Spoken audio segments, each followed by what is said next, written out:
let's continue Lil Guardsman. Which, by the way, it took me this long to realize the game is called Lil Guardsman, And although the character's name is home, Lil. she is still remaining quiet on where she was during her missing time, but frankly, I do not care. She's got that look at me, I'm back attitude, and it reflects in her style. You know it. She was seen returning to the castle rocking those possibly was kidnapped leggings, all while sporting a I might have just run away and ran out of money What happened? hooded cloak. What do you think she's gonna be wearing at the wedding? No What idea, happened? but no doubt it will complement her chosen spouse's home kingdom. That's right. Princess Desdemona has finally made her Are you choice. okay? And it's Praetor Kargan of the Marvog Empire. I knew it was going We to be bought new them. printer ink and the It cyan was the obvious cartridge choice from the exploded get-go. all over Angry Trees' hands. So he's got Obviously obvious. he's got printer ink. So long, Prince Phineas Pomp of the Petrard Kingdom. You just didn't make the cut. Bye. Bye. That's right. We picked Hot Sword Lady for the princess to she marry. made her choice. Her life is filled with intrigue, and I feel like I am now somehow intertwined with her fate's path. Oh well, off to go see what the gang's up to. Bye. Bye. There's a note from Dad. Dear Lil, here's some excuse why I can't work the guard shed today. Love, Dad. Back to the guard shed for me. Wait a minute, where's the chronometer? I always leave it right here. It's This is not the in chest, there. right? No? Not in or under there. Maybe the bed? There it is. What's it doing under the bed? Spooky. I don't remember putting it there. Wait, what time is it? I don't want to be late. For a time machine, you'd think they could have at least put a clock on it somewhere. Also, the time machine's been acting real weird. So, definitely nothing to be nervous about or anything. Essentially, what happened last time is we got this cool time tourney device that only works in the guard shed. We found the princess who was missing. It turns out she actually ran away because she wanted to go see somebody one last time before she got married. It doesn't seem like she really wants to get married, but also, like, the 3 advisors that her father left in charge after he passed away, quote unquote, definitely not that he was, like, poisoned or murdered or anything, of course not. So yeah, it's great. It was great. Everything's fine. The princess is gonna marry a bloodthirsty, murderous, hot lady with a sword, and everything will be fine, and it won't be our responsibility at all. Oh, I think it's supposed to be a Ramones poster. At least that's what I got from, like, Dragones Ramones. I could be wrong, but that's what I took from it. Cyan betrayal. Hi, Toiker. Hi, Okami. How are y'all doing? Oh, and yeah, Angry Trees is fine. This whole wretched endeavor has been a disgrace, Thank not you. only to Prince Phineas and myself, but to the entire history of Petrard. Oh, yeah. And where I ended last time, I got to the guard shed again and saw that Prince Phineas is here, even though we, like, basically told him to heck off because he just goes around getting drunk and sleeping with women. So I figured that, you know, I figured the princess probably wouldn't be too big a fan, especially since I found out from his guy here, when I used the truth spray on him, that actually Prince Phineas's kingdom is hecking broke, and that's why they want to marry the princess, is because their realm is basically in danger of falling apart because they're so broke. And I figured, you know, that's probably not good for the longevity of the kingdom. King Phineas and Queen Buttermilk will not sit idly by while their royal lineage is dragged through the mud. We didn't drag you through the mud, we just didn't want you.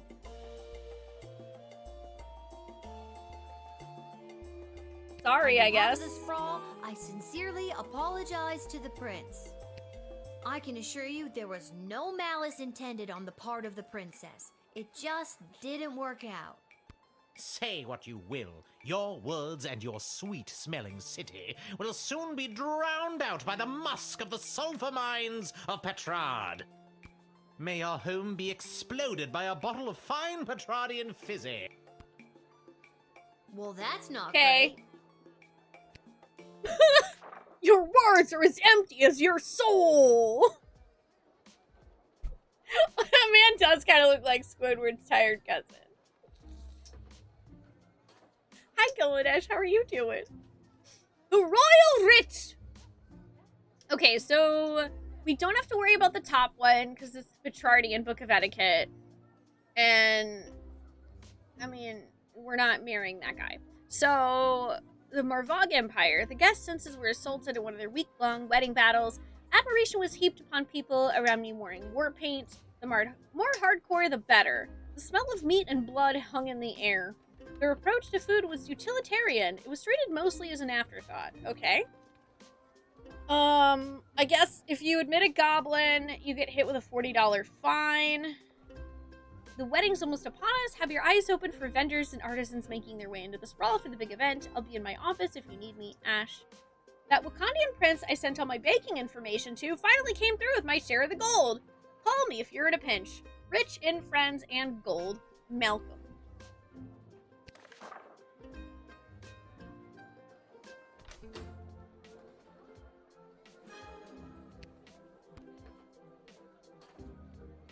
Alright. Always truth spray. X-ray is always really helpful too. Decoder ring. And I don't actually have any more crystals, so neat. I'll do my best. Hi, Neon. How are you doing? Michael. Hello, Lil. I just realized there's 4 boxes above me now. Also, hang on. Let me make sure that you guys... Okay, cool. I wanted to click over to the other window and make sure that y'all could see this okay, because I shifted my camera down again. Yay! Okay, good. Good. I'm glad. What? No more sparkly suit? It was a rental. Besides, today I'm here in a different capacity to help coordinate the royal wedding. Yay! You have a lot of jobs, Mike. And wedding planning is my least favorite out of all of them. Tell you what, why don't you be the wedding planner for the day? What do you think? I don't want that. It's very irresponsible to get a 12-year-old girl to do 2 grown men's separate jobs. All you have to do is choose the music, decorations, and food menu for the big event. It's simple. Just let in the one you like the best. Oh my gosh! Or the one you think the groom would like best. Or who the bride will like. I'm sure it's not really going to affect anything. Or it might. See, it's simple. Do you want me to explain it again?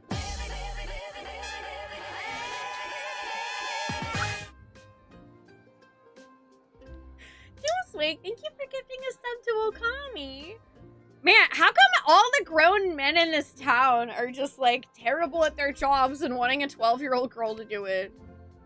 No. Okay, good. The only thing I hate more than wedding planning is talking about wedding planning. The wedding musicians will be coming by for you to choose first. Here's the gold. See you later, Lil. Okay, guess I don't have a choice.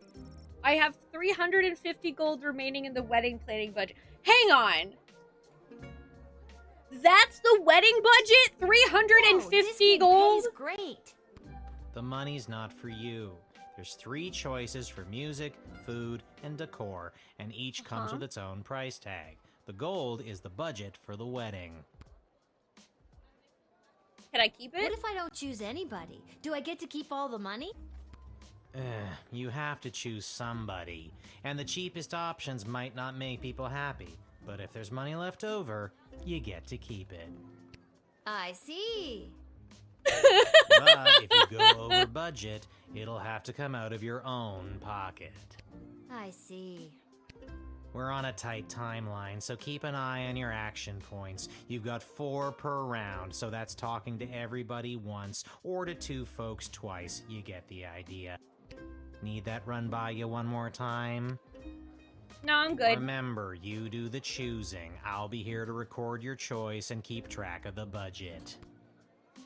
Okay. Well, it's no biggie. Just choose the 3 most important elements of any wedding and try not to stress that it's a royal one. You got this. Yeah! Totally, I got this. 100%. Oh, that's why we have 4, because we get to talk to 3 people at a time. Let's talk to the pretty lady. Hello. Hi. Hello. My name is Suzette Courgette, and I sing, with my voice. I do the slow songs and the nice songs and some of the ones you know. Okay, what about you, face paint man? Light extreme here, mate. I know what you're thinking. What is the baddest, metalist bad boy of death metal playing some skint royal wedding? Well, I ain't here just to collect a big paycheck, mate. I'm here to stick it to the bourgeoisie and not take any of their crap, mate. Rock and roll all life long. Yeah, also the front guy kind of does look like Weird Al. Is this just Weird Al?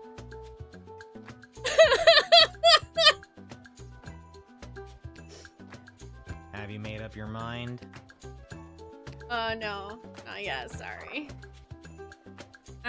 Okay. They like war paint for the Marvog Empire. But also, this one's... Hello, young lady. The name is Jacob Fiddlestein, and me and my accordion here play all the polka conga you kids are so crazy about these days. This is literally Weird Al Yankovic. This is just Al Yankovic! even plays polka on his accordion! He begins to sing. A 1 and 2 and polka conga 2 and 3 and polka conga 3 and 1 and polka conga. Hey! Hoy, I nearly winded myself there. Oh my god, I really want to pick Weird Al. If you love polka, 1, 2, 3, 4. Have my polka, 1, 2, 3, 4. Want my polka, 1, 2, 3, 4. Well, it's a conga, 1, 2, 3, 4. Hey, I think I only got 1 more in me.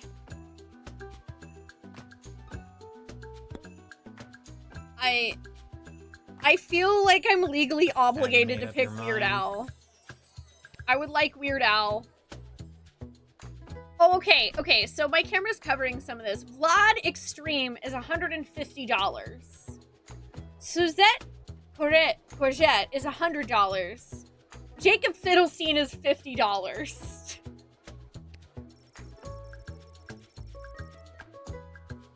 Yes. And the 1 and the 2, and I got the gig. Give me the polka! Good choice, maybe. I'll write this down and be back Meow, when meow, the meow, next group meow, turns meow, up. meow, See meow, ya, meow, kid. meow. Who doesn't want Weird Al singing at their wedding?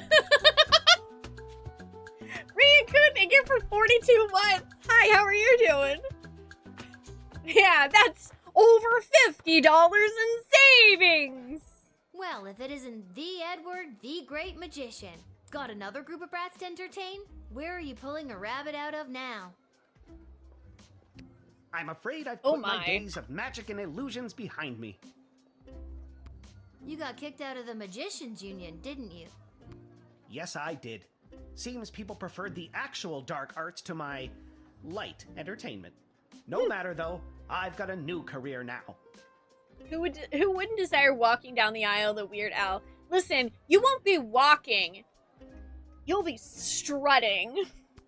Working at your parents' garden shop? They wish. I'm a wedding officiant. I'm here to officiate the royal wedding. Really? Are you? I mean, you are? I am. You'll be polka congoing to the altar. So it's the Edward, the wedding officiant now, is it? Of course it isn't. Do you know how ridiculous it was for me to have the Edward the Magician as my name? It was so redundant. I can't believe nobody ever told me. 2 these? I must have looked like an idiot. Well, when you put it that way. So now it's just Edward, the official officiant, with only one Oh V. my Thank you God! very much.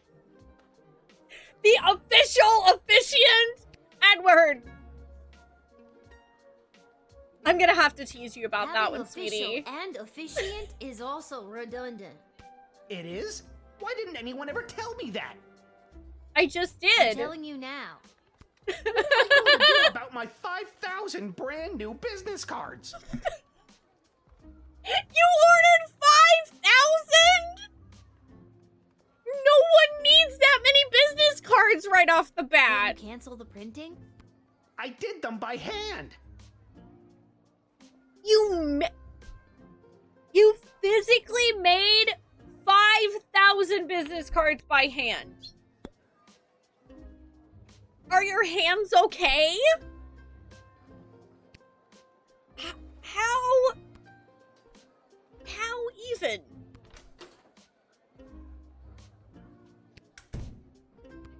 What made you want to become a wedding officiant? This morning, someone from the castle came into my parents' shop to place a big order of flowers for the royal wedding, and that's when I got to thinking. 1 3-hour course at the Elven Community College later, and here I am. It's my first gig as an officiant. Oh. Pretty exciting to get to officiate the royal wedding. Well, technically I wasn't hired, but maybe it's a detail they left to the last minute and need someone desperately. I don't think weddings usually work that way. Oh no. Yeah, that's the perfect emo for that, Space Dandy. How convenient. Yeah, that must be why he's holding his hand like that. It probably hurts like hell. I don't feel like I really need any of this stuff to talk to him. Let me ask Ash. Hello, Councilwoman Ash? I'm sorry to bug you on such a busy day, but... Lil, thank goodness you called. Seems in all the chaos of organizing this wedding so fast, we forgot to hire someone to officiate the ceremony. Do you know anyone who could do the job last minute? Wait, you literally did forget to hire someone? This has got to be a joke, right? I never joke, Lil. Well, that's not true. I often share a laugh with my fellow political and high society types. How on earth? Find someone now, and quickly, and don't dally. Well, Eddie, it seems dreams I do can't come believe true. this. They forgot to hire an officiant and are looking for someone to work the gig. Think you got what it takes? Yes, yes, 1,000 times yes. See, Mom and Dad, I knew hard work and persistence would pay off in the end. Let's chalk this one up to dumb luck. Good luck, Edward. Thanks again, friend. We're not friends. Oh my god, are Edward and I friends?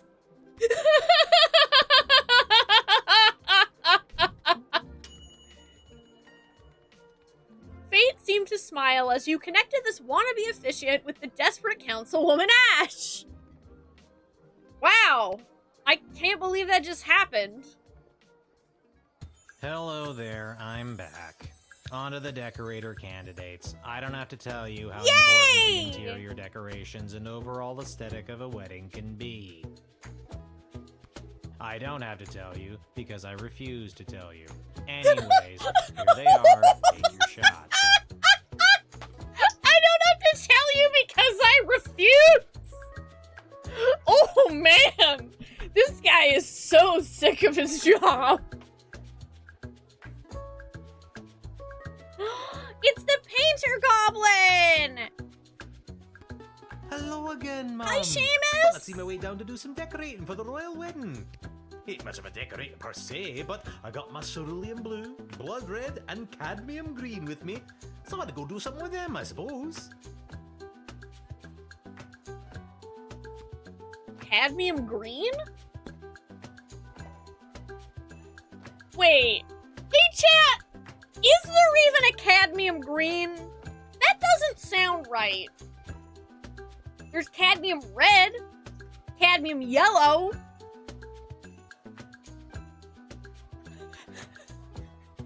there cadmium green? Who am I, you ask? Only the editor of the biggest wedding magazine in circulation right now. There's no one else who can do the royal Angry wedding Tree says justice, yes, there is darling. one. Surely you've seen my work. Okay, I was curious because this goblin mentioned having it, and I was like, that's weird, because one of the other colors he listed was blood red. So I was like, are you fucking with me right now?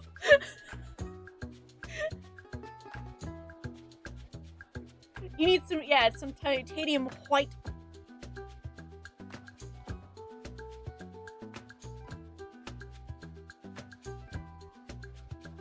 Just don't look in last year's issue, darling. I went on a real tangent Meryl about Streep? Is that you? slaughterhouses one night, and my team printed everything I said. Blame the Quaaludes.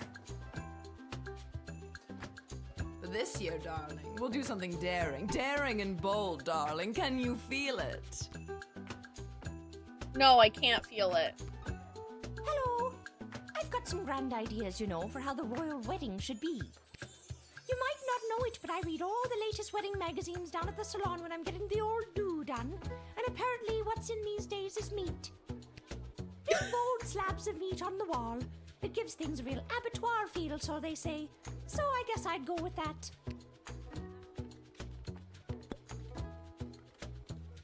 Okay, now, God, I'm even more torn now because I love Seamus the Goblin.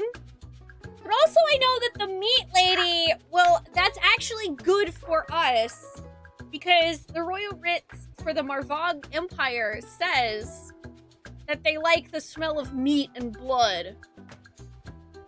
So, that does mean that that lady will like it. But also Seamus. Like I told ya, buckets of paint, see?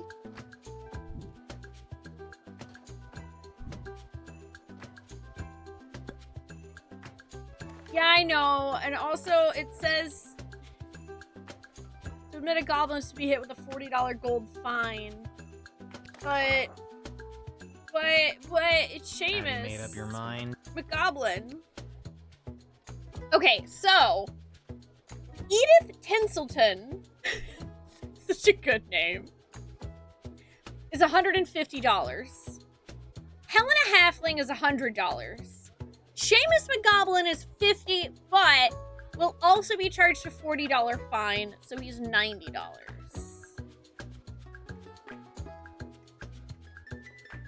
As much as I want to let Seamus in, because I love him, I feel like it's probably better for me to let Helena Halfling in for the sake of the wedding. I also kind of think that it would be hilarious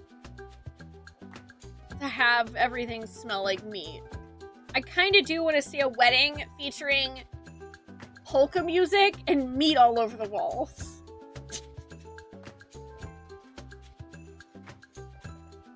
Like, can you really go wrong with Weird Al and meat? That's the sweet smell of my successful design ideas, which will smell just like actual butchered hanging meat. Meat polka. And it's set in stone. I'll write this down and be back with the next group. See ya, kid.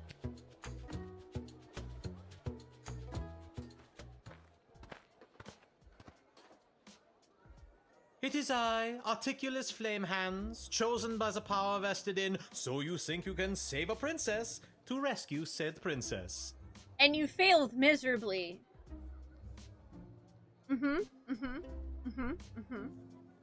A task at which I am ashamed to say I have failed. You did. You 100% Don't sweat it. did. She came home already. Hi, Sultan. Yeah, this is Lil Guardsman. Basically, the game's about you're a 12-year-old girl whose dad is a goofy, loving father who's also addicted to gambling. But anyway, the TLDR is that your dad wants a day off, so he lets you cover his shift at the guard tower in front of town. You also get a magical time-turning device from a science lady, and literally you run the guard shack deciding who to let in or keep out of town. So it is basically like Papers, Please, but instead of being incredibly depressing, it's cute and hilarious with some good commentary on society as well on the side. We're like halfway through the game right now.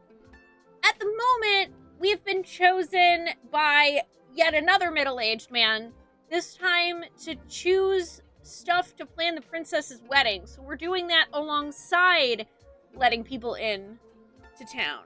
Oh, mission accomplished. In any case, I have a message to deliver to the High Council of the Mages Guild. Oh, also, what's nice is that there's no timer. Yeah, so if there's unlike nothing Papers, else, Please, I'll no be timer. on my way.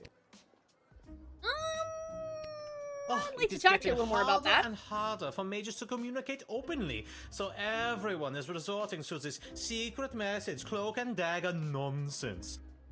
Between us, there's talk of mages dabbling in the magic that dares not speak its name. I kind of felt like something was wrong with the Mages Guild, but I couldn't put my finger on it. Yes, it is still within control, but if this dark faction keeps pursuing its dark goals, dark days lie ahead. Dark. Okay. I think I'm gonna use some truth serum on you. Hi, Urikasa. I'm doing good. How are you? Yes, there are rules to follow. So for each day, Seljan, you get the Royal Writ, which gives you rules that you are supposed to try and follow.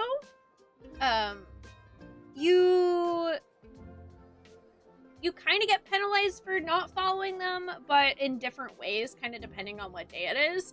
And there are different rules each day. So like today, if we let in a goblin, we get fined $40 because basically we've been letting in the goblins and allowing them to meet, to have secret rumblings of revolution because humans treat them like dirt. So yeah, we get fined $40 if we let in a goblin. I'm probably gonna just let goblins in anyway because fuck the bourgeois!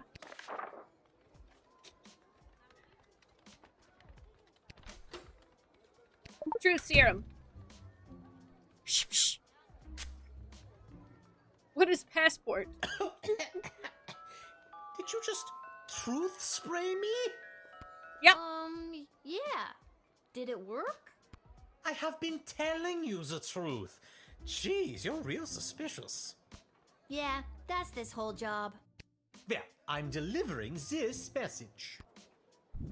Actually, now that I think of it, the fact that this message is so heavily coded is highly unusual. I'm a guild member in good standing, but things have been trending that way ever since King Oswin died.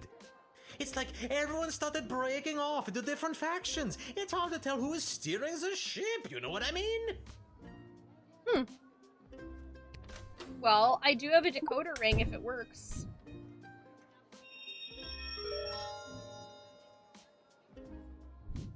Hey, can I see the letter you're delivering?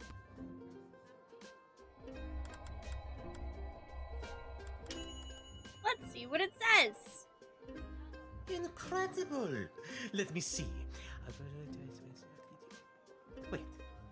What? No. This cannot be true. These renegade mages are more deeply embedded than I thought. I was sent to deliver this? Dear child, thank you for saving me from myself. I must flee and work to weed out the bad actors within the guild. Dark days lie ahead. Be careful.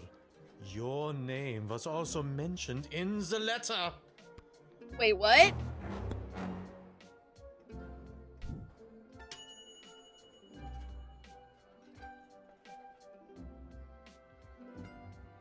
I don't want to be mentioned in the Mages Guild!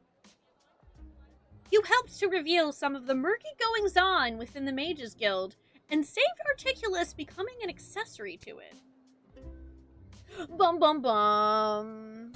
Alright, kid, can you feel it? We're almost done. I can feel This it. is the last hellish choice you'll have to make as a wedding planner. I, for one, cannot wait to be finished.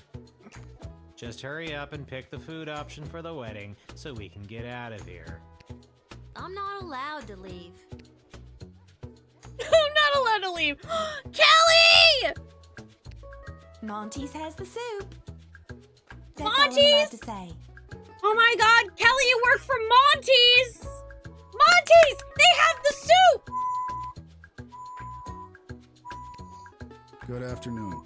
I am here today representing Catering Corp regarding a contract to provide the sustenance for the large gathering known as the Royal Wedding.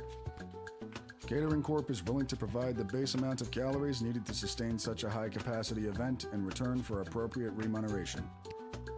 I am accompanied by samples of our food and a detailed list of ingredients available upon request.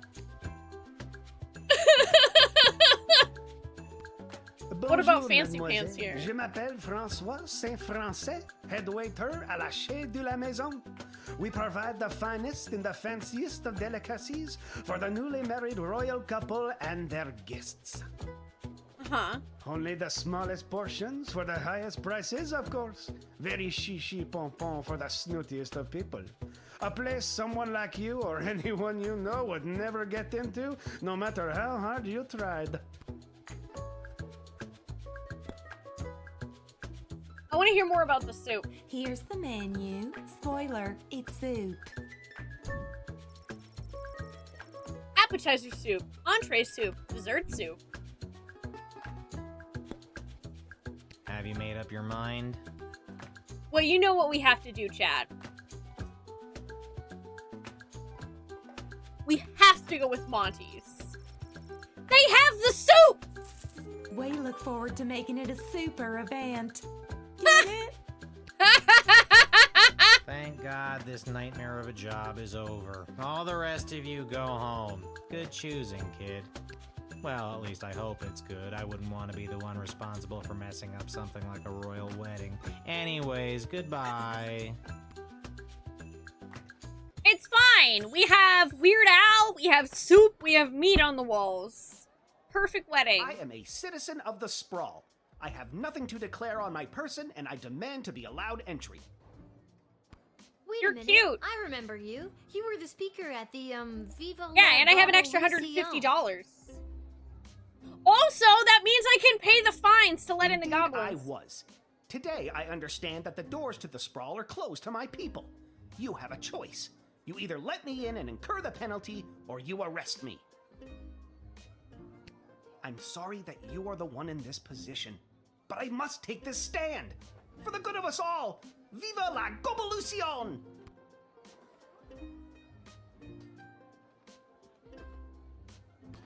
I have no further statement to make beyond the following. I am a citizen of the sprawl. I have nothing to... Okay. You I mean, know, I there's a trust real you. hefty fine for letting goblins into the sprawl. With the wedding coming up, security is at an all-time high. I am a law-abiding citizen of the sprawl. Why should my being a goblin impact the security of anything? I demand to shouldn't. be allowed entry.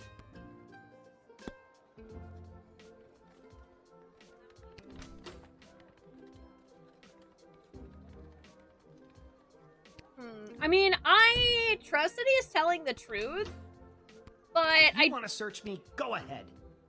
I have nothing to declare on my person, and I am a citizen of the sprawl.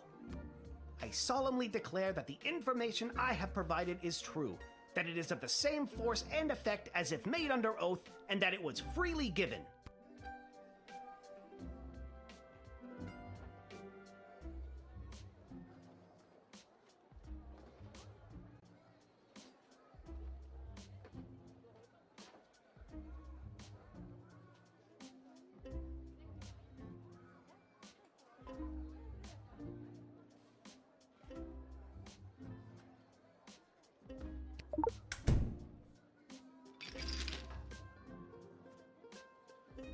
like, I feel like you're probably telling me the truth.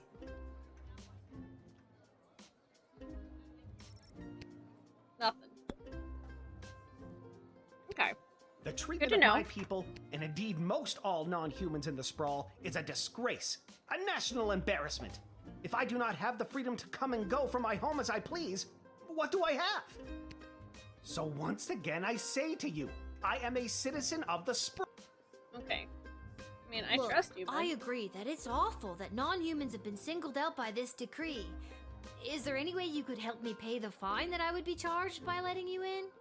I will have no part in paying 1 cent towards the draconian and completely illegal tax on my personhood.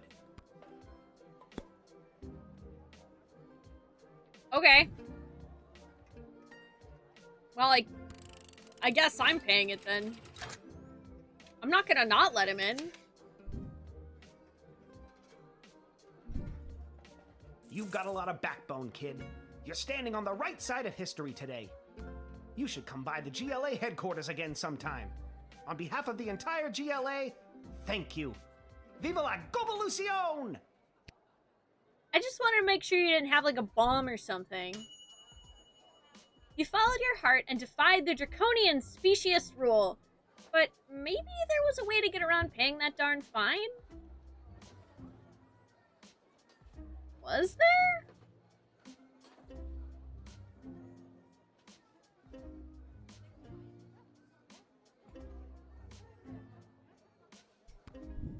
Well, now I gotta know!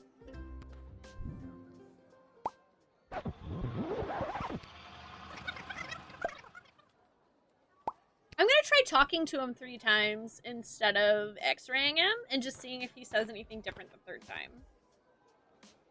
I am a... Wait a minute.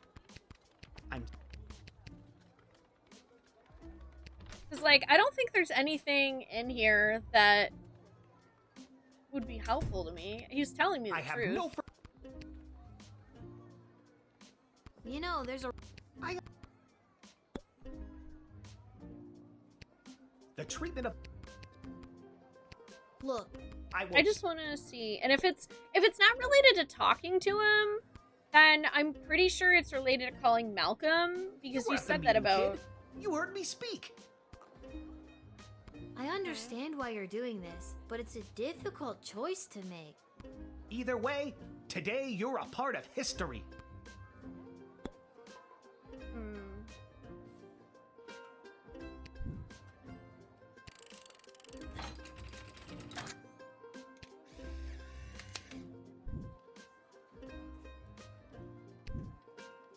You've got a lot of back. You should.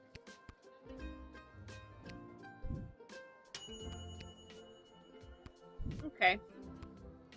I'll try calling Malcolm, too. Because that was the other thought I had. AOD Talents TV. Hi, Talents. Well, yeah, I mean, that's kind of the point, is that it's a puzzle, right? Wait a minute. Indeed. I'm sorry. I enjoy figuring it out. I think it's fun. I have no... You know... Okay. And then let me call Malcolm. Intriguing. You seem to be caught between a rock and another equally hard rock. Tell you what, I'll take care of the fine if you let him in. I just gotta see what the GLA has planned. You know about the GLA? Of course I do. Founding member. Well, not really, but of course I know of them. I don't just sit down here reading and writing Yelp reviews for Monty's. Although I do that a lot too. If I let him in?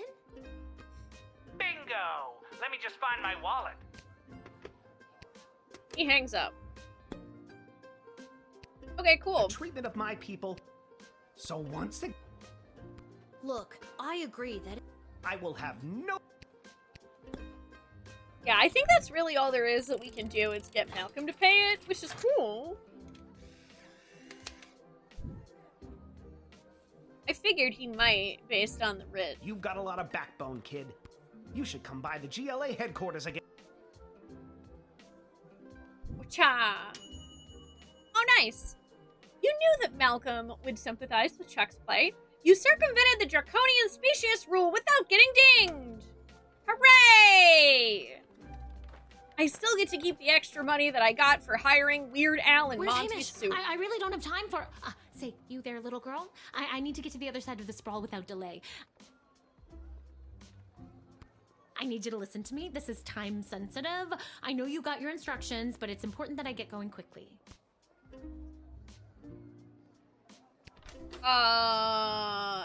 Yeah, I'm gonna need to x-ray scan you.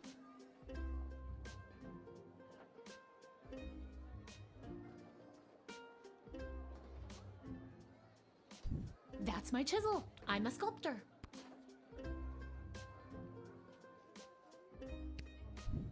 Thank you. I'll need that. Okay. I swear someone was supposed to give you guys a heads up that I was coming. Let me spell it out for you. I went to school to become an ice sculptor. My parents said, you'll never make a living at it. And they were right. Until the royal wedding, that is. This is my big break. I got the ice. I sculpted it. Now I have to deliver it. It's hot out. Just let me through so I can prove my parents wrong. Sounds like you're under a lot of pressure. I'll try to get you on your way. Thank you. You have been an immeasurable help in the battle for my parents' approval.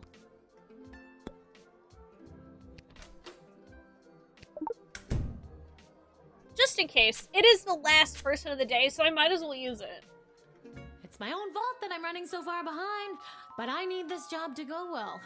Maybe I'm in such a bad mood because I spend all my time talking about my process and making bullshit small talk at cocktail parties rather than being able to focus on creating my art.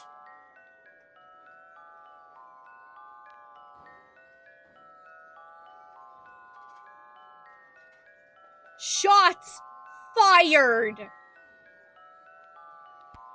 Wait a minute. What just happened?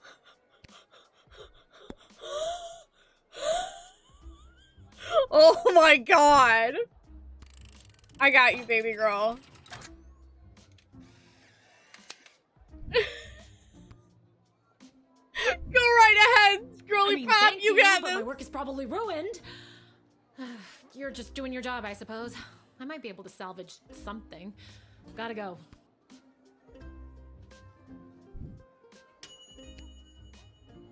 You're lengthy and in questioning left her. Okay, so you do have to let her in as quickly as possible.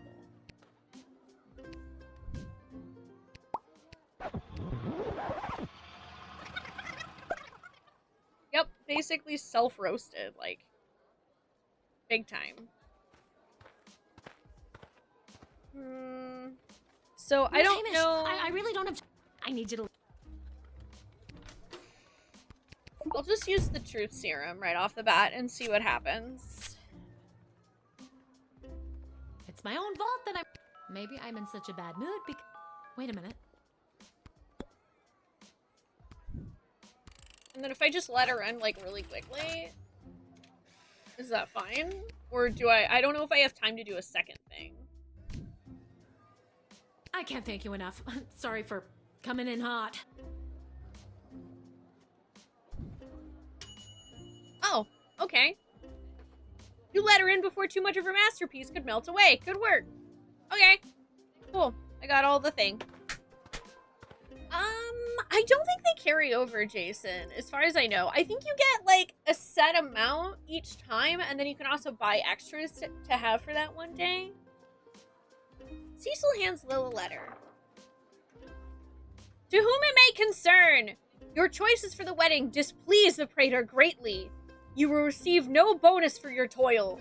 No quapla for you! Quapla! The Marvog envoy. Okay. But they still wrote Kapla there at the end. They did. That's fine. We have Monty's, and that's what matters the most. Weird Al and Monty's. Cool! I got an exceptional job performance and got paid 30 gold. Let's freaking go. Perfect. Polka soup. Oh! Oh! That doesn't seem good.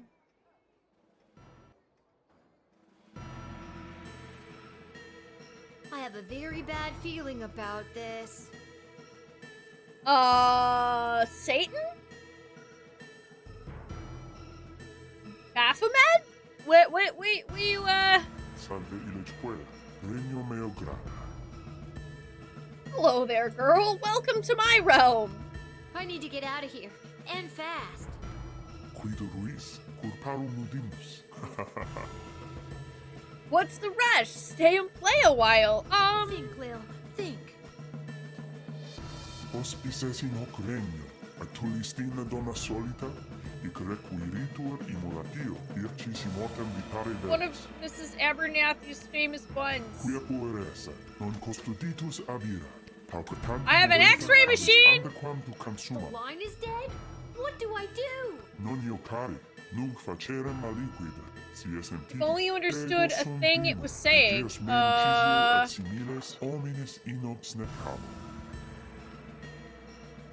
Oh boy.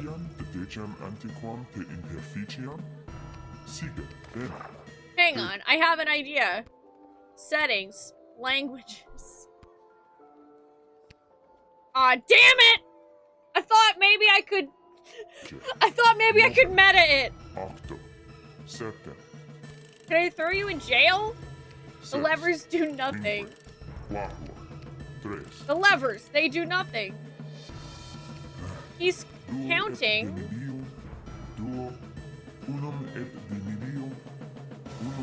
Yeah, one.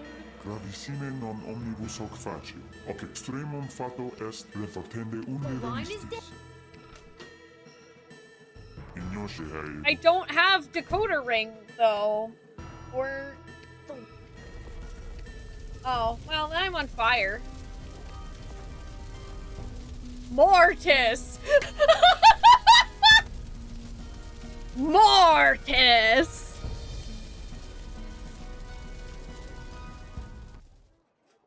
Unless I can go to Latin.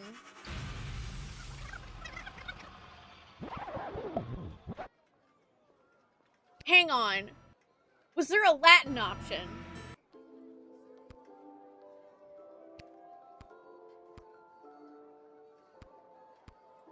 No. Damn it! Foiled again! You again! Think. Hospices in hoc regno, a tulistina donna solita, ic requiritur imulatio, ircis mortem vitare velis. I don't know. Quia pueresa, non custoditus avira, pauca tantum momenta avis andequam tu consumam. I mean, I guess I could try to use the time turny thing again. I don't know. I was overthinking it. What the f was that? That was next level.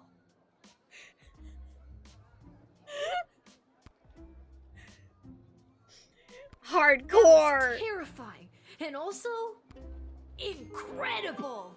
Where was I just then? Was that a demon? I've never seen anything like that before. Nobody's ever gonna believe me. I'm gonna go down to the dig site to throw this stupid time machine down a deep hole. Okay, Lil, get it together. You can still do this. Yeah, totally.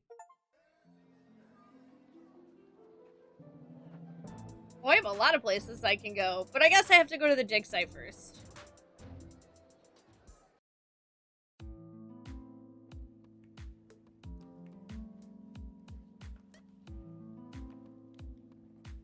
You've gotta take it back. Got too real with your chronometer 3000 thing today. I don't want it anymore. Shit got too real! Hi, B. So nice to see you, B. Your paper in the Journal of Dwarven Medicine was a revelation, B. Well, excuse me, but I was just pulled into what I'm guessing was a parallel dimension and was murdered repeatedly by a demon. How unfortunate. I always wondered what the byproduct of St. Bartholomew Inglebrook's lunar incantation would have on the relationship between time and interplanar folding. What? Stop. I don't care about any of that. Just take it back. I'm sorry, I truly am, but we've come too far. I'm sorry I've been absent, but I've been watching, and the readings I've been receiving have been very promising. I don't care. But you would care if everything and everyone you knew and loved was at risk. Wait, what? Everything might seem like we're in a storybook, but open your eyes. We're on the verge of a civil war from inside the walls. And if you hadn't heard, the princess just pissed off some very powerful people. It is in your best interest to continue to help me with the device. She did? Because who knows when we will need to rewind time and something more important than which nobody you chose to send to the dungeon today. And you're here, after allegedly going toe-to-toe with an interplanar demon. I trust you. I'm gonna keep arguing! Sucks. You're right, but bigger things are happening around you. I'm not gonna keep doing this forever. You and everyone else are gonna owe me a childhood, you know? Keep helping me with the chronometer 3000 and we can see about making that happen for you. Oh my god! Yeah, keep helping me with this very adult, mature task involving a lot of emotional maturity, and maybe we can see about, you know, giving you a childhood. No big deal. Let's go to the GLA headquarters. Hi, Metal!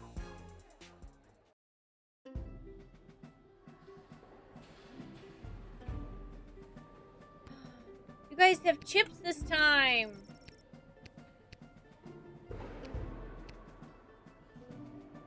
Hello? Hello? I brought the orange slices. Was today a regular meeting day or one of those top secret planning for what's going to happen at the princess's wedding days? Is anybody here? I'm here? Are you here for the meeting? I don't think so. Oh, then you can't have any orange slices. Aww. Those aren't orange slices. Those are just the rinds. I got hungry.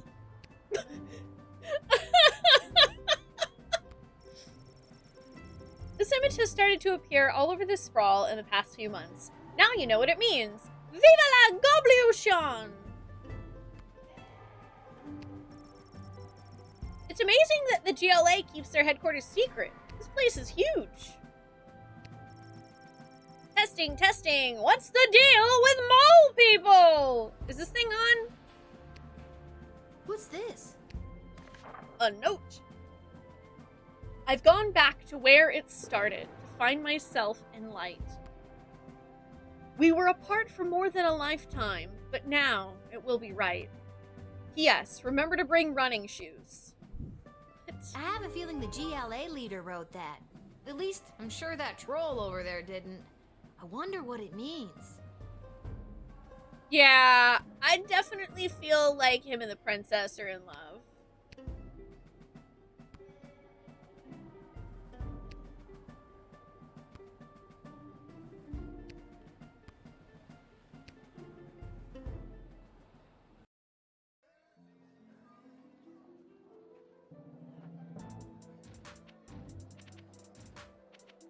I'll go to Garby's. Might as well see what we can spend our muns on. Emotional damage. But if you close your eyes. This hat, it is not as fantastic as my previous hat. Mr. My Fantastico. journey, it continues. You're great, buddy.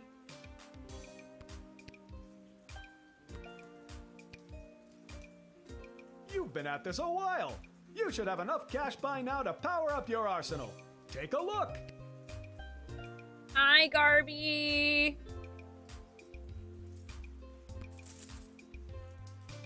I want to buy more crystals.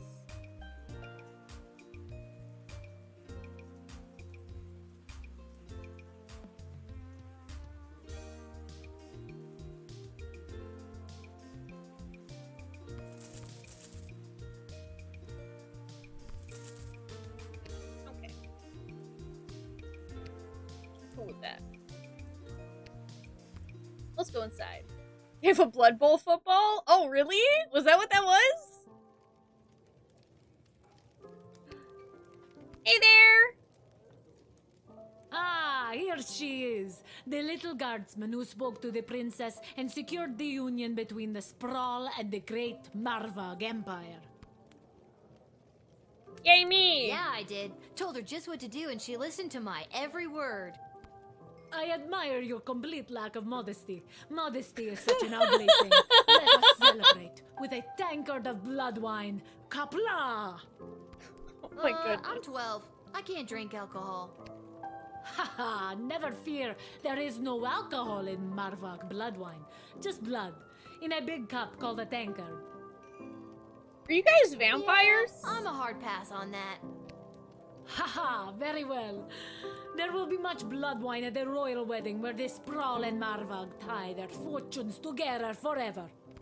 Let us raise a glass to the gatekeeper who brought us all together this day. Kapla! Did a mouse sneeze somewhere? Come, child, louder and with fury. I have fury! Too furious, far too furious. We are not at war. Be careful shrieking like that. But as we say in Marvag, better to be too furious than not to be furious at all. I'm exhausted. I shall now recite the Marvag pledge of unwavering loyalty, as is our custom. Okay. And that's my cue to leave. I'm out of here. Bye-bye. Today's cocktail special is not relevant to you, Lil. Sorry. And we just ran out of milk. Sorry again. Oh, no worries. Lil, can you be on the lookout for a health inspector? They can look like anybody. How about you whistle if you think you've identified one? I can't whistle.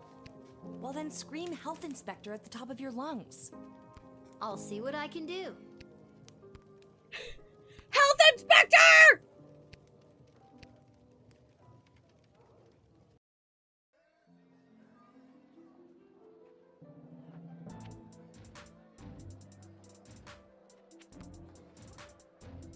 There must be something I missed doing at the GLA headquarters, because it's still here.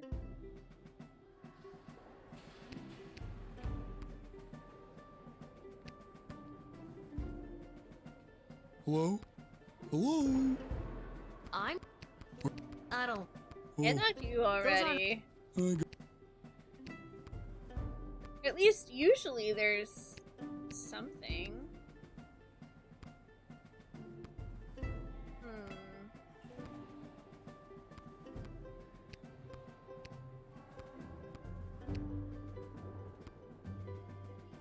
Can I go to that other room?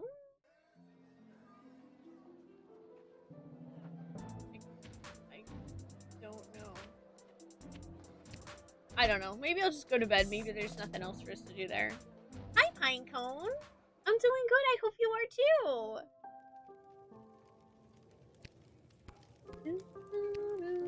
I think I've done everything. I'm ready to hit the hay! Hit that hay!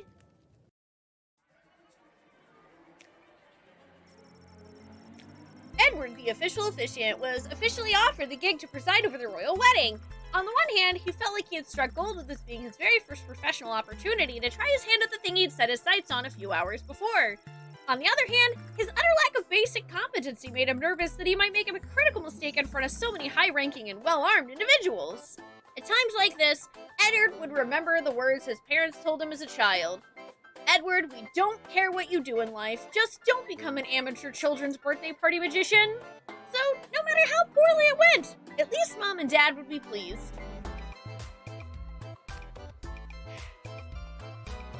You're happy to report, despite immediately becoming everyone's primary target, your Sliver's deck performed well? Hell yeah!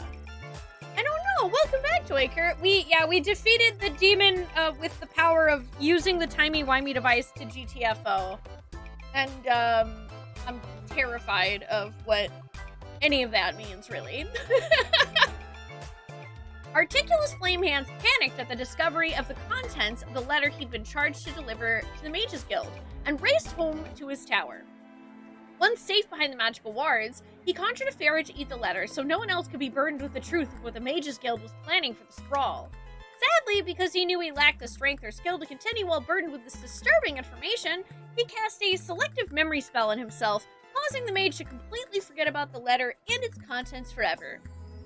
With the wave of his wand and a muttered incantation, Articulus became blissfully ignorant once again.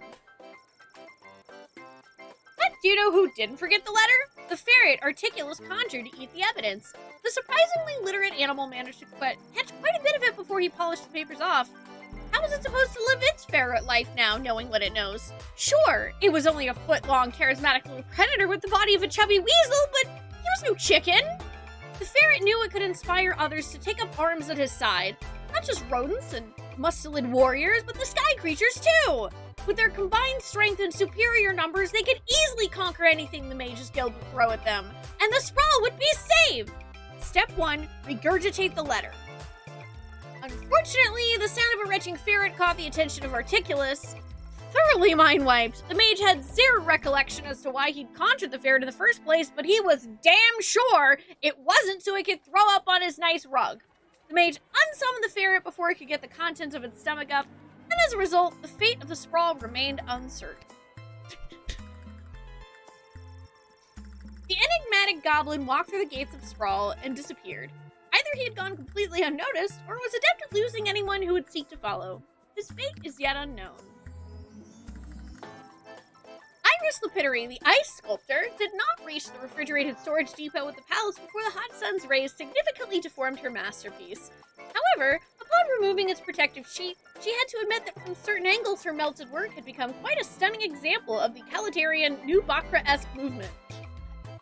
She wasn't sure how her work would be perceived the next day, so to distract herself, she made her way to her favorite club in the little Ogre Town neighborhood that catered to females of all species, who tended to have rad spiky haircuts, badass tattoos, copious piercing, and who loved to dance the night away while listening to dwarven heavy metal music.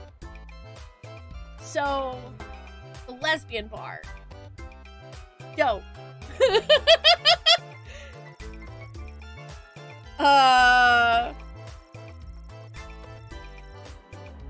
devil!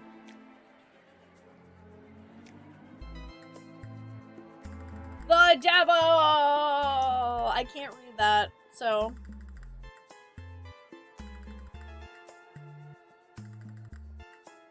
Something about, like, probably an experiment? Something about his habitat?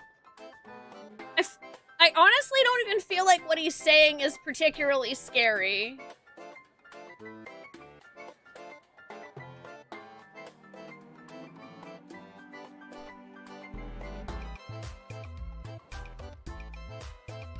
Oh, really, Mosh? Oh, so hi, how are you doing? Do I want a translation? Sure, if it doesn't spoil anything. My land's a bit rusty. Yeah, I was like, you know, I probably shouldn't read these out loud since I don't know what they mean. Seems like a good plan to not read something out loud that I don't know what it means. It's generally my policy.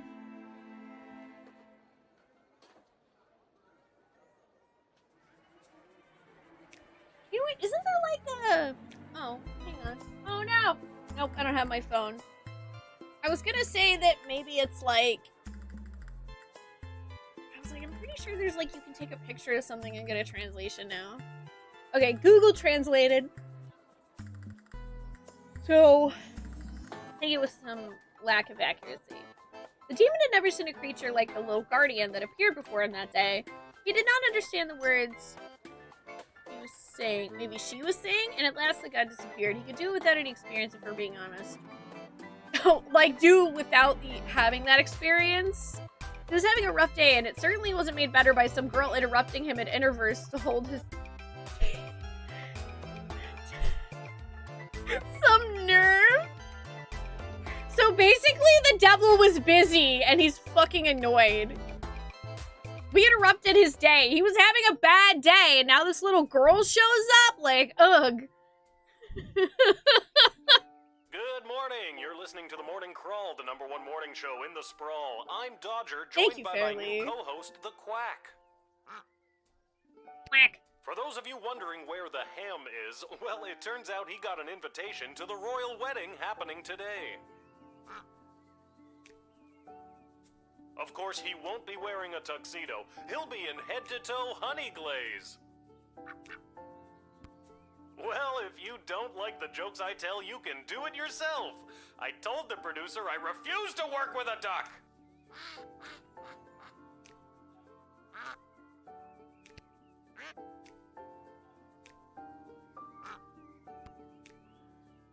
Okay, we're just not going to talk about that.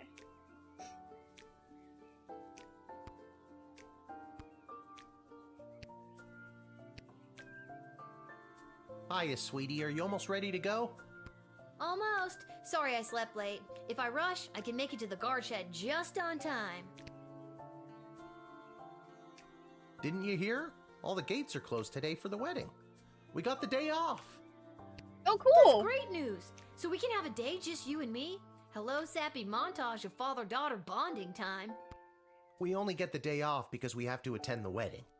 Goodbye, sappy montage. You were a nice thought. So, should we get dressed up? What do you mean? I am dressed up. Didn't you notice my tie? You're not wearing a tie. Where? What tie? Darn it. Did it fall off again? Did you tie it properly? You know I don't know how to tie a tie. Well, no wonder. Lil, you know I don't know how to clip on a tie. Did you tape it on properly? I thought I did. It doesn't matter. No one will see us. Our seats are so far from the altar, we're technically closer being at home.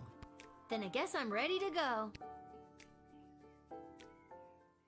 Doodly-doo! Ba-da-da-da-da-da-da-da-da!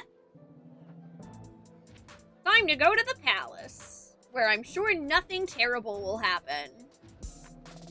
Because why would anything terrible happen?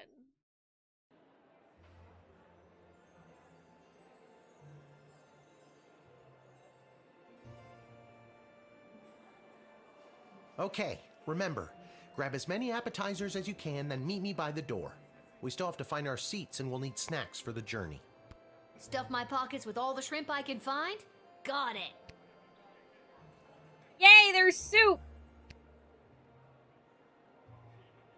What an absolute waste of money this entire dog and pony show is.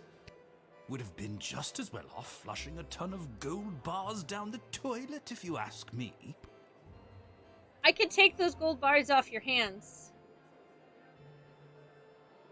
I'm a famous artist now!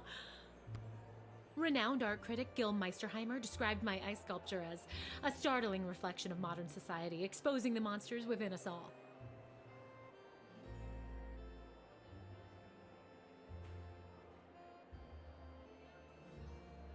I don't get that when I look at these two swans. That's good.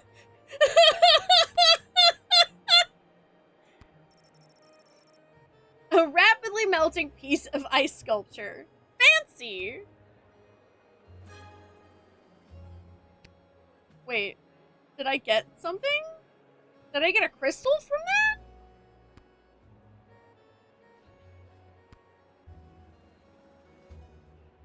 Hi, Isretto. No, we haven't started the war yet, No but, mention you know, of the there's still calories time. Or the ingredients. Catering Corps legal team would have a field day with these amateurs. Is that Weird Al? Basically, yeah. We essentially hired Weird Al. Nothing beats Monty's soup, but I don't think it'll travel well in my pocket. Maybe I can find a bag and a straw somewhere. I'll walk over there and talk to him in a minute. Nothing beats Monty's soup, but I don't... Oh, okay. I thought I could talk to Kelly, but... Wait, I can. Or is it just looking at the table? Nothing beats Monty... Oh, okay. I guess it's just looking at the table. How'd I do, bud? Hello, Mr. Melroy. Enjoying the big event? You know that I'm not. Let's just get to the I-do's already, am I right? I don't know what that wedding officiant is waiting for. Probably the bride and groom. Weird Al! Oh, you decide not to disturb them in the middle of their set. Yeah, I basically hired Weird Al. Polka Conga! I only wish Sprankles could be here to see this. There, Your Grace. Where? No. There. On my hand? Oh, never mind.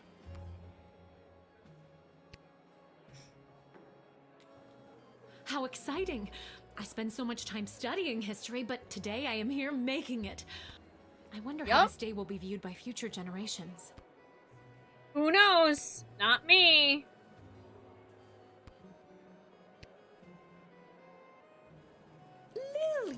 absolute wonder. Well done on the wedding file.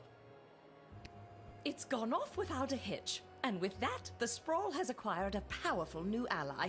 Brava, Lil. Hooray! She gave me money! Security at an event like this is a nightmare. So many moving parts. Keep your eyes peeled for anyone using the wedding as a pretext to do something suspicious. The job never stops, Lil. I'm 12. I just want to stuff food in my pockets. How's your wizard hat? It is not as fantastic as my previous hat. My journey, it continues. Will Mr. Fantastico ever find as fantastic of a hat? That's what I really want to know. Eddie, baby, you ready for the big show?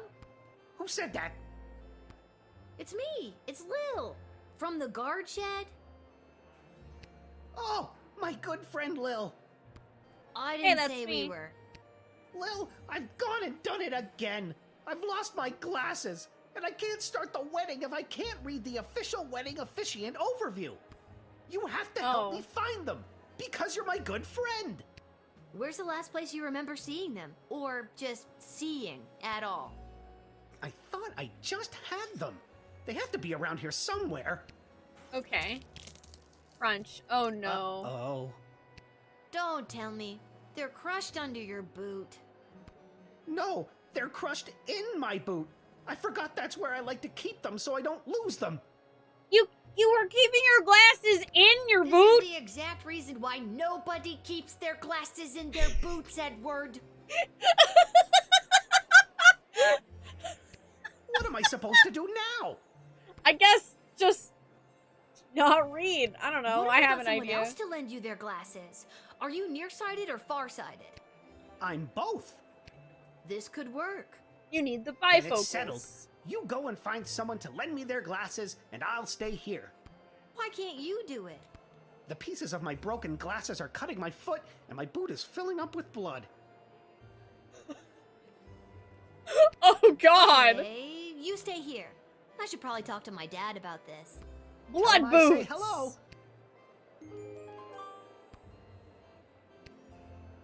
Can I borrow your glasses? Can I borrow your glasses? No. Okay then. Weird Al, can I borrow your glasses? Damn it! Dad, help! What's your current shrimp count at? We need at least 30 to get 4 stars. Dad, the wedding officiant needs a pair of glasses or else the wedding won't start. Also, Edward says hello. Who? Dad, focus. Who do we know that wears Focus. glasses? Doesn't Mrs. Abernathy? Good thinking. But you'll have to go and find her. She could be anywhere in the sprawl. Why me? Why can't you? I cut my foot earlier and my boot is filling up with blood. What is happening? Why do people keep cutting your feet and then having a boot filled with blood? Why? Why is this a thing that's happened with 2 separate people? Do you know where God, she is? where is she? She could be at any of the locations in the sprawl that you've already visited. And chances are, Mrs. Abernathy might want something in return for her glasses. You may need to find a different person who may have another certain item or piece Oh of my information. God. If there's someone you met at the gate, try to remember if you admitted them, denied them, or sent them to jail. It'll help you narrow down where to find them. Are you giving me a tutorial this late in the game? You may also find someone who wants an item that you already have in your inventory. That counts, so feel free to use it. Where's the skip button? Would you like to hear this information again? No! Okay. Sheesh, just trying to help. Now, if I was Mrs. Abernathy, where would I be? Fetch quest time! Doodly doodly doo! Na na na na na na na na na na na na na na na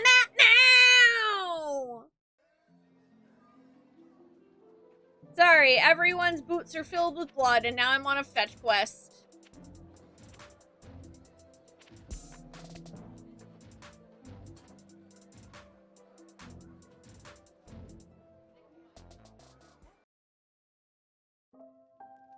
Well, first I need to find Mrs. Abernathy.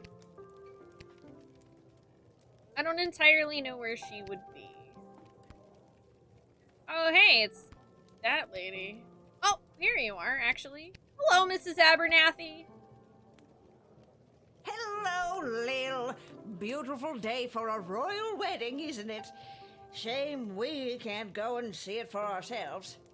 My dad and I were invited. Why, you lucky little bit. Mrs. A, I need your help. The wedding Oh won't start my until the officiant God! gets a pair of glasses, and you have a pair of glasses. See where I'm going with this? You want me to officiate the wedding? No. I need your glasses. I'll give them back right after the ceremony. I promise. Oh, well, I'm afraid I can't just give them to you, my dear. I need them to read the odds on the upcoming Goblin Ball games. But I'll tell you what, if you get me a piece of food from the royal wedding that I can keep in my freezer and never eat, you can borrow my glasses for a little bit.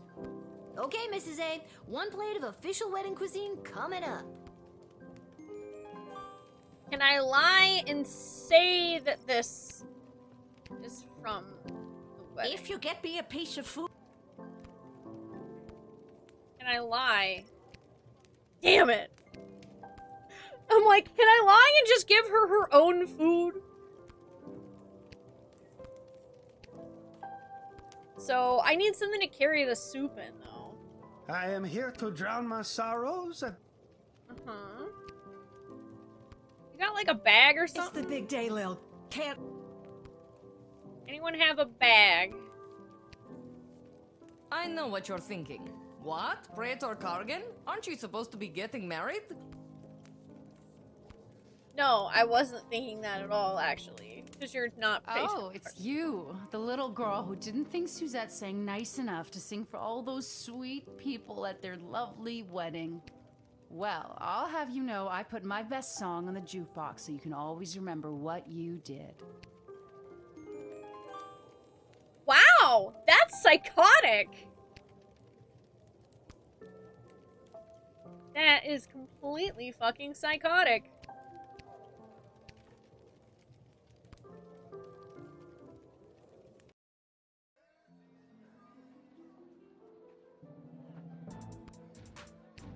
Alright, let's go back to the palace. Although, I don't know, I might have to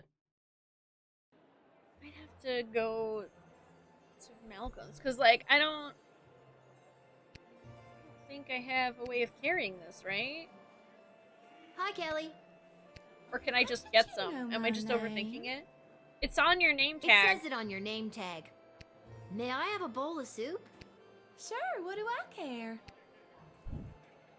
Hooray! A bowl of soup. I've heard boots are good liquid containers. Mrs. A, Apparently here, they are. I got you your keepsake appetizer. Thank you, dear. I like food. Who doesn't? Now, how about those glasses? Glasses. Yes.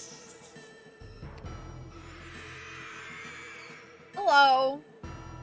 Didn't I not let you Holy in? Crap! That was the shapeshifter again, and it's run off with my food for the real Mrs. Abernathy. Hang on! I didn't let that shapeshifter in! Guess I gotta go get another plate, or see if Mrs. A wants something else for her glasses. Let me guess. No seconds? Can I get Can I have another bowl of soup, Kelly? Sorry, little girl. We're all out. And the dinner soup won't be served until after the ceremony. I guess I'll go see if Mrs. A wants something else for her glasses. Damn it. I think I remember the description for the shapeshifter saying that somebody else, like at another gate, got tricked into letting the shapeshifter in, though. So maybe that's why. Yeah, I think that's what happened, Paladin Win. is that, like, we didn't let them in, but then I think it was like the South Gate or something ended up letting her in.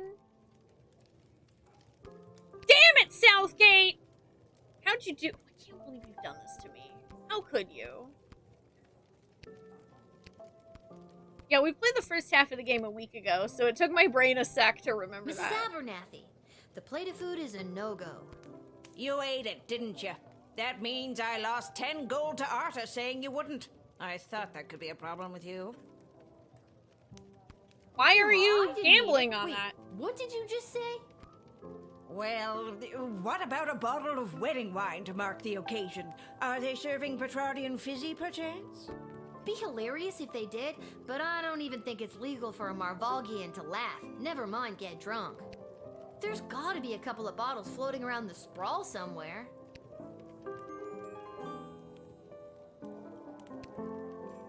What if I just get an empty bottle and then get the blood from everyone's boots? One bottle of Petrardian fizzy, please, Arda. No need to check my ID. I am absolutely underage. You know I can't do that, Lil. We'd lose our liquor license. If we had one. Or a food handling license. We shouldn't be allowed to operate. It's too much pressure. Emma, hold on in there. We're prepping for the post-wedding rush and she's losing all motivation in there. Tell you what, you find me something that'll help motivate Emma, and I'll give you a bottle of the fizzy. On the house, but under the table. Okay. What do you think? Deal. I know I've seen a motivational poster somewhere inappropriate recently. Oh, actually, yes. I do know where to get that. The dungeon. This is why I need to play more point-and-click adventures. Yeah, but sometimes what happens to me with point-and-click adventures, though, is... Man, I end up overthinking every single puzzle. I overthink all of the puzzles.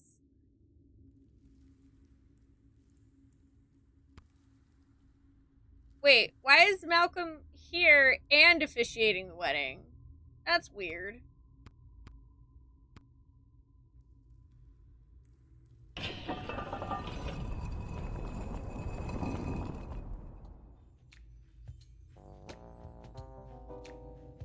Lil, there you are. I've been searching everywhere for you.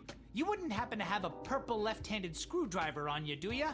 Or a pair of shoes made out of a watermelon? No. Fresh out of both. Why? Rats. No reason. What can I help you with? I need to find something to motivate someone stuck in a service industry job. Like this poster. How about that hang in there kitty motivational poster? It's always helped me when I've needed a boost. That would work perfectly. Go ahead and take it. But only because it's your birthday. It's not my birthday.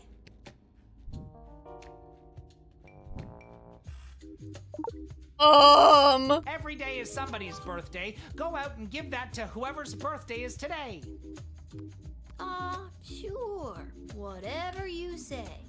Sir? Oh my god, I forgot you were back there. It's been months. You really took that motto to heart. Good job, kitty.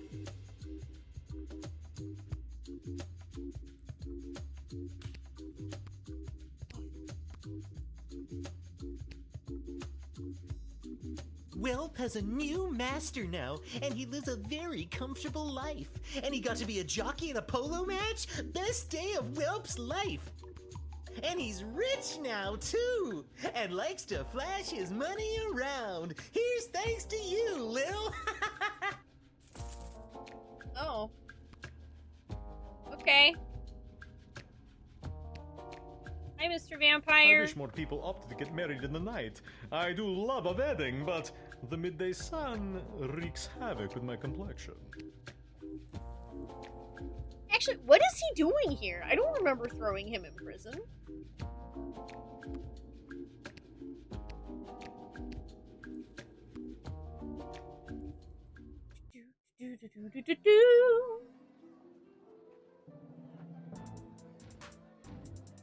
Okay, so go back to the Twisted Sisters Tavern. Trying to walk north and Discworld mud on your other screen. Man, what a time to be alive. Alright, I've got this motivational poster. I've done it! I found the perfect thing to motivate you, Emma. Take a look at this. Take a look at this very cute poster. A hang-in-there kitty poster. I hate cats. Oh, I guess it's not perfect then. No, it is. I can hang in longer than that stupid cat can. Hey, Arda, let's get things going, huh? Thanks, kid. Here's your bottle Okay. of Bacardi and Fizzy. Well, I guess If you that get still caught with works. it, don't say you got it here. Hey! Bacardi and Fizzy. It's not for me. I'm getting it for a little old lady. How times have changed.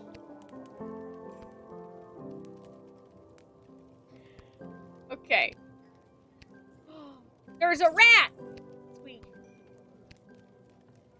Hello, Mrs. Abernathy. I got you Mrs. A, alcohol. I found you a bottle of the fizzy stuff. Can I have your glasses now?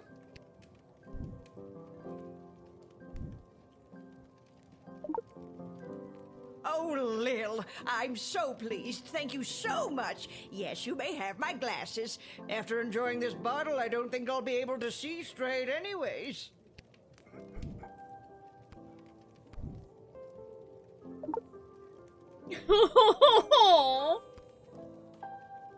Alright, so we're getting Mrs. Abernathy drunk. Also, we have some glasses for Edward now.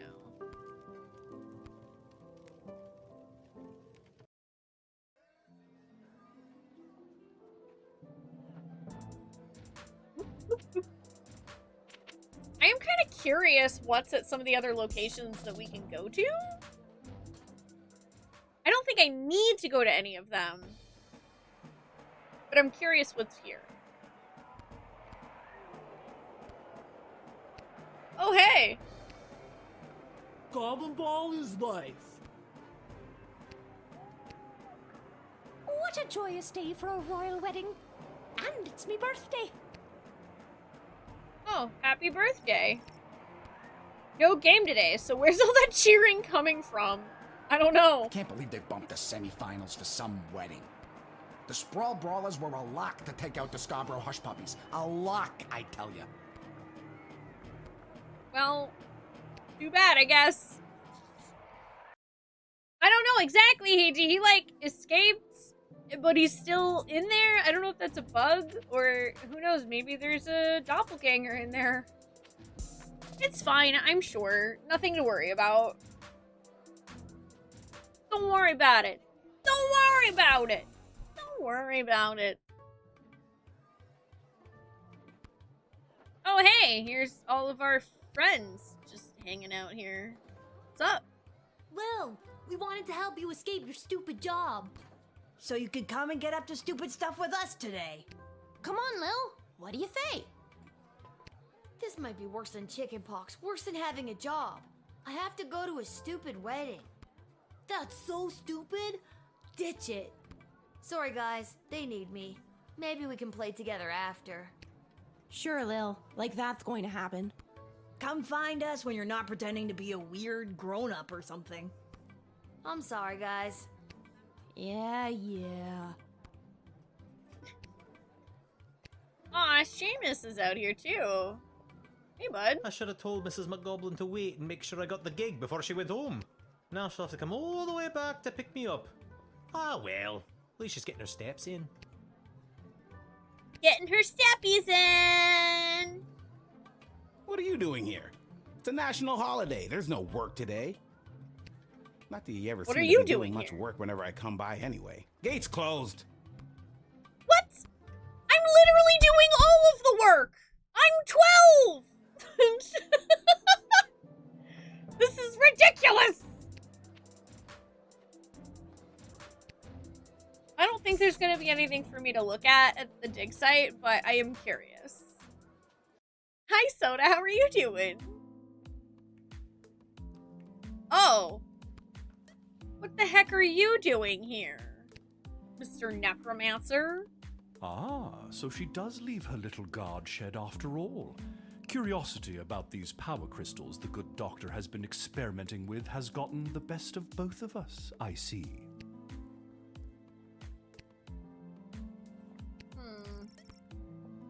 Lil sees something sparkling in the darkness. Do you wish to reach into the hole? Yeah, fuck it, why not? I found a power crystal! Hooray! Nothing bad ever happens to me.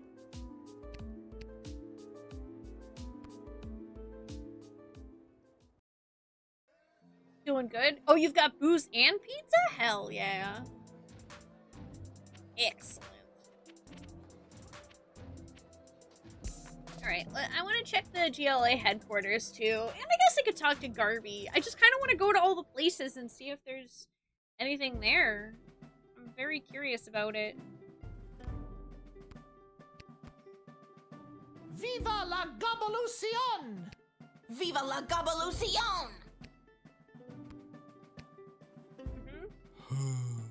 Nobody seems to want Carl's orange slices after all. Well, Carl, you ate all the oranges, so... I knew I never should have introduced them to each other. Kelly was my hairdresser.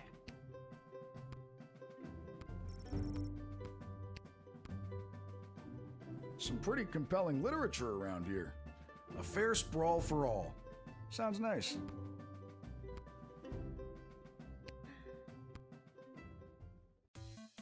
Finally, a group that does not belittle me for my lack of skills, my poorly chosen name, or my pixelated skin.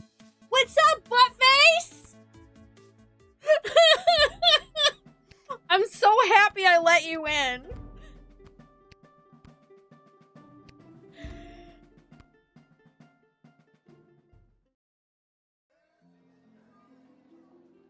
Okay, I think I've been everywhere.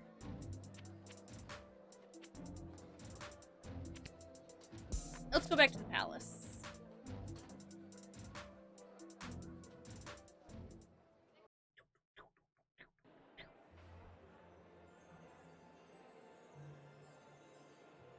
Hello, I have brought glasses.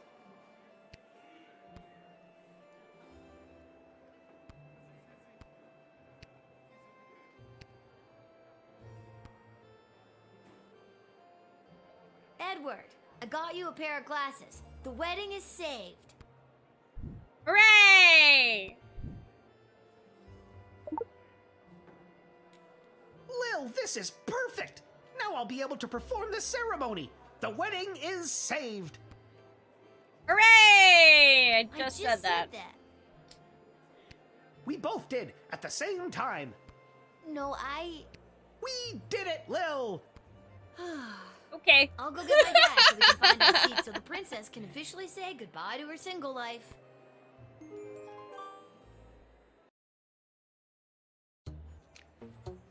Welcome, ladies and gentlemen, humans, elves, dwarves, and other non-humans alike. We are gathered here today to witness the sacred union of our dearly beloved Princess Desdemona and the fierce and honorable Praetor Kargan. Applause! We stand here to celebrate the love shared between these two people, as their union will forge a strong bond that will bring renewed strength and vigor to our fair city-state.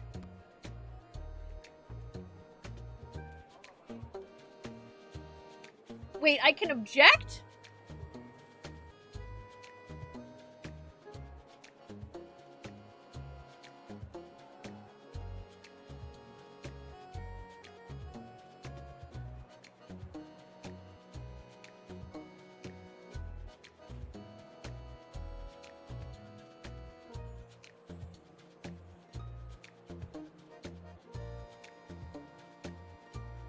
I'll keep listening for now. Happy couple have elected to write their own vows. Praetor Kargan, the floor is yours. Princess, together our two nations will enter a state of cooperation. Your surplus population will help fuel future glorious ballets of the Marvog Empire and provide ample breeding opportunities for more proud Marvog warriors. Kapla!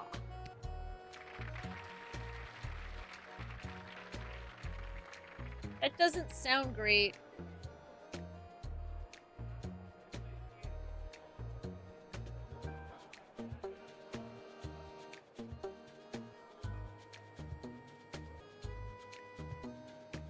I want to see what all they have to say. Princess Desdemona, you may proceed. I want to hear what Princess Desdemona has to say. Hi, Fishy. How are you? Don't worry. I also object to the princess honestly marrying either one of these two at this point. That's so, romantic. Even though our people have differences of opinion on a variety of subjects, going forward, we will solve our nation's disagreements with words and mutual respect. But what fun would it be? Nothing can compare to the feeling of conflict resolution through the hunt. There's no chance you're talking about hunting rabbits or pheasant, is there? Ha ha, no. And now, the presentation of the ceremonial rings.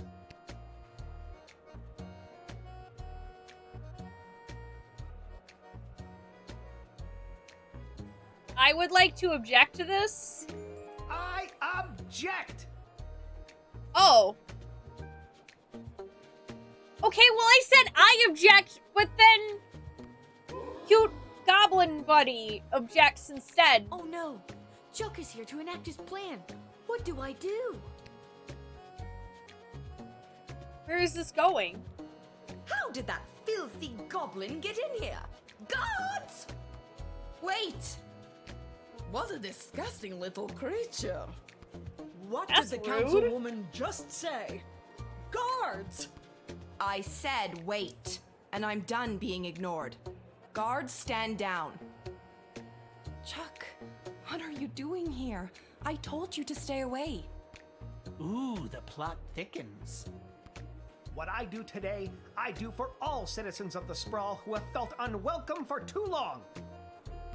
For those of us who look a little different, who can't walk down the street at noon with their heads held high. I'm looking at you, mole people. The small contingent of non-human guests cheer. I couldn't stand by and watch as my people's chances for a good life were erased by the sham of a marriage. Hey! And I couldn't watch as the woman I love. What did he There it just say? is. And there it is. The plot thickens again. We just went from soup to gravy, people. Don't! You can't.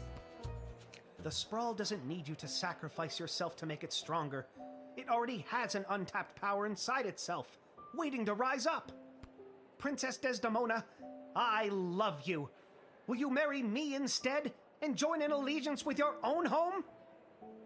This will not stand. Princess, you can't seriously be thinking of leaving me for this. I'm on the edge of my f***ing seat here.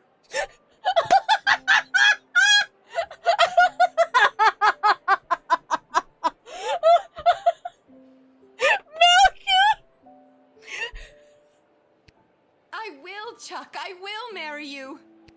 What? Yeah! This isn't going to work out. People of the Sprawl, this may shock and horrify the worst among you, but this is Chuck, my secret goblin lover. Secret goblin! And I choose him as my groom. And together we will empower our own people and usher in a better, brighter future for everyone in the Sprawl. Watch out, Lil. What is that? A letter! I definitely thought that arrow was headed for her. By rejecting the leader of Petrarch's proposal of marriage, you have made a grave mistake that will not go unpunished. Consider this message a declaration of war. You are hereby under siege, and we demand your unconditional surrender immediately. Otherwise, we will lay waste to your precious kingdom with fire and brimstone pouring out from our weapons of war. Love and kisses, the kingdom of Peshard. Oh, shit. Oh shit, indeed! End of part 1!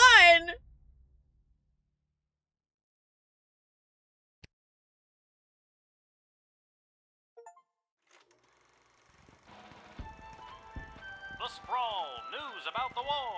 On the front lines, our homegrown heroes are holding toe-to-toe against the pungent Petradians. But back in the barracks, folks from home and away are signing up to do their part. You might even find the odd Petradian joining our ranks to fight against their own. Go get 'em, soldier. And get 'em once for me. Talk to your local Godshed operator about how you can join the Sprawl Army today. Join the Sprawl Army today. No, thank you. I'm 12.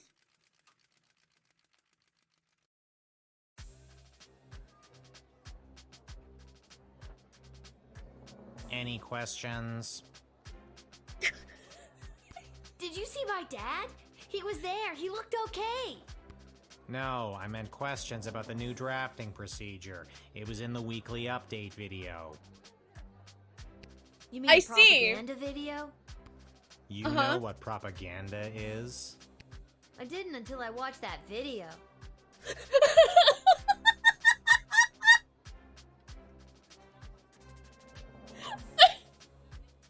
I love this game so much! Listen, people are going to come up asking about joining the army. It's your job to decide if they're a good fit, especially considering who else is coming to enlist that day. I thought my job was to decide who to let pass the gate. That's also your job. This is wartime. You have to do two things now. I wish my dad was here. He'd show me how to get out of doing two things. Up until now, we've tolerated a 2-star average with you, Guardsman. Not anymore. We are dancing on a knife's edge here, so now you have to maintain a 2.5-star average, or it's game over. Oh, and if you don't draft the right people, we could lose the war. Also game over. Wait, figuratively or literally? Both. Oh my god. Awkward pause! Well, I'm gonna go. You're just gonna leave after dropping something that heavy on me? Fine, I'll stay. We can tutorial some more. Actually, I'm starting to see the appeal of your first plan. I thought you might. Goodbye, Lil. Bye!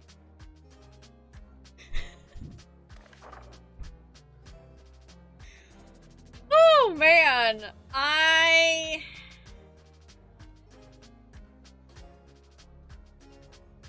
This game is good.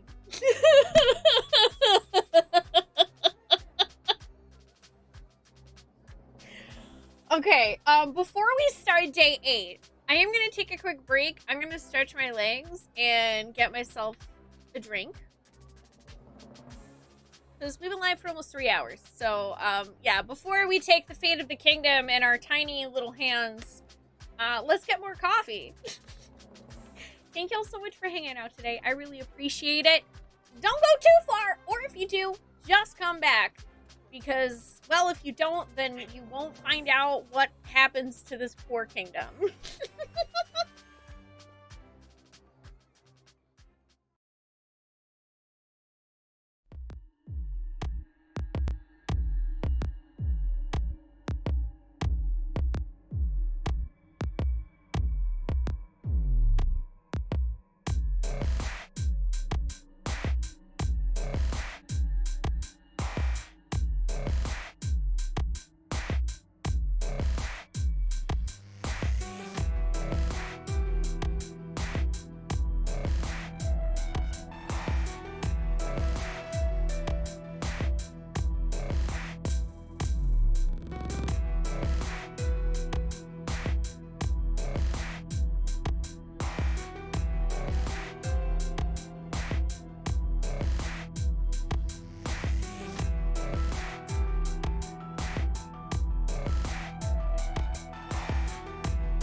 thank you so much for waiting.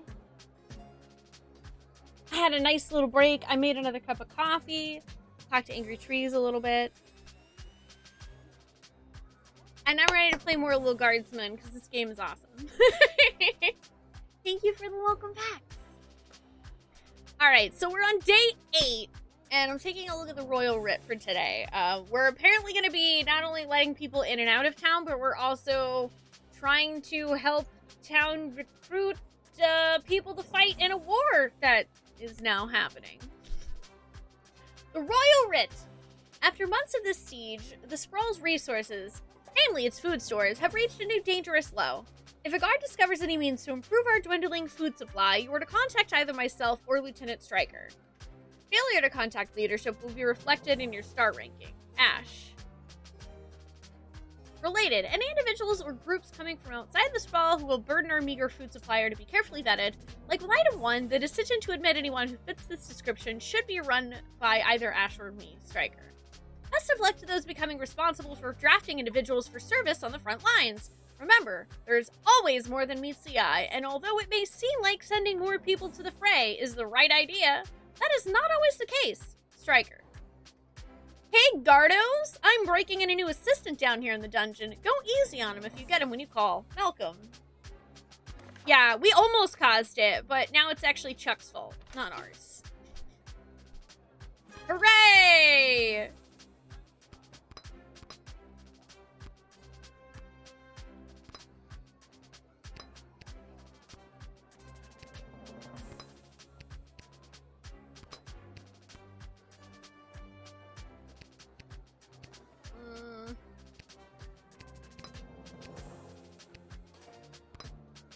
I'm gonna just do that anyway. Okay, that's probably good enough.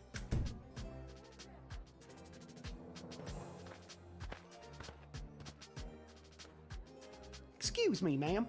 Is this the place where a fella could sign up to join that war that's going on? Yes, but do you really think you're good for a war? Also, one sec, y'all. Sorry, I actually need to get a napkin real quick. I don't know how to feel about this man. Already. I already don't know how to feel about this man.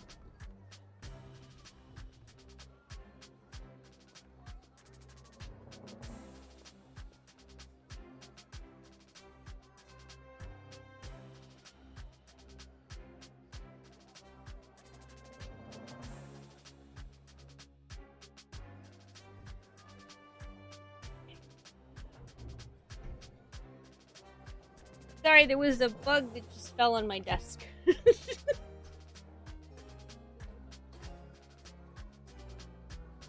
There was a bug that fell on my desk, and now it is dead.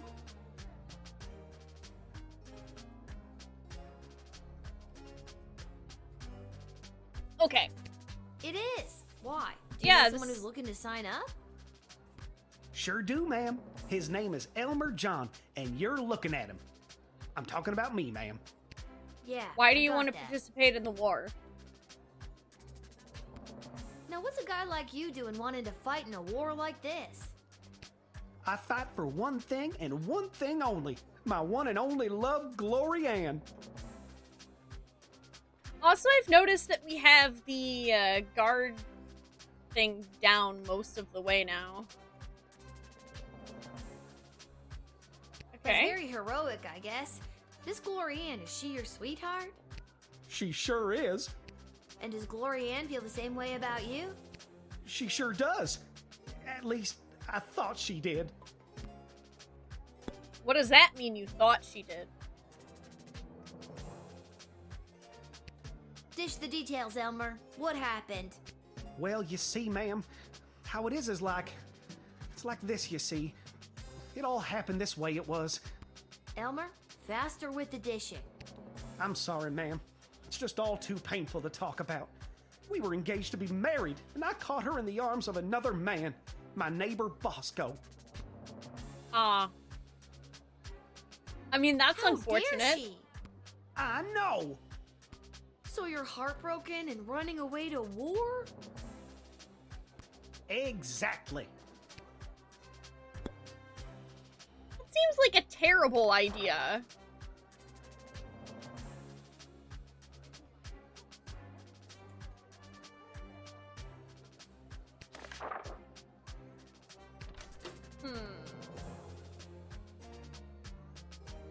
I don't feel like any of this will really help.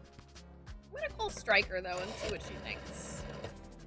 Yes, we need all the help we can get out there. But I can't justify taking any more emotionally conflicted soldiers onto the battlefield. Scan this guy for any evidence that he's got a strong enough stomach for what he's about to get into.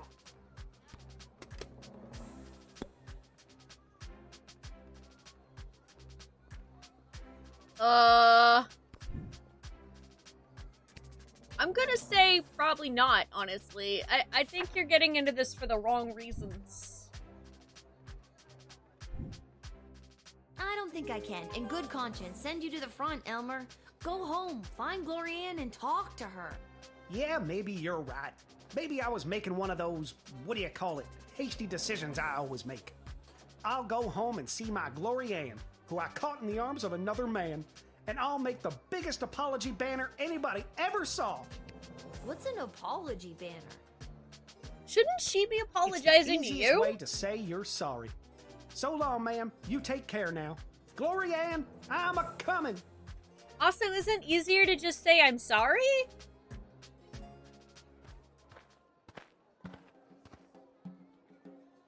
Ah, it's you again. I remember you, the miserable wretch who saw to me the last time I came to this repulsive, simmering carbuncle of a city. What's up, old man? I remember you too. You're that unpleasant, obnoxious Ebenezer Scrooge knockoff. Yes, we have met. Savage. Alright, what the hell do you want? It's my intention to go straight to the bank of the sprawl and have my substantial monies removed from this sinking barge of a city before the banks are overrun, or worse, sacked. Mr. Dunn just needs to hear my confirmation number, and I will have my fortune sheltered in a more rich, people-friendly nation. Wow. You really think the people of the Sprawl are dumb enough to sink their own bank? Inevitably. People flock to BS at the first real sign of danger. Ha ha ha ha! Truth serum time. Honestly, what does it all matter anyway? I've spent my entire life accumulating one of the largest fortunes in the sprawl, but what good is it without my darling whelp? If only I could speak with him again. I could leave all this money behind if it would get me back my whelp.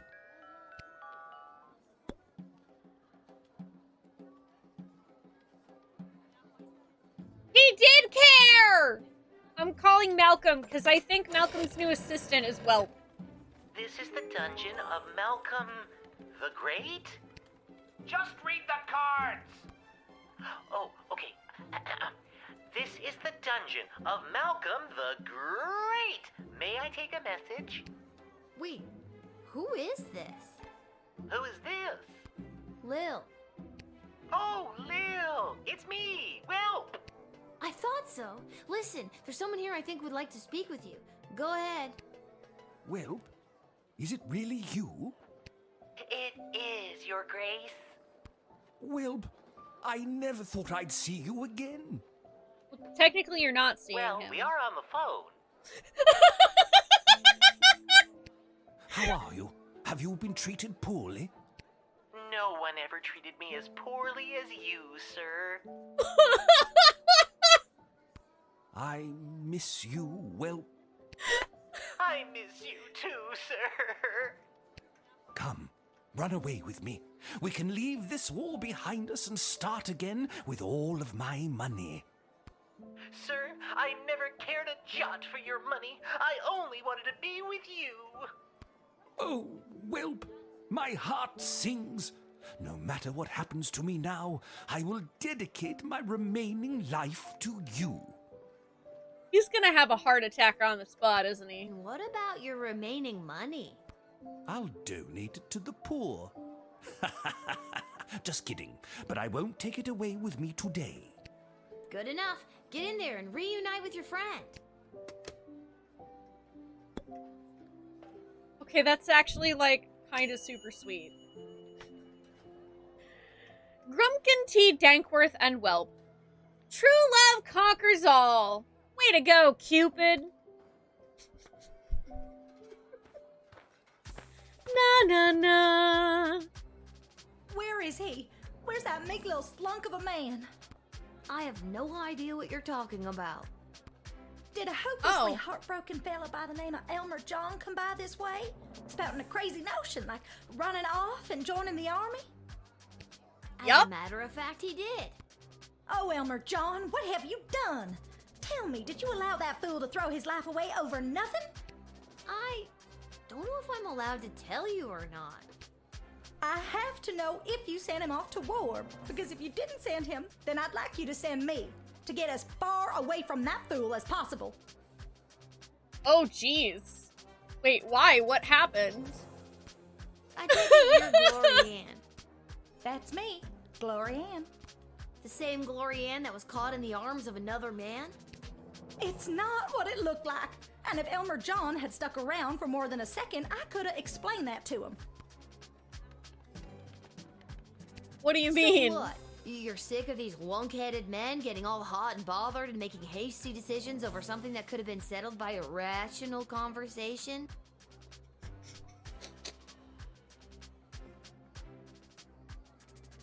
Just coming for the entire rom-com genre. Exactly.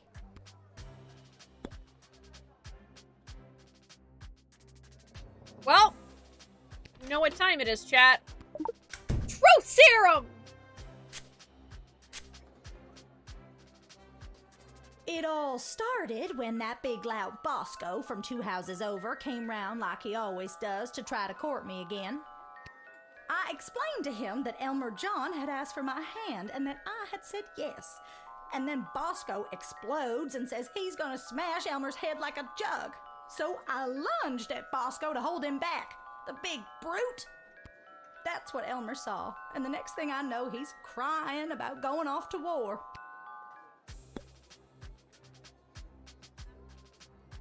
So basically, y'all just need to have like an actual conversation. Even if that fool Elmer John is drafted as well, and he's there waiting for me with his big dumb eyes and his cutie pie dimples, it won't matter. He won't be able to smooth talk his way back into my heart after doing something so stupid like running off and joining the war. Which you're literally trying to do right now. It doesn't matter if you let him in or not. Either way, I've made up my mind. Come on. You really don't want to know if he was or wasn't drafted? What if he's at home waiting for you with a big old apology banner that says, "I'm a fool, take me back"? He's run out of apology banners this time. Him and his suspicious mind. Not to mention the wartime measures prohibiting the sale of fabric for such frivolities.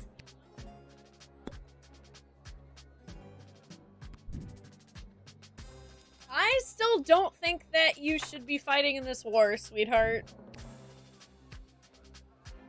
Go home and stop being dumb. I'm not doing this because I drafted Elmer John and I'm trying to keep you apart. I understand. And I'm not doing this because I didn't draft him and I want you two to be together. Understood. I'm doing this because I don't think you fully thought this through.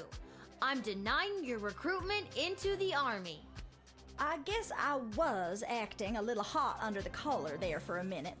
I should go home and talk things over with Elmer and... Wait. Now will you tell me?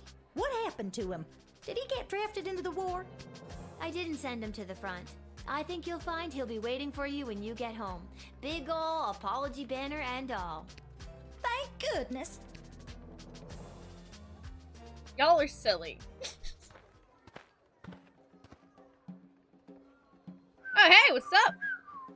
The goblin approaches, whistling a happy tune. Oh, hello, Lil. Isn't it an absolutely beautiful day? Sun's shining, birds chirping. Why, a gobbo could almost sing about it. Hey! Nice to see you again. You too. What's going on? I'm just coming from a conference of GLA members from different nations looking to help each other out. The GLA sounds like it's thriving. It sure is. We made some major inroads with a sympathetic group of Petrardian miners. They've offered to dig tunnels that will bring food to the sprawl without anyone knowing. That seems... I hope we can get these plans to Queen Desdemona for her stamp of approval. Then we can get things underway. That seems like not...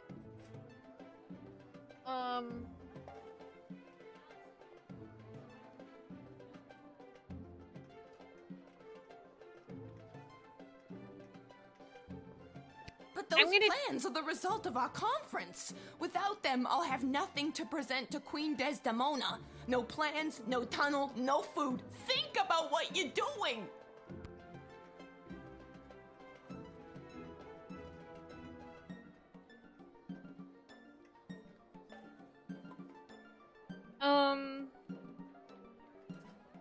You know, I'm gonna say, considering the Petrardians don't have money, they probably don't have spare food, and you're probably just gonna lead them right into the castle with, like, their nation's literally sieging us. Like, I'm really sorry I'm gonna hold on to this.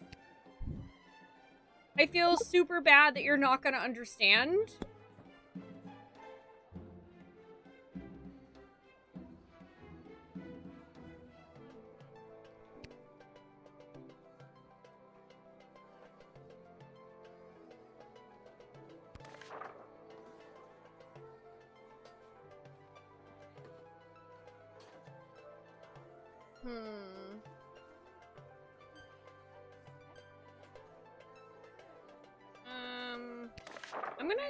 Okay, I'm supposed to call one of them, so I'm gonna call Lieutenant Stryker about Those tunnel plans to increase our food supplies are exactly the kind of outside-the-box thinking we need.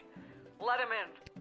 The city's best and brightest will go over the map, and construction will begin in no time. We have food! We have food!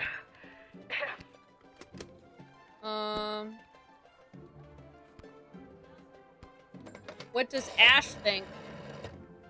Tunnel plans to increase our dwindling food supplies?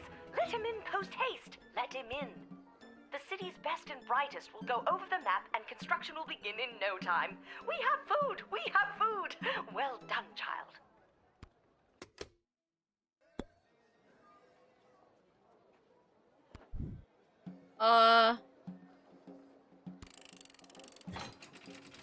I'm very confused right now.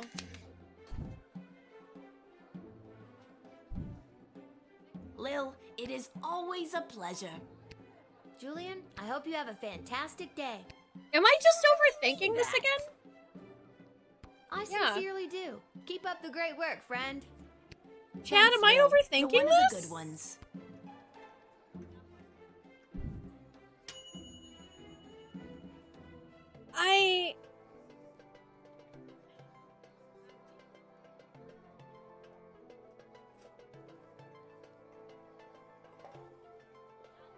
I mean, I guess it's a good point that I do remember learning that the Petrardian folks, like, basically the miners are like slaves, so they're in a very similar situation to the goblins.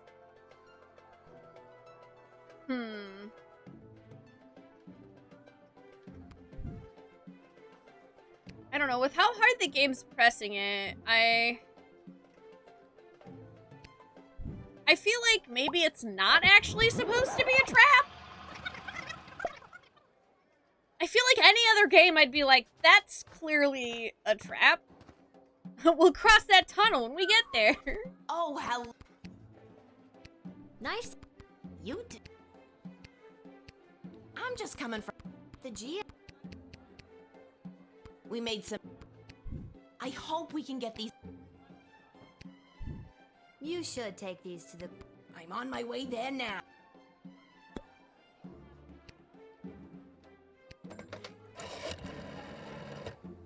Those tunnel...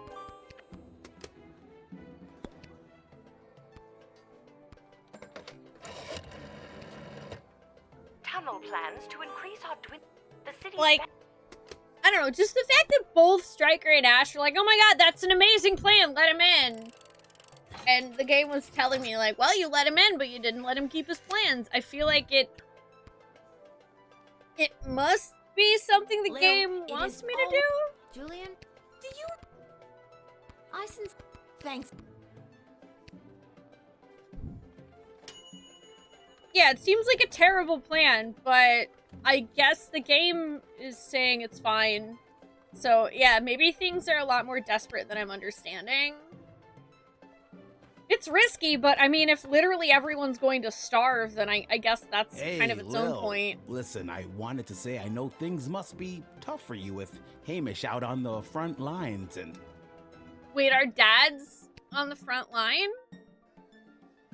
Thanks for checking in. I appreciate it, Cecil. I'm doing all right. That's good to hear. If you ever need someone to talk to, you know where to find me. I'm actually not sure I do know where to find you. Oh, well, normally it would be at the barracks, but for the foreseeable future, I'll be running security for Her Majesty Queen Desdemona. After you finish your shift, Her Majesty and the Royal Consort have asked to see you. Oh, Cecil. Once again, we dance this dance. You come to escort me to bigger and bigger meetings. I make fun of you. Quite the team we are. I should have stayed in school. She's meeting with some high-ranking member of the Mages Guild to discuss battle strategy. To be honest, the guild hasn't been very supportive of how Her Majesty has handled things. She was looking for a bit of backup and wanted you specifically.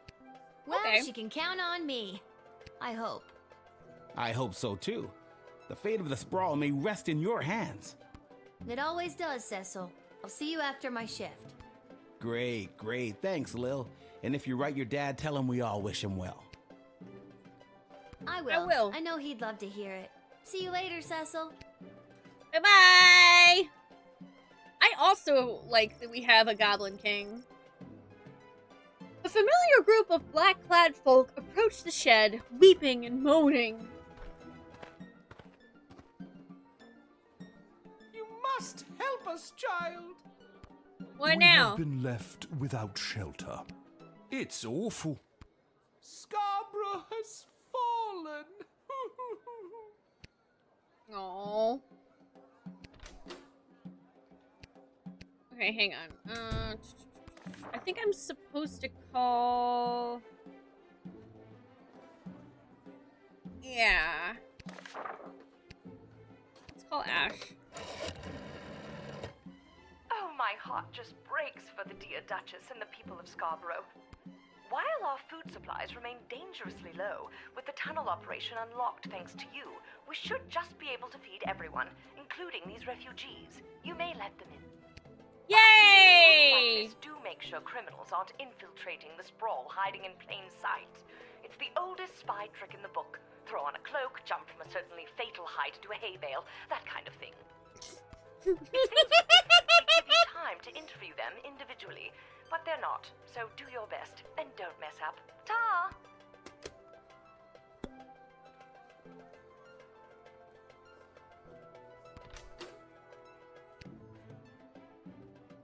X-ray! Ooh, what do you have in your pocket?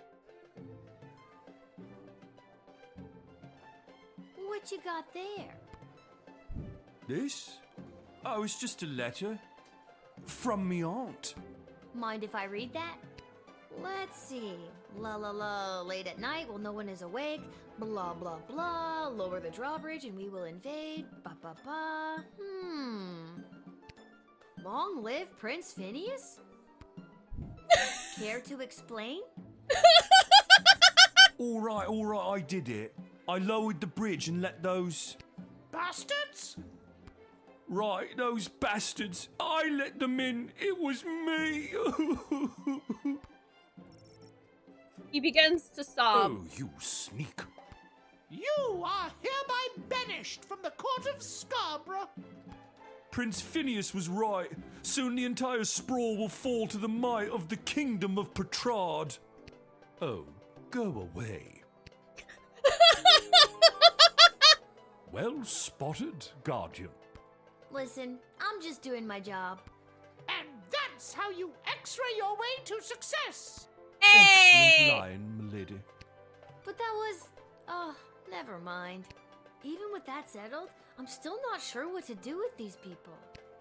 Yeah, I have no idea, why on earth. I don't know anything. It's fine. Yeah, I'll let you guys in.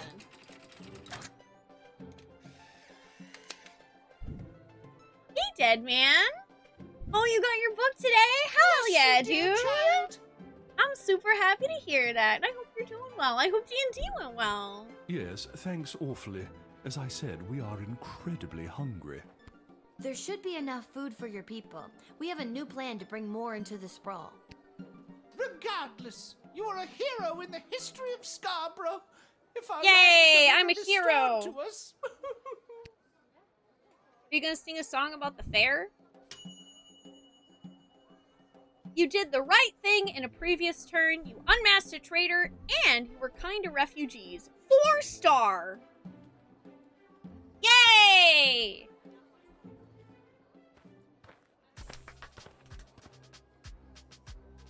Hello? Where do I enlist? You're there.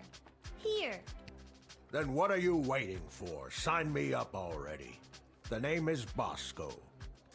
Oh, it's Bosco. I heard that lily-livered runt Elmer John came by this way, and I want to catch up with him so I can smash his head like a jug.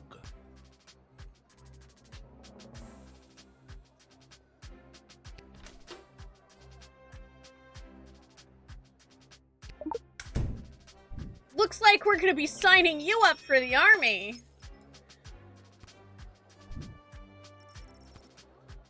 Damn third-rate power crystals. I can try the metal detector.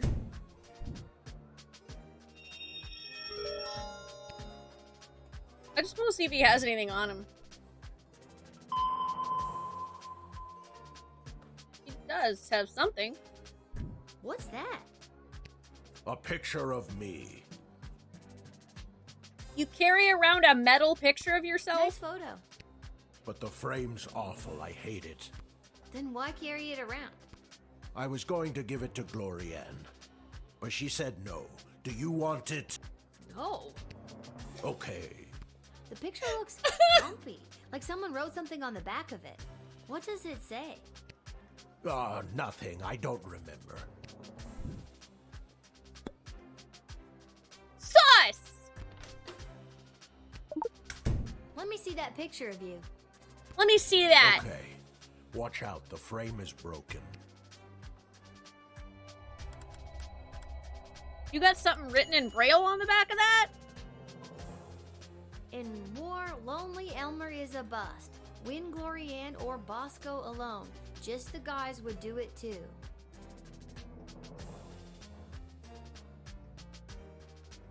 What the heck does that mean?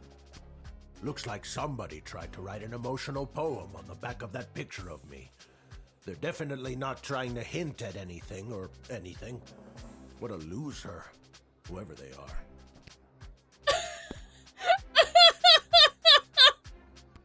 You're just the kind of guy we're looking for, but I'll need more than just a first name to sign you up. Houlihan. I guess is that literally like, hey, if you get confused, basically don't sign Elmer up by himself. Sign either this guy or the lady up by themselves or the two dudes. Okay, Bosco Houlihan. And last thing, why do you want to smash Elmer's head like a jug? Because he's a fool. I trust it's common practice to go around smashing people's heads like jugs where you're from? Only if they're dumb enough to run away from a quality dame like Glorianne.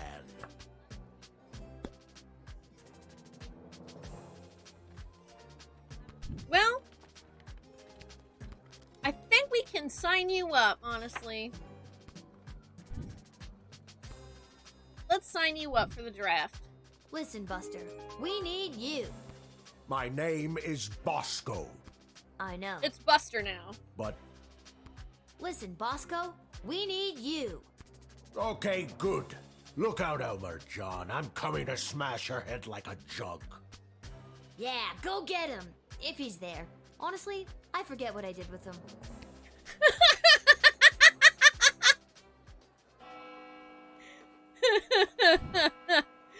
Oh, man. Hey, a perfect score! Woo! I'm getting pretty damn good at this. You slid down the leg of an evil mecha spider holding your sword in one hand and an unconscious party member in another. Oh my god. Talk about dramatically saving someone's life. Dope. 4 stars. 4.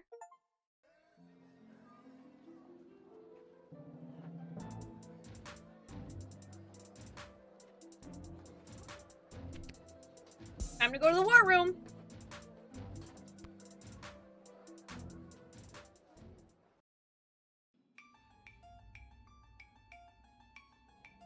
Which is exactly why we must start using them immediately. The risk is too great. We need more time to study the long-term repercussions. A luxury we can ill afford. Your Majesty, Lil has arrived. Thank you, Cecil. Lil, thank goodness you're here. I've got a problem. You have an opportunity, Your Highness. Oh, you know boy. Tyronius Athanatos, I believe. I've had the pleasure, I guess. Yes, I remember this little guardsman. And Dr. B. Have you met Dr. Beatrix von Matterhorn, Lil? I have. She works at the hole in the ground by the edge of town. Yes, I mean, it's an archaeological dig site, but yeah, that sounds about right. Yeah, she's the one who gave me the chronometer 3000 on my first day. Ah, so she does have access to power crystal technology. I might have known. Wait, Lil has had access to power crystal technology this whole time? Maybe it's not as dangerous as we imagined. She seems fine. We don't know that. It's still too early. How long can we wait? I mean, I did How get many transported brave to another soldiers of the realm sprawl must where give their I lives talked before we to use the the devil. tools we have available? So, Let me fill you in on what's going on here. The Mages Guild feels that if they had access to power crystals, they could hold back the enemy and maybe even win the war outright. Okay, so why don't they go buy some? I know a guy in an alley. You know what? I'm gonna stop there. It's starting to sound weird. They want all the crystals. Access to every dig site and existing stockpile in order to amplify their power. Nope. The good doctor could simply give us the blueprints. Or better Absolutely yet, not. the working model the child has in her possession. This would allow our research to flourish in no time. Dr. Beatrix feels that there are too many unknown variables to use it safely on a larger scale. Well, considering I know that the Mages Guild is full of douchebags trying to take over... The Mages Guild is and always has been reckless. There's no way I'm handing my research over to you. Not until I see the full effects on my human test guinea pig here. Yeah. Wait, what? We both knew what this was. Well, Lil, you've been using power crystals at the guard shed. What do you think? Are they too dangerous? Meow, meow, meow, meow, meow, Yeah? meow, meow, meow. You look like I could use some subs. Yo, if you're getting us all sandwiches, Anthony's, I would like turkey with lettuce and tomato and light mayonnaise. Thank you for 7 months. Hi, how are you doing today? Bruh, that's too dangerous. They are way too dangerous. I use the chronometer 3000 under very specific circumstances. You start manipulating time out there in the everyday world, who knows where it could lead? Spoken like a scientist. Do you have a master's degree? No, but my husband does. How many times do I have to tell you people? I'm 12. Thank you for your counsel. I always appreciate having multiple opinions when it comes to big decisions. I have made up my mind. Dr. B will continue to oversee Lil's progress with the Chronometer 3000, and it will stay out of the hands of the Mages Guild until we can be certain that it is safe to use in this war. Yep, because I don't trust the Mages Guild. Oh, bet. Oh, you'll take any hero? I'm not picky, that's just my favorite sandwich. Hi, Snowman. Cheese sandwich sounds good too, honestly. Good. You feel like it's a good time to resub for 6 months all at once? Aw, oh, dude, hey, thank you, Annies. I really appreciate that. I've been hearing some folks' strategy for maybe getting around the price of subs going up is to sub for a chunk of time now, wait till September, and then see if there's another deal for September, so you can keep getting it at the $4.99. Then at least allow the guild I don't know when those access are to the going up, Crystal though. Reserve for the sake of the Sprawl's future. For the time being, the reserve shall remain under my control. For the time being. See? See? This mage guy's evil! My decision is final, Tyronius. You will find that I am not as easily swayed by you as my father was. That guy's evil. Thanks for your insight, Lil. I'm sorry to keep putting you in this position. Yeah, no problem. I'm 12, but, you know, it's fine. I'll solve everyone's problems. I'm just here to support my lady love. This choice has been eating her up inside. It's an important decision, and I want to do anything I can to help. I think she made a good choice. With you, I mean. Aww. Why the princess listens to you, I will never understand. It's like you're the only two people in the Dead Mums Club. My mother's terrible. That should count for something. Hopefully your words will not sway Desdemona on future matters. What the hell ever, Wish.com, Strahd? I'm glad calmer heads prevailed. At least for now.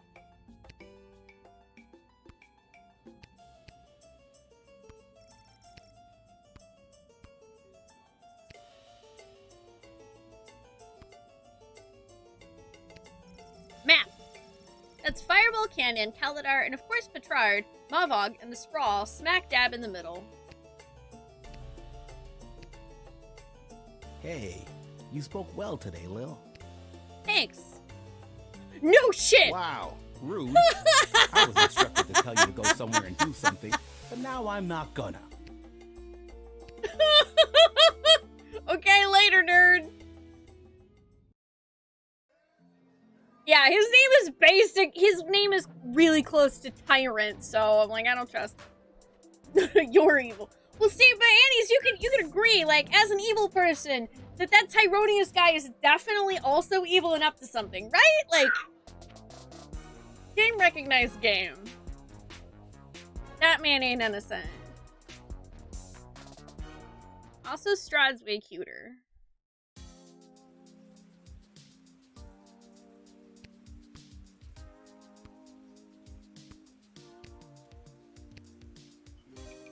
Welcome to Garby's Emporium of Wonder. Lil, about Hi, time Garby. you showed up. I've had every mage in town come by the shop today trying to buy up all the power crystals. Really? You mean you don't have any left? I wouldn't have if I didn't hide a few away for my best customer. Aww. You were my only customer, but now that I cornered the mage market, I don't know if I'll be able to keep these crystals in stock. Well, the good ones anyway. The mages didn't seem to have too much interest in the cheapo ones.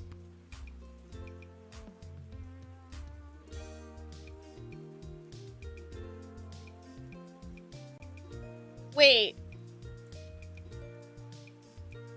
These are shittier now.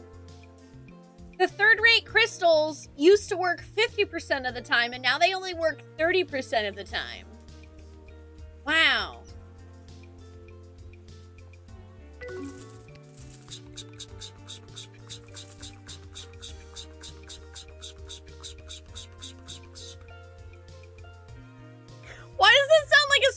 bottle.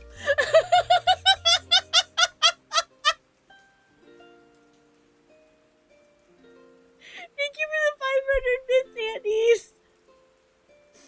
This sounds like a spray bottle.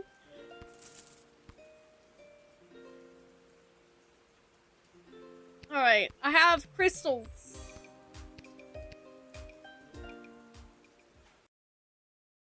Oh, they go up on July 11th. Okay. Lil, oh, you're fine, Shoopon. Don't worry. I'm doing good, Metal. How are you? Yeah, I did very well dressed up as the Monopoly board in elementary school, Ness. When we did the play Alive about toys that come to life, I was the Monopoly board. I wanted to be the cool robot toy, but I was informed that that role was meant for a boy. So, you know. It's fine. I don't have rage. Same old. How are things around here holding up? Great. Business is better than ever. Something about war and the idea of impending doom really gets people out to the bar.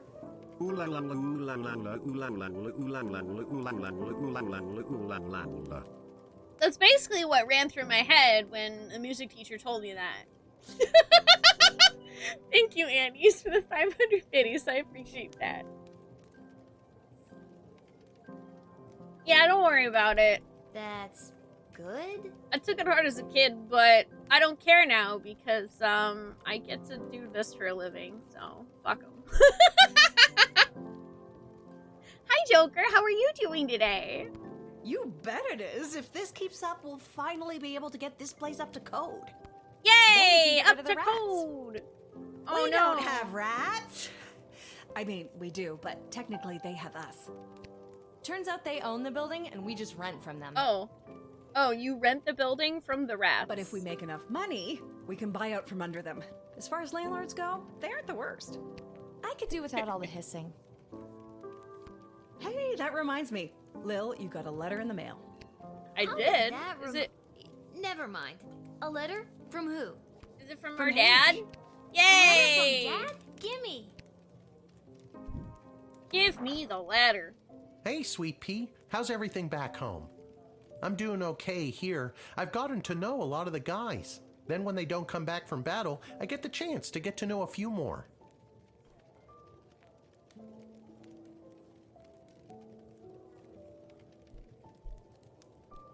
I miss you.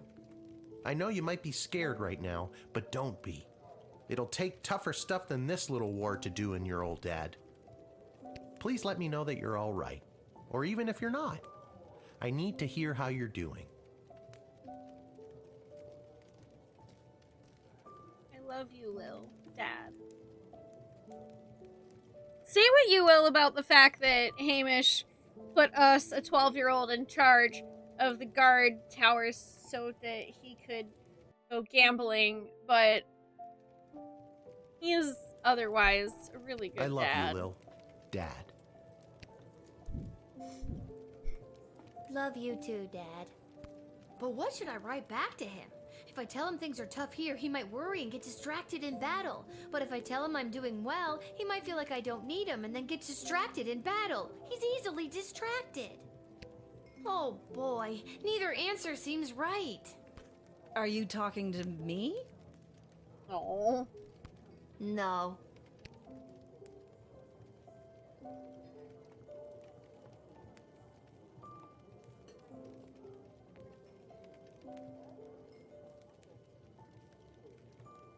I always choose honesty.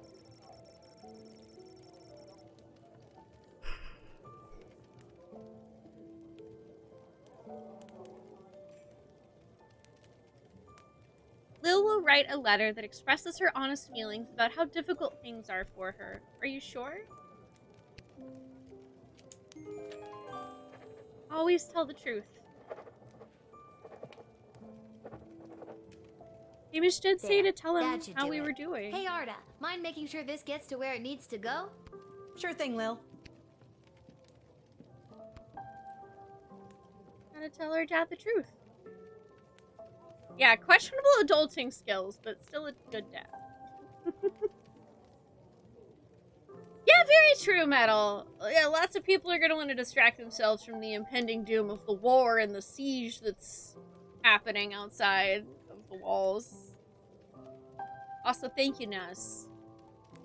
Yeah, I think it was a cardboard costume with aluminum on the outside, so it looked like a robot. You know what's weird? I still remember the name of the kid who got that role.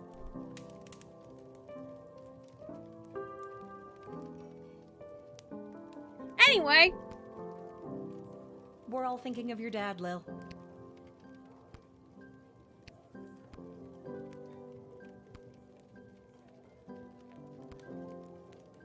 Well, if it isn't my old pal Lil. Hello, gambling man. So now you remember me. Always did, kiddo. Just had to play it cool while at my legitimate place of business. My former legitimate place of business, that is. Oh no, what happened? Tough to say, kid. Could have been any number of things. Change in management, downsizing on account of the war. It was probably the illegal gambling operation you were running out of the concession stand. Tough to say, kid. Regardless, I'm here on official bookie business. I've come to collect a debt from Hamish. Well, he's at war. Sounds about right. How much does he owe you? 30 gold, and I've got the marker to prove it. Hey, I earned that. Well, I'm now glad I had 30 gold. And so did I. Pleasure doing business with you, kiddo. But hey, I'm not all bad. I hate to take a young kid's pocket money so heartlessly. Doesn't seem that way. Hate to take it without giving them a chance to win it back, that is. Fredo, no gambling. No gambling. No gambling, Fredo.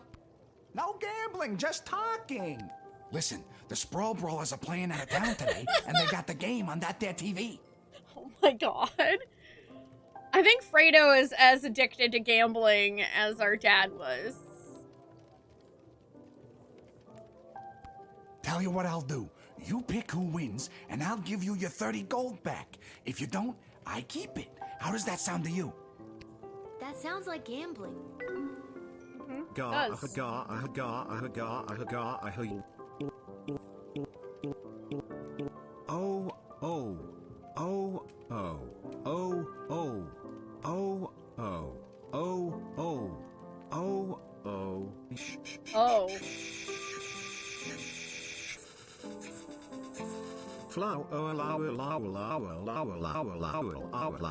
Cheer 100, cheer 100, cheer 100, okay. Brian out.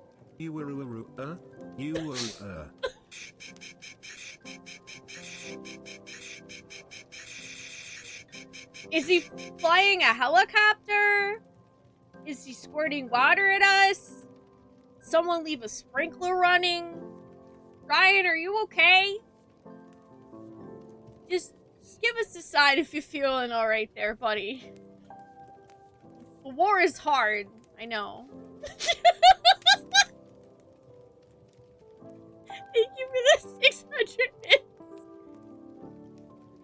Stop drinking Windex, man. No. I ain't hearing a no here. Which team do you want to hear about? Now this team is really something.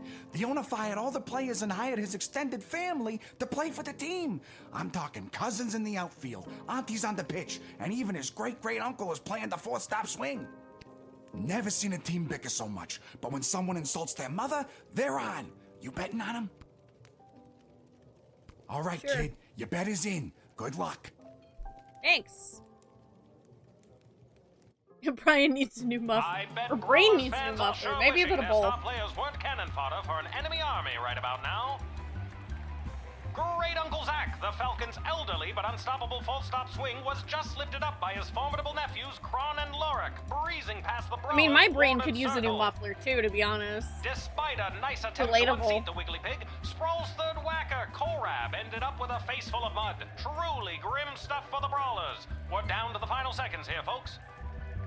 The Falcon's first flanksman, Fiona, has taken out her slingshot. She's pulling it back, and she's beamed the glistening gargoyle, and the Fosca Falcons congratulations to the Voska family on another bloody successful family reunion. Bloody successful, I get it. Lucky guess, kid. See you around. Lucky guess. I mean, our team's never won. I don't think our team's ever won. Shh, Lil, I'm being discreet. Isla bet me 5 gold that I couldn't steal a bottle of fizzy when Arda's distracted. How are you planning to do that? I figure if I wait long enough, one of the rats will bite her and she'll freak out and maybe run around a bit. Solid plan. Okay then. Well, I think I'll hit the hay. I think I've done everything I need to do. Let's hit the hay. Let's hit the hay. Hey, hey, hey, hey, hey, hey, hey! Hit the hay. Reunited with his darling whelp, Grumkin T. Dankworth was a changed man. Together, the two traveled through Kaladar, sailed Lake Inez, and even summered in Fireball Canyon. He laughed as he had never laughed in all his days, and their nights were filled with food and wine, music and love. They ran, holding hands, through fields of flowers. On one such sprint, Grumkin clutched at his chest. His heart had overflowed. More accurately, he suffered a massive heart attack. Called it. Try as he might to revive his former master and now true love, Whelp was unable to resuscitate the old man. A simple funeral was held, and the widower Whelp counted himself lucky to have ever had such a love as this. As for his substantial riches, they were held by Mr. Dung, head of BS, until such time as Mr. Danksworth's will was read.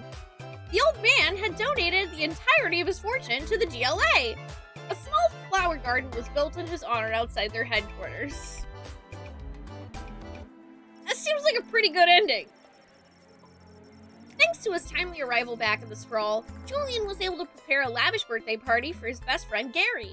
Every goblin, troll, halfling, cyclops, and mole person who was anyone was there. It was a bright spot in what had otherwise been a dark few months for the Sprawl. As a birthday present, Julian gave Gary a pure, unrefined power crystal that he received from the visiting miners. The glint of its unearthly glow reflected in Gary's eyes as he inserted the powerful crystal into his practice wand. He thanked Julian profusely for this most precious present, but never left his sight from that day on. The next day, Julian presented the plans he was carrying to the city council. These plans detailed an extensive tunnel system to be dug underneath the walls of the Sprawl, which would allow food to be secretly and safely moved into the Sprawl right under the enemy's nose. After a short period of deliberation, the council realized just how hungry they all were and unanimously approved the plan. Someone will be arriving to start digging the tunnel system soon, but it's all on the up and up and pretty hush-hush. With new plans for bringing food into the city working their way through the bureaucracy of the Sprawl, there were enough rations for the refugees from Scarborough to eat, and a space was made for them at the refugee camp springing up down at the docks. The Duchess was not impressed by her new surroundings, but to be honest, she's a very difficult person to please. Swift justice was visited upon the traitor who lowered the drawbridge of Castle Scarborough in the middle of the night, allowing the enemy to enter and take control of the duchy. The villain was hanged in the town square. Brutal? Certainly. But this is war, and it's better to be safe than sorry. Plus, it made for a fine day's entertainment, as there are no video games in the Sprawl to keep people amused.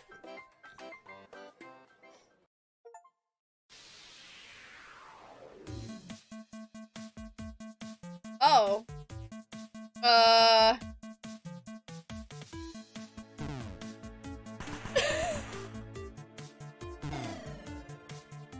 Hey, we won!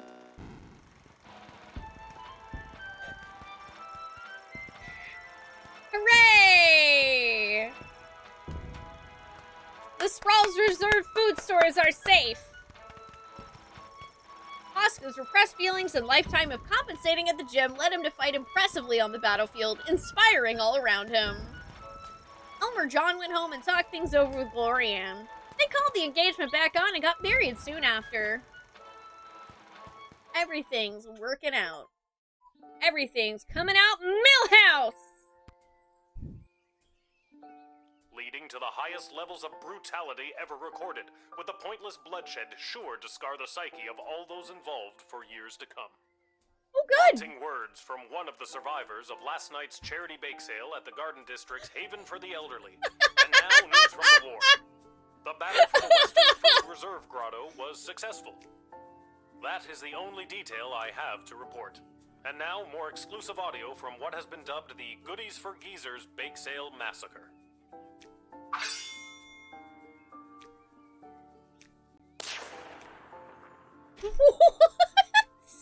That's my banana bread.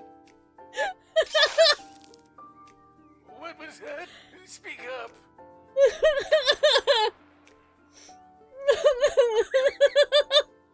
I wish my grandson was here. Oh my gosh! A letter! Hey, a letter arrived from Dad. That's my banana bread! Dear Lil, thanks for writing me back, but your letter concerned me. I'm sorry to hear that you and everyone aren't doing so well. Worrying about you kept me up all night. I didn't get a wink of sleep. Oh no! And the next day at roll call, when they were asking if anyone was a mechanic, I yawned and stretched and they thought I was volunteering. So now I'm stuck with mechanic duty for the next big battle. They say this time it'll be fought in the air, and it's my job to help repair the planes. Don't tell anyone, but I really don't know what I'm doing. But my grandfather was a master mechanic, and I'll always remember the words he said to me when I went to visit him as a kid. What the hell are you doing here, kid? Get out of here! Can't you see I'm trying to look for things to fix so I don't have to spend time with your grandmother? So I guess if I investigate each aircraft that comes my way, I'm sure I'll find something to fix. And then I'll help win the battle. Wow! Thanks, Granddad. That goes for you too. If you draft any would-be airmen, make sure there isn't anything on their end that needs fixing first. Anyways, I better go. Drop me a line again, will ya? But this time, maybe don't write such bad news. If I accidentally volunteer for something I'm not trained for again, who knows what'll happen? Sincerely, Dad. I'm so glad he's okay. I'll write him another letter tonight. Okay.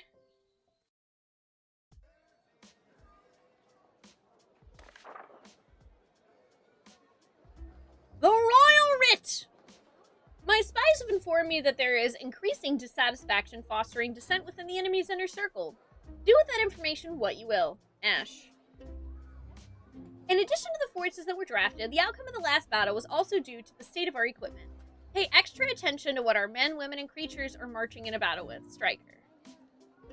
Although their proposal for addressing our little food shortage problem was rushed through council without their scrutiny or approval, please extend my associate from Catering Corp every possible courtesy. And don't trouble yourself too terribly with the nature of their plan. Nothing to see here, as they say. Ash. Guardsman Randy has been brought out of forced retirement to supervise our food stores. Welcome back, Randy! Middle manager Mike Melroy. Randy! I may have stolen a deck of tarot cards off an old wandering nomad-type woman. So far, everything I've predicted has come true. Now, the old bag yelled something about a curse if the cards were overused as I was running away, but I'm sure it's nothing. Look at me! I'm batting 1,000! I've got all the answers. Call me now. Malcolm, future teller to the stars. Oh boy.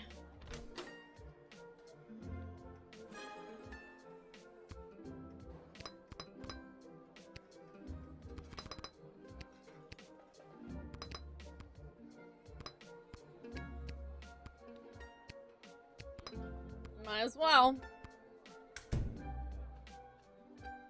Oh, unhand me, you fools! I must be granted entry immediately! Squidward? Hear ye, hear ye! I have come to relay the terms of the immediate and unconditional surrender of the Sprawl to the Kingdom of Petrod, as dictated by His Royal Highness Prince Phineas Pomp, heir to the throne of Petrod. Prince Phineas, son of King Phineas and Queen Buttermilk, who was daughter of King Fangil, son of Queen Amelia, daughter of King Rupert, son of Queen Talia, daughter of King Salvatore, son of Queen Feda. Yes, Stop. I know who he is. Remember? Stop. I told the princess not to marry him, and I'm feeling better about that choice by the second. Let me in, peasant! Princess Desdemona! Peasant? Wow, I didn't realize you were royalty. Well, I'm not. So that means you are also a peasant, right? And it's Queen Desdemona now, so put some respect on her name. Very well. Let me in, person of equal social standing. Queen Desdemona will want to hear what I have to say. This guy comes from a hostile enemy nation. I'm not sure I'm buying what he's selling. I don't think you were talking to me, but you're wrong. I'm selling the straight goods. I don't know about that.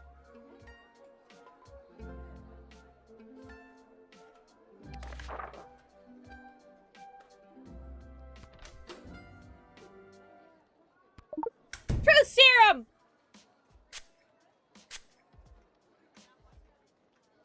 It is my intention to divulge the top secret battle plans I have been made privy to the Queen in exchange for food for my people. We are starving, and if the Sprawl can help us, I will be sure to help you end this conflict to the best of my abilities.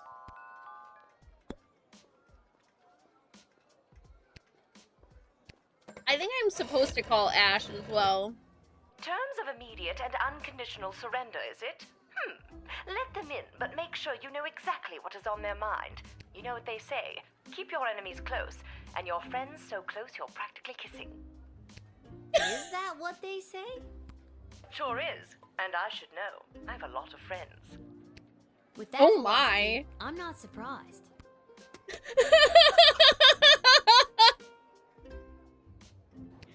Alright, well, considering he's gonna give some plans away, let him in.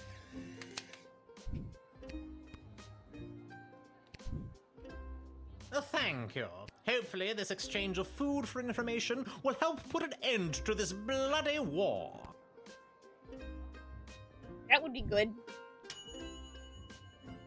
Having heard their true intentions, you let them in. Now it's up to the Queen and other people above your pay grade.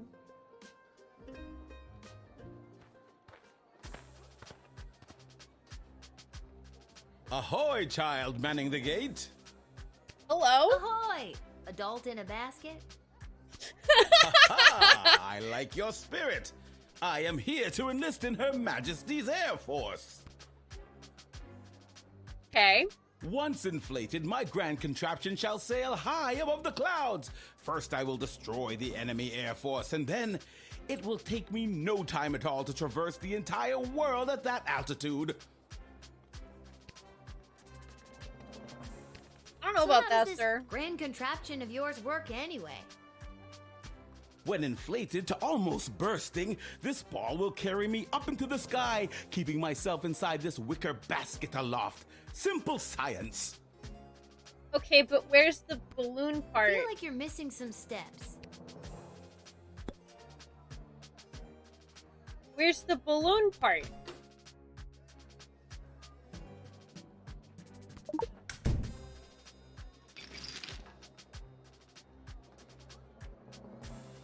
Ooh, what you got there? A lighter? This is my heat source. Fire. You see, when I fill the balloon with hot air, it goes up. Boom. Science. I'm sorry. So your idea is to take a basket with some metal attached to it that has no balloon and fill it with hot air from a lighter. You can't just say, boom, science, and expect it to work. Do you actually think that tiny lighter is going to be strong enough to inflate a balloon that big? Yes. Why? Do you have something more suitable? Don't look at me. I got no candy for you.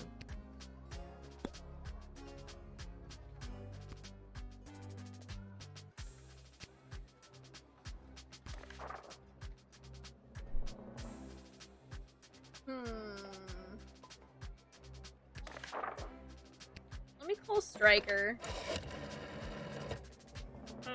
He doesn't doesn't seem like the type to win us an air battle. Seems more like the adventure tourism wannabe type. Then again, beggars can't be choosers. If you can guarantee that his hot air ball will function properly, draft him. Otherwise, this is not Royal Air Force material.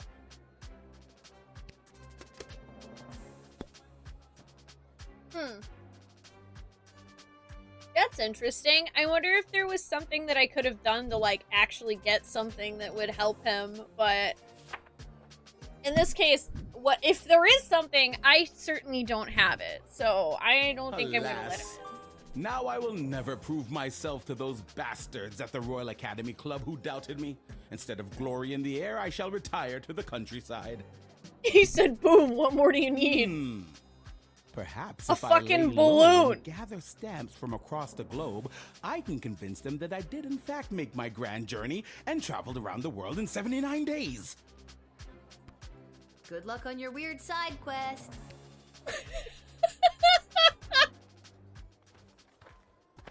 What I need is an air balloon! Hey, I remember you. Really? Most people don't. Regardless, I am here today on behalf of Catering Corp regarding our services and food management. Okay. We are prepared to oversee the appropriate distribution of the Sprawl's food rations up until the time when this war is resolved in favor of either side.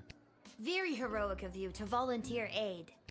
The proposed services rendered come with a detailed budget and a projected ROI.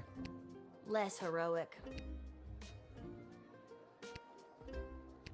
Ash! Your weirdo guy is here about the food. I've been expecting the Catering Corp to arrive with a plan to aid us with the food shortage crisis. It's said to be a good solid plan, and a little more. And that's all I need to hear. Let him in at once so we can begin to address this population growth problem once and for all. I thought it was a food ration problem. Tomato, tomato. Excuse me?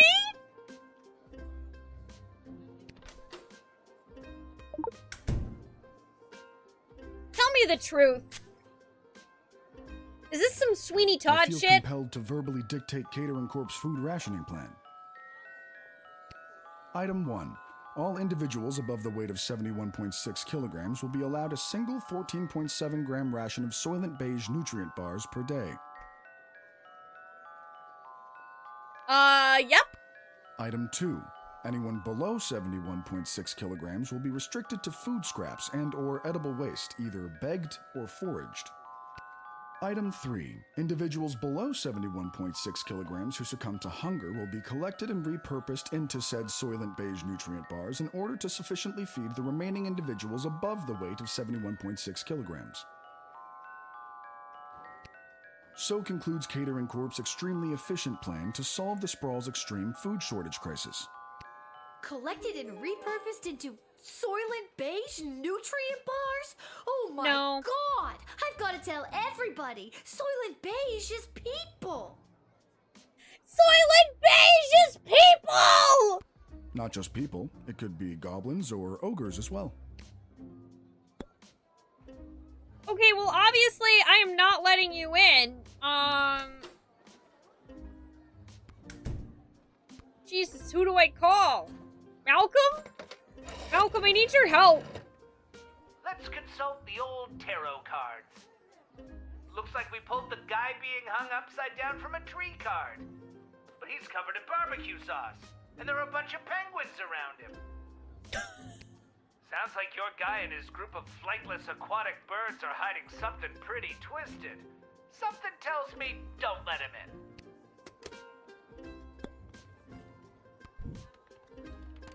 No.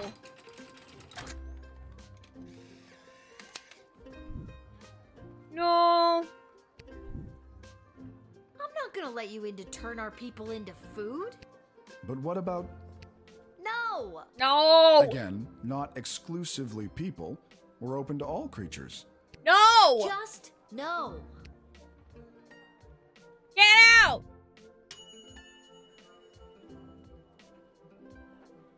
You discovered Catering Corp's nefarious plans and stopped it in its tracks. I mean, people are still starving, but 4-star! But he's so inclusive! What's the hold up? I figured most of you Guardian Defender types would be out fighting on the front lines. Let's move it along. I got a Goblin Ball match to set up. Hello. And you are? Albert St. Lush, manager of the Sprawl Brawlers. You are? I didn't think any more home games were being played this season. You know, because of the siege of the Sprawl, the threat of invasion, and the ongoing war that could destroy us all. Yeah. Let me in and I'll make sure we get one last game. You sound very confident about that. What's not to be confident about? I'm a Goblin Ball manager. I've been managing Goblin Ball since you was in diapers. Besides, I've got a plan how we can get a game going. I don't think that that's something I want to worry about right now, to be honest. I'm gonna x-ray you. Oh cool, you have drugs. What are these? Don't worry about it, kid. Tools of the trade. So long as the players don't ask any questions about what they're getting, it's totally legit. The secret ingredient is pure basilisk venom. What? You think those on the Milton Marauders ain't doping? You're crazy. I'm confiscating that. Well, there ain't no way I'm gonna win with these bombs now. I mean, were you ever going to win? I don't think our team has literally never won.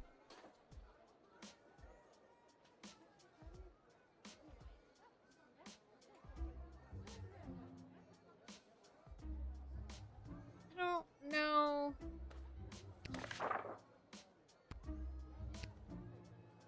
I'm gonna call Malcolm. Picking a card, and we've picked the Magician card. Seems like he's the type of guy who can make things appear out of thin air, like a win for the sorry home team made up of wartime rejects. But if you look close enough, you can always see the strings, or in this case, the syringes. Shake him down for any kind of illicit performance-enhancing drugs. Then, once you've got him, whip out that decoder ring of yours and turn it into profit. I cannot believe that this late in the game I still have to explain the basics to you. I don't understand how a decoder ring helps me with that. But I guess I don't have room now, so...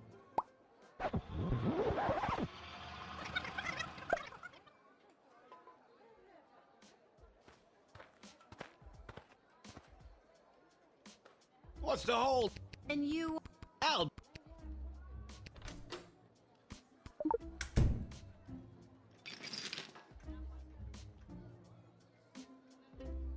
I'll take that. What are these? So, what? Well, there ain't no... And then, I mean, I guess I'll use the decoder ring because that's what Malcolm said to do. Let me look at those so-called tools of the trade again. Yeah, what is this actually then? If it's not basilisk venom, what is it?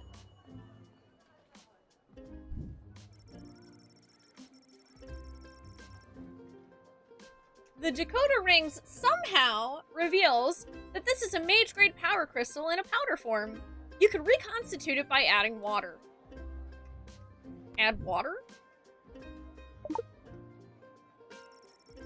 Little spits on the power crystal. Oh. Alright.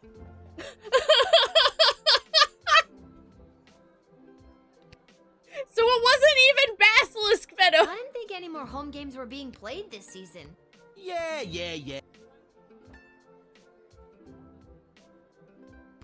You sound very... What's not...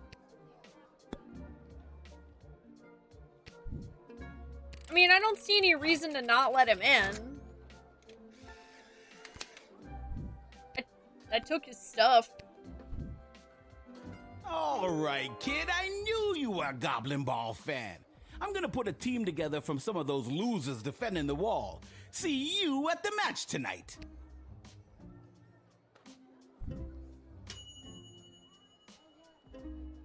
Oh. Oh. Oh. Oh. Apparently that was not the good thing to do. Sometimes it's kind of hard to tell.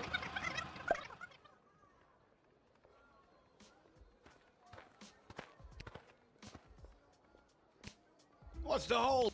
And you... Al.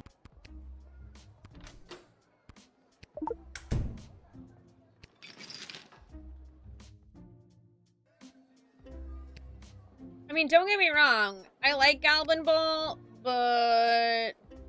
What are they? So it long. does seem like a bad choice. Well, there ain't.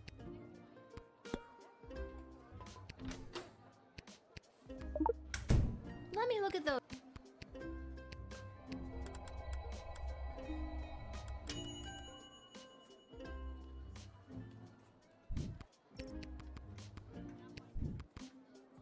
Add some water.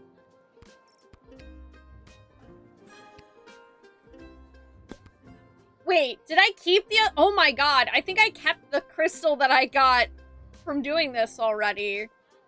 Huh. Okay, that's actually kind of cool. I didn't think it... Yeah. Welcome back, Annies. You sound very... What's not to be? Okay. Yeah, I guess I'll deny him Look, since... can I level with you?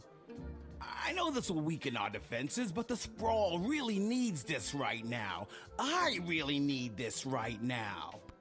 And you could probably use this envelope full of gold I've conveniently left for you right there out in the open.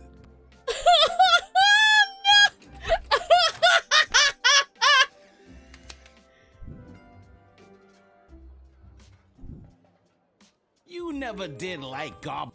Honestly, not really. But my dad sure does. Well, he's probably very disappointed in you right now. Good day. Bye. No, I think that the game is telling me that I don't need to let him in at all.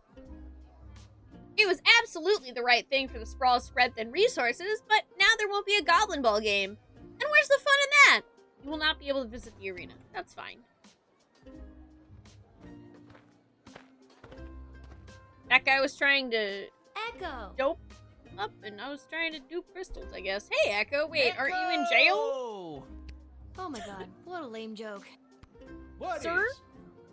Weren't you in jail? My name is Echo, and... Echo!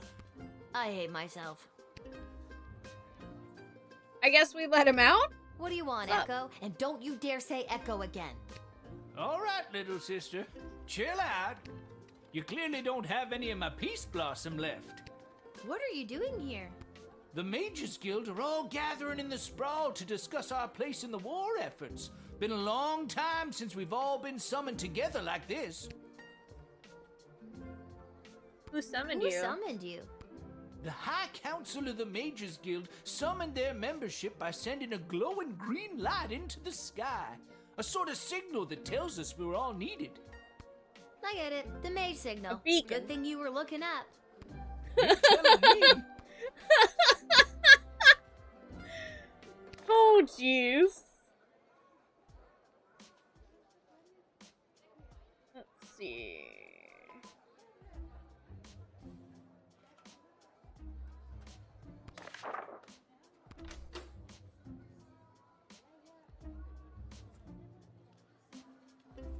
I don't think I can use this right now. Okay. The reason I founded the Mages Guild was so that we wouldn't have to all gather together this way. It was a set of guiding principles that all mages would adhere to. You so if founded... you knew a mage, you knew what to expect. You founded the Mages Kept Guild? people from fearing us. Now it looks like some mages want people to fear us. It won't end well. That sounds to me like a good thing. A set of governing rules to make sure people feel safe? Am I wrong? I don't think you are, but darker forces in the guild sure do. They think the rules are too strict. They want to use magic to control people, and eventually, the whole kingdom. If we don't stop them, there could be a rift in the guild itself, with mages on both sides. It's getting pretty hairy. Got anything else to say? These power crystals are what changed things. Back in my prime, a mage might see one power crystal in a lifetime, and even then it might not be a particularly powerful one. What they're pulling out of that dig site could open the door to worlds of possibilities, and not necessarily good ones. I feel like I should tell you about the I wouldn't chronometer. normally say this, but I trust you. I have a power crystal here. It's in a machine called the Chronometer 3. The Chronometer 3000? Yeah. How did you... For years they've been tinkering with power crystals trying to make a chronometer. Oh, this is pretty spooky stuff. Be careful, Lilith. Too much messing with space and time can rewrite the whole world. This is like the only guy that I genuinely trust. I'm letting him in.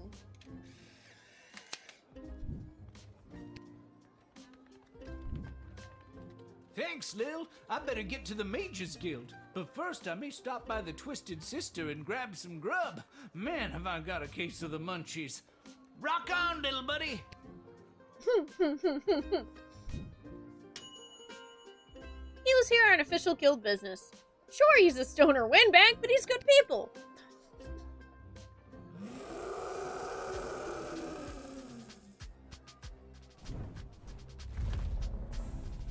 Is this the treant? No. Whoa! Who are you? Stand down, Peaches. It's all right. I'm here for the draft. Well, me and Peaches. Say what? You can communicate with... Peaches. Uh-huh. She's really good at taking direction. Sometimes. I'm still getting the hang of it. That is so awesome. Yeah, you get used to it.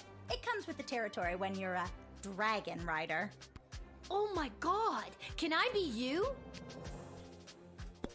Okay, that's pretty freaking cool. True spray though. Let's make sure that you're actually on our side and stuff. Me and Peaches are best friends. My favorite thing to do is pick flowers in our secret meadow while she frolics in her waterfall like a big fire-breathing dog. But That's I adorable. know she's 2,300 pounds of flying death when she gets worked up. And I'm worried we haven't been training enough and that my dinky little tin whistle won't cut through the chaos of battle. I wish I had something with a bit more kick. Maybe I've got something that packs a bit more punch than your whistle. Some of the older dragon riders use whips. It doesn't hurt them, but it sure gets their attention. I've got one of those. You can have it. This whip is only occasionally useful to me. Take it. I have a feeling Peaches will respond to it. I've literally only used it once, and it was on a douchebag. I literally don't care. Thanks. I don't want it. I feel much better with this. Lil will receive a replacement bullwhip in her next shift. Oh.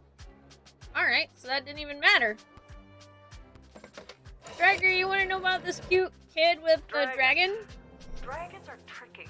If trained properly and led with a firm hand, they can tip the scales in our favor.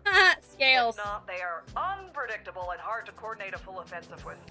Do you think this dragon... Yes. I have given you the proper tools, so I think that you're good. Warford always needs a good floor tank. I agree. Alright, kid. I think you'll be a welcome addition to the Sprawl's forces. Really? Absolutely. It's something about your character, your moxie, your... Giant intimidating dragon. And with this handy new whip you've given me, I'll be sure to send those bad guys running. Save the whip for the dragon, kid. Have fun in the war. Bye! Attention! Oh my goodness! Second Lieutenant Wilbur Caboose Orville reporting for duty.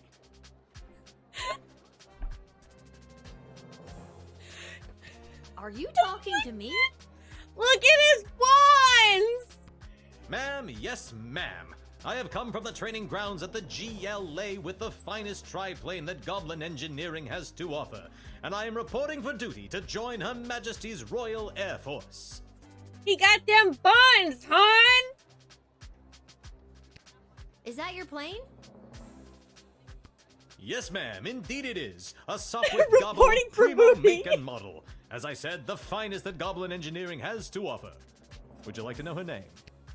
Mm-hmm. Sure. What's her name? I call her the Green Baron. I knew it. I knew it was a Red Baron reference.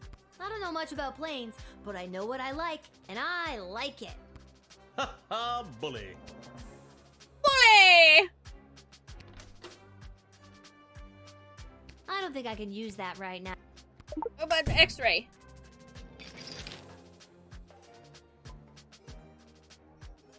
Oh, you have a freaking nuke? Ah yes, that is the finishing touch. Julian down at the GLA equipped the plane with it this morning. I don't think he was an engineer, just an enthusiastic volunteer. She's a large bomb we call the Inside the Park Home Run. It looks really heavy. How does the plane fly with that? Well, I haven't tried flying with it yet, just taxiing along the runway at a sensible speed. But there's plenty of space for it to roll around back there, with all those loose tanks of fuel and barrels of gunpowder. I'm gonna confiscate that. Well, there's no way I'm letting you in with this. I wouldn't want you to roll her through the streets with this Inside the Park home run in case you end up inside the park and, you know, kablooey. Good grief, man.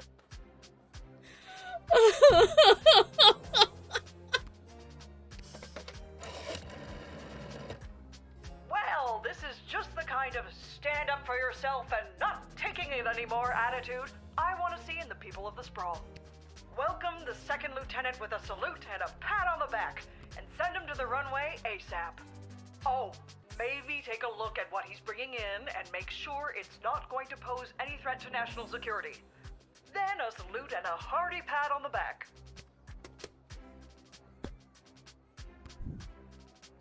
Alright, now that you no longer have a giant bomb in the back of your plane threatening to roll around and blow everyone up, I think we can, All right, Second Lieutenant. Head in and report for duty. Oh, let me hit approve on that. Yeah, The Colonel! bomb! How can I help win the war without my bomb?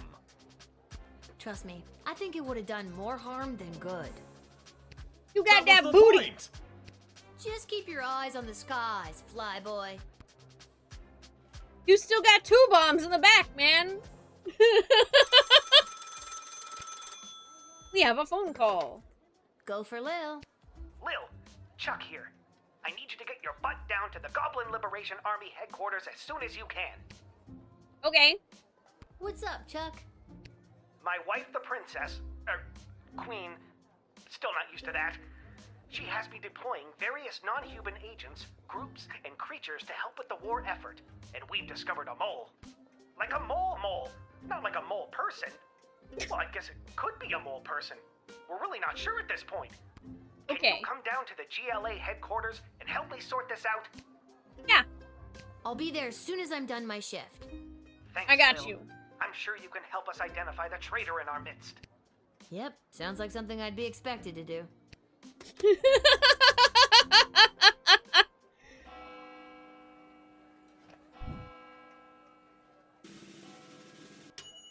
Bingo!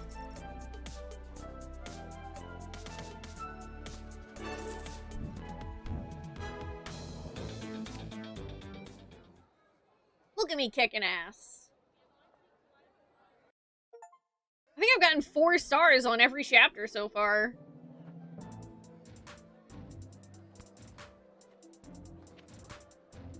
Let's go to the GLA headquarters. Hi, Arakasa. How are you doing?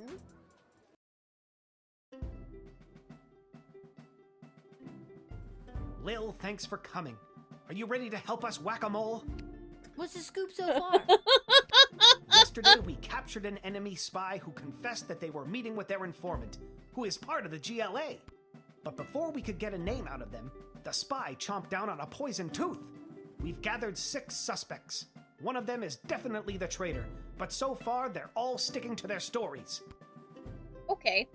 Couldn't you just get a mage to put a spell on them? Or better yet, I could go get some truth spray from the shed and be done with this in a flash. Good thinking. But the guilty party could have built up a tolerance to truth sprays, or be in league with a corrupted wizard from the guild. Your deduction skills are the only method we can truly trust. Think you can help us out? Well, I I have can done try. this once before, but it was a low-stakes situation with my little friends. I guess I'll see what I can figure out. Hi, Ducat. How are you can doing? Interact with each of them twice. They'll just repeat their stories after that. See if you can detect any inconsistencies about their whereabouts last night, and catch them in a lie.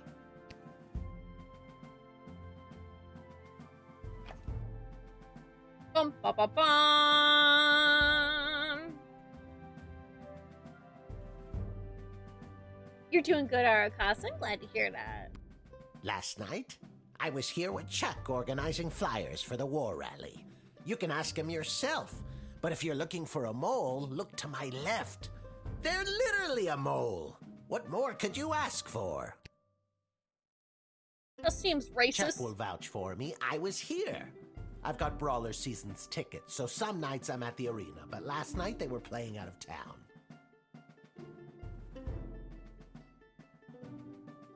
I don't As to think who the so. traitor is, I don't know what else to tell you. Don't overthink it. They're a freaking mole person. You're looking for a mole! Come on!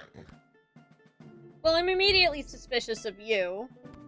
Listen, I know everyone's gonna think it was me because I'm a literal mole. But last night I was at a bar in Little Ogre Town watching the Goblin Ball game, I swear. I never miss a game, even when they're out of town like they were last night. Okay, so you both say I they're out of honestly town. have no idea who the traitor is, but all I know is that it's not me. Ask anyone who works at the bar in Little Ogre Town. They'll remember me. I'm a really bad tipper. Well, that is brutally honest. I was at a friend's house. A friend who was out of town. I was at their house while they were out of town. They asked me to water their plants while they were out of town. It's the truth. Sus! It was, all right, fine, you caught me. I didn't go to a friend's house to water their plants. I was out on a date with a human I met last week. Guess I still feel weird talking about it, but the date went great. Okay, that's kind of cute, though. I know where I was last night. I was at the big game happening downtown, but I'm more concerned about the big guy to my right. Big game happening Have you ever met a troll downtown. you liked or even trusted? Something seems fishy about his story, if you ask me. I told you, I was at the Goblin Ball Arena last night. I live around the corner from the stadium, so after the match I went straight home, no funny business. I'd ask that elf. Hard to trust those uptight, pointy-eared snobs. Okay, well, I think it's this guy, because so far... I'm gonna talk to everyone, but both of these guys said that the Goblin Ball game was out of town. And he says he went to a Goblin Ball game in town, so... I was quietly meditating in my chambers last eve. The degrading acts of skulking in shadows you're picturing are obviously more in line with a creature half the honor of an elf. Someone like a halfling, perhaps? Wow. They're half the size, therefore they're half as trustworthy. Stop wasting everyone's time, and accuse that suspicious-looking halfling already. Well, you're a douchebag. Last night I was attending my sister-in-law's cousin's nephew's birthday party. It was quiet down by the Goblin Bowl arena, with it being an away game and all, so I didn't see anyone on my way home. Also, hello there, definitely not Bilbo. I don't know why anyone would suspect me. I have a leftover apple tart in my freezer to prove it. Fine, I'll confess. I don't actually have any leftover apple tart in my freezer because I ate it on the way home. My sister-in-law's cousin's nephew's mother is a professional cook and I couldn't resist. You should lock her up for the crime of making irresistible desserts. So, Lil, who is it? Who is the traitor? I think it was... It's this guy. Well, I'm very sure. the Cyclops. What? Why me? Cause you literally said you went to a game here when 3 other people said that the game wasn't here. Because you claimed you went to the Goblin Ball match last night, but the Brawlers played an away game. You're clearly lying. Very clever, little girl, but it's no matter. You and your kingdom will burn, and out of the ashes a new glorious nation shall be born. Okay. Take them away, Carl. Alright, bye. Good work, Lil. We couldn't have done it without you. We'll make sure they're properly punished for their crimes. Well, I got the feeling, Gilgamesh, that if you get that wrong, it's a game over, Oh, so... just one more thing before I go. Yes? I got nothing. I just always wanted to say that.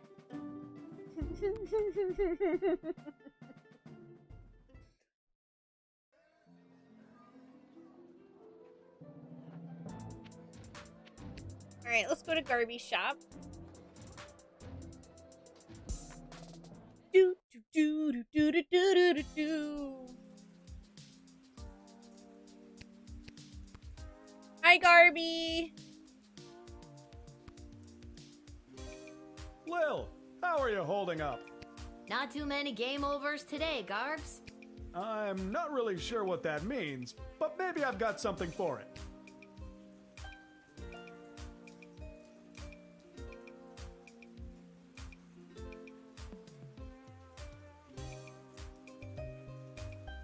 I wonder if I should sell Garby this explosive device.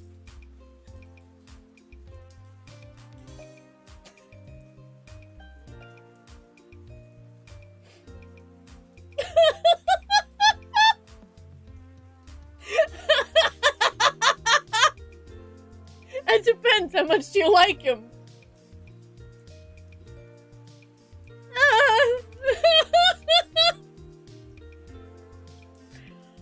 I should probably just buy a crystal.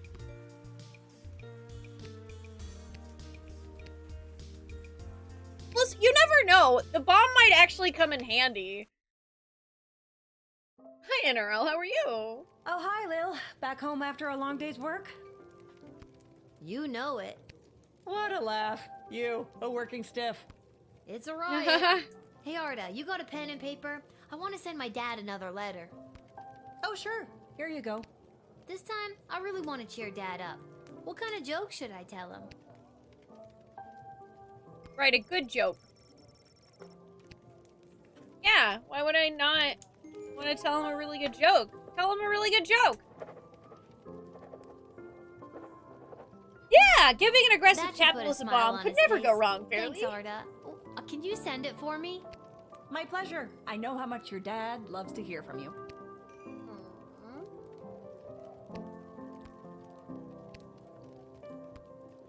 Hey, wizard buddy. The Mages Guild is gathering in the sprawl to discuss our place in the war efforts. Been a long time since we've all been summoned together like this. Who summoned you? The High Council of the Mages Guild. Oh yeah, I remember. You tell. You said that to us before. Thanks for the chat. Anytime. I think I'm good, actually. I kind of already heard the lore. Hello, human. Oh, this is so weird, being out with you. Anybody could see. Aw, honey. It's what's on the inside that matters. I'm not embarrassed to be seen with you. Embarrassed to be seen with me? I'm worried someone's going to see me with a human and tell my mother. Oh, brother. Him too. Oh my. Oh! I accidentally clicked slightly off the window.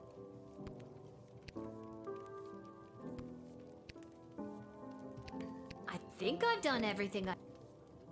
Let's hit the hay. Yeah!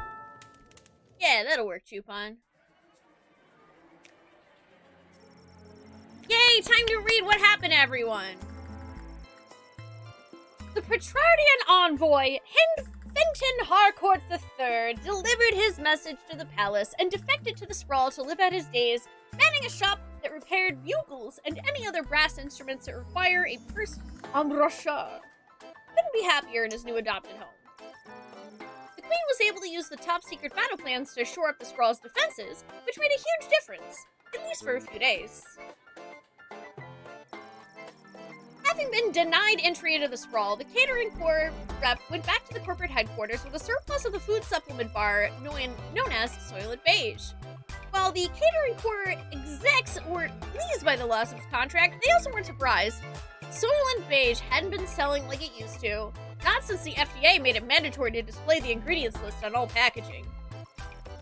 Was it the artificial flavor and coloring? The MSG? No, it was the main ingredient, human flesh.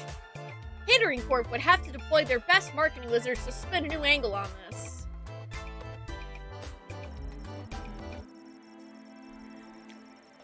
Denied his planned big comeback Goblin Ball game, Albert St. Lush wasn't able to convince a single pro team to hire him as their manager.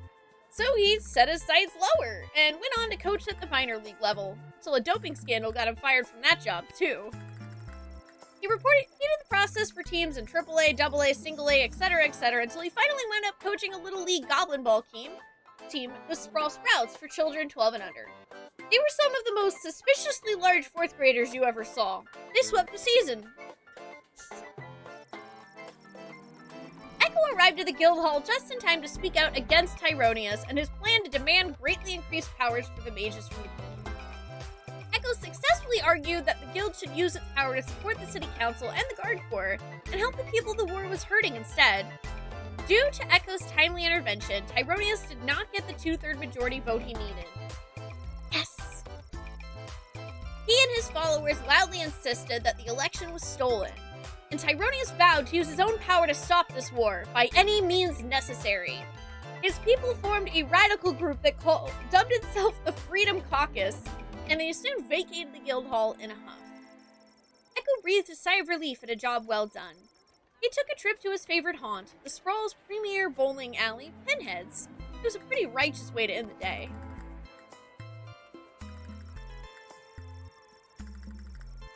At least he still doesn't have to worry about getting a rug stolen. Correctly identified as being the traitor, the guilty Cyclops was loaded into a catapult and flung at a brick wall the next morning. There was much rejoicing! The Sprawl and its secrets were now saved thanks to your masterful detective work.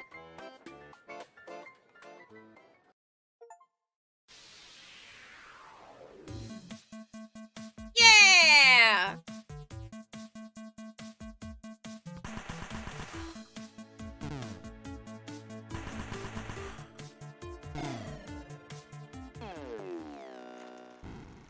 We win! As the dawn sun rose, it was clear that the Sprawl had triumphed.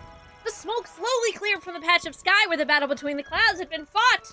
It was later said that one of the clouds was shaped like a short giraffe and the other one looked like a bowl of fruit.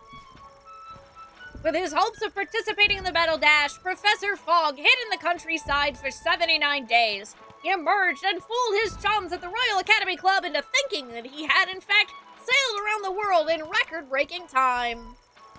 To sum up, he hid in a barn, managed to bamboozle his fellow academics, and received a free beer for his effort. Yeah, I mean, the buns on our army, we couldn't possibly have lost. The little Primaris Dragon Rider, commanding her dragon pages using the bullwhip you loaned her, burned through the enemy's defenses. When they got home from battle, her father was so proud, he vowed right then and there to leave her in charge more often so he could continue to go down to the pub and bet on Goblin Ball. Unencumbered by the inside the park home run bomb, Wilbur Caboose Orville performed impressively piloting the Green Baron. In fact, he made an impressive 8 kills single-handedly and was awarded the Golden Wings, the highest honor for a Sprawl aviator, and was the first goblin to receive the prestigious award. Yay! Level 10. Happy St. Swithin's Day to all our listeners. We're here live down at the parade where St. Swithin himself is set to make an appearance any minute now. Oh I think I see him. Yes, there he is, riding merrily atop his rain cloud, throwing many barometers to the happy dancing children below. Just Hooray. a reminder, because of the parade's extensive and convoluted route, many stores and services will be closed today. We'll now take the traditional 267 minutes of bagpipes in honor of St. Swithin's Day.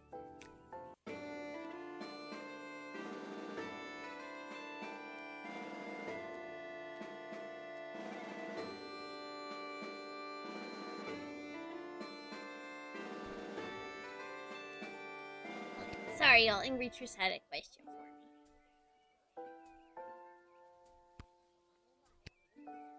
Oh. Uh-oh, we don't have a letter? Huh. I guess there's no letter from Dad today because of the holiday. I hope he's doing okay.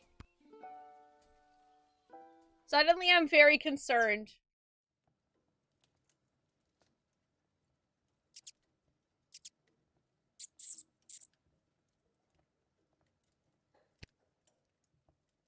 Hello, rat friends. Come on! Give it back already! Hi, Thunderstorms. How are you? Stop saying that! Alright, break it up, you two. Lil, what are you doing here? I live here. I live what are here. you doing here? Yeah, I live work here. I got a job getting rid of the rats. There's a lot of rats in here, Lamont. I'm not very good at it. These rats are pretty smart. This one stole a crystal that I found. Oh. No, I found it. Ugh. Oh, yeah? Lil, can you talk to him or something? I don't know how to talk to rats. Meow? Hey, rat. Meow.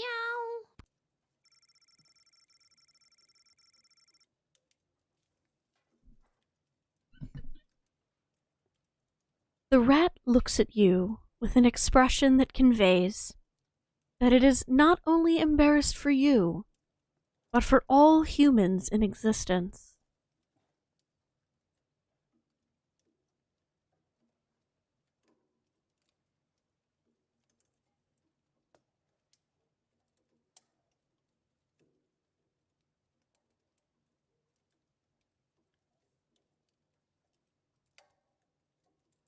I feel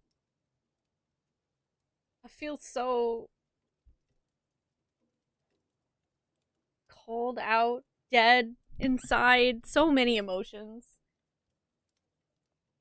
Also, Ollie, I don't know what to do with this information. I'm being judged by a rat. I am literally being judged by a rat. It moves, revealing a mage grade crystal. Hey, he gave it back. Thanks, Lil. Now, shoo, get out of here. Basically, he felt so bad for me that he gave me the crystal out of geez. pity. I have to go to work anyways. No, not you. The rat. Can you tell Isla and Simon that I won't be able to meet up with them? I have to clear all these rats before this place opens tonight. You might as well take this crystal. Thanks. Good luck. I don't need luck. I need a foolproof way to get rid of these rats. A week. Don't listen to a word he says.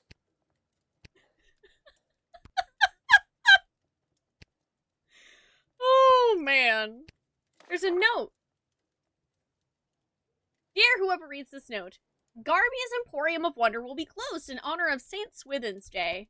Please feel free to take your business to some other establishment in town. Oh wait, there isn't one. I'm the only shop you got. I have you people in a capitalist chokehold! Ha ha ha! Store will be open tomorrow at 9 a.m. P.S. If this is Lil, I saw your hooligan friends when I wrote this note, and they've got a shift's worth of crystals if you can track them down. Garby.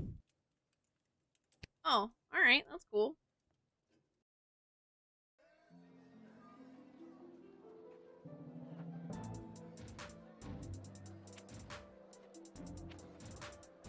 So I guess you can, like, technically go get more crystals? That's pretty cool. Also, I just realized that I've been live for, like, 5 hours, and I haven't taken my second break yet. So, I think real quick, before I go looking for our friends for extra crystals and go do the guard duty for level 10, I am gonna stretch my legs and get some water. Thank you all so much for hanging out for Lil Guardsman. I actually, man, I thought we would be able to finish this tonight, but I don't know that we will, because we're still on level 10. But we'll see how far we can get. Thank you all so much for hanging out. Don't go too far, or if you do, just come back, because there's going to be more cute video game with good sense of humor. Yeah.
Alrighty, y'all. I am back. Thank you so much for waiting. I got some water. And I stretch my leggies. Are y'all ready for another day? Lil Guardsman.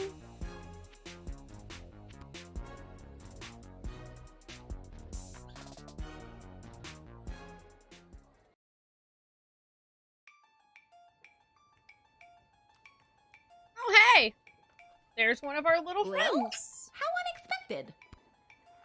Tom the werewolf. Where's Does Travis? Ash's assistant Travis know you're in here? Oh, he knows. And he's not happy about it. Count the woman Ash took me on as her new unpaid intern. Oh, good! A 12-year-old unpaid intern. Perfect.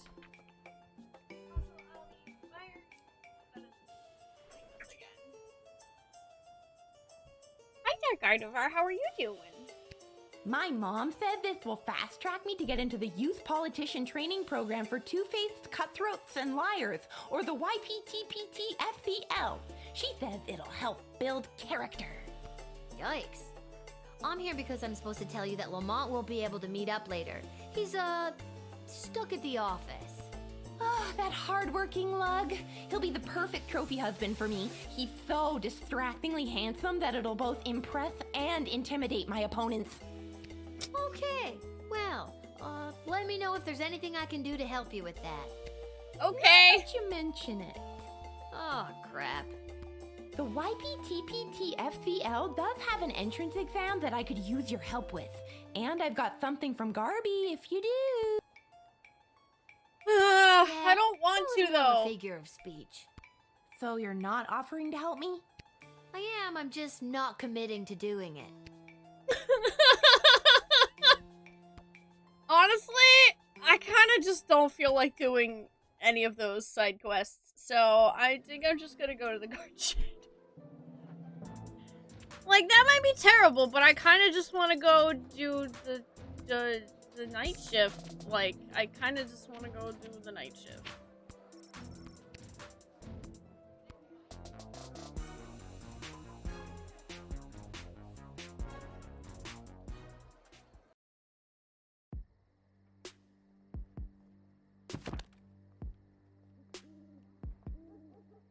Ooh, second edition. Ghosts. No such thing. Okay, werewolves, mole people, necromancers, vampires, witches, and zombies.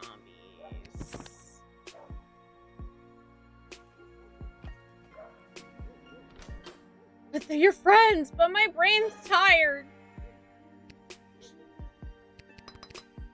My brain is tired.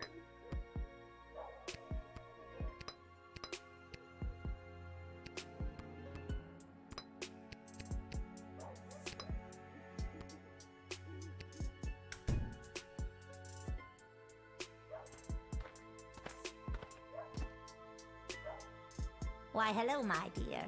I'm just coming home from a long night tending the apple orchards. It's almost harvest season, and it couldn't come at a better time with the food shortage. Will you let me pass? Well, you certainly seem like a witch. You should be sleeping for work, but you woke up and now you can't fall back asleep. Oh no! Well, I hope you are able to get some rest soon. I'm doing good, thank you for asking. Witches. Either very good or very bad. Though they are rare and often indistinguishable from regular folk, it's possible to encounter a witch while on guard duty. There are tests that can be done to confirm whether they are or are not a witch. For example, if the suspected witch weighs the same as a duck, it confirms they are made of wood, and therefore, a witch. She turned me into a newt! In practical terms, witches are not so different from regular folk. However, beware ulterior motives. They often have a plan on the go, and their moral compass had the tendency to be, well, differently calibrated. I've got the first apples of what looks to be a very fruitful harvest. Tee-hee! Just a little gardening humor, dear. I'm using them to make a delicious pie. It's my absolute favorite recipe from my absolute favorite cookbook. See?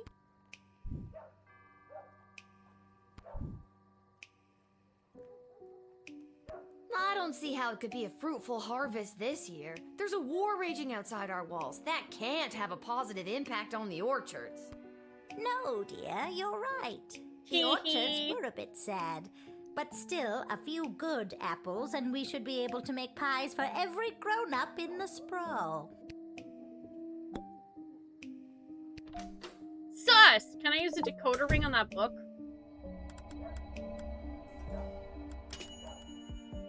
Or is it gonna waste it on... Oh! I don't want to waste it on defining that she is a witch. I know that already.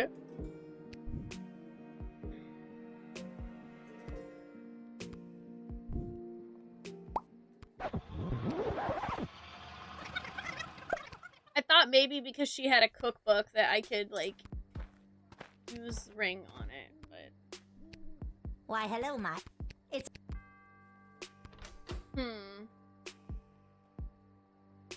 I don't know, maybe I can truth spray her. With all of these candies wrapped in foil, I can fatten up the children of the sprawl. Then, with these delicious magical apples, I'll put the fat little piggies to sleep and bake them into delicious pies.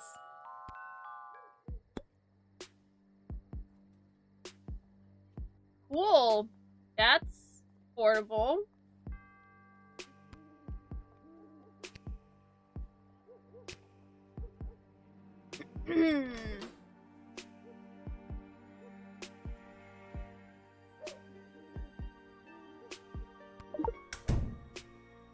I feel like I'd like to take the candy that you have. Or, oh, an apple. Okay, yeah, I'll take that. I'll share a secret with you. This is no ordinary apple. It's a magic wishing apple. Wishing apple? Yes. One bite and all your wishes come true. Would you like to take it? Sure. I will confiscate Give me the it. apple. All right, dear. But don't eat it until you... Oh. Oh, dear. Night-night, my darling.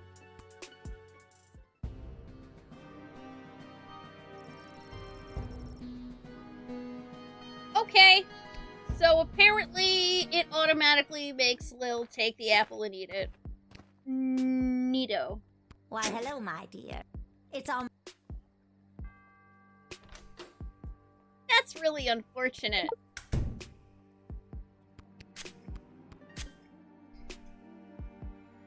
With all of... There...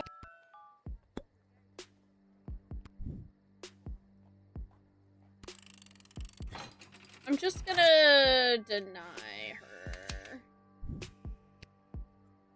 I'd really rather you not bake children into pies. My glorious, glorious plans, and my delicious pie. You'll just have to take it somewhere else, sister. All right, but before I go, I'll share a secret with you. This is no ordinary apple. Wishing That's apple? great. I don't Yes. want it. No. No thanks. I've got this thing I've about taking learned food better. from strangers. Apparently, I'm not allowed to take it at all, even to give to What someone a clever later. little girl you are.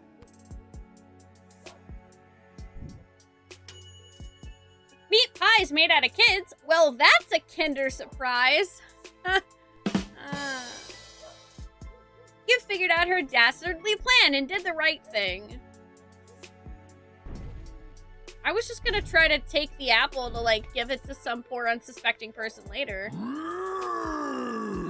Hey! Lil Guardsman who admitted Scary Tree Monster in our previous encounter.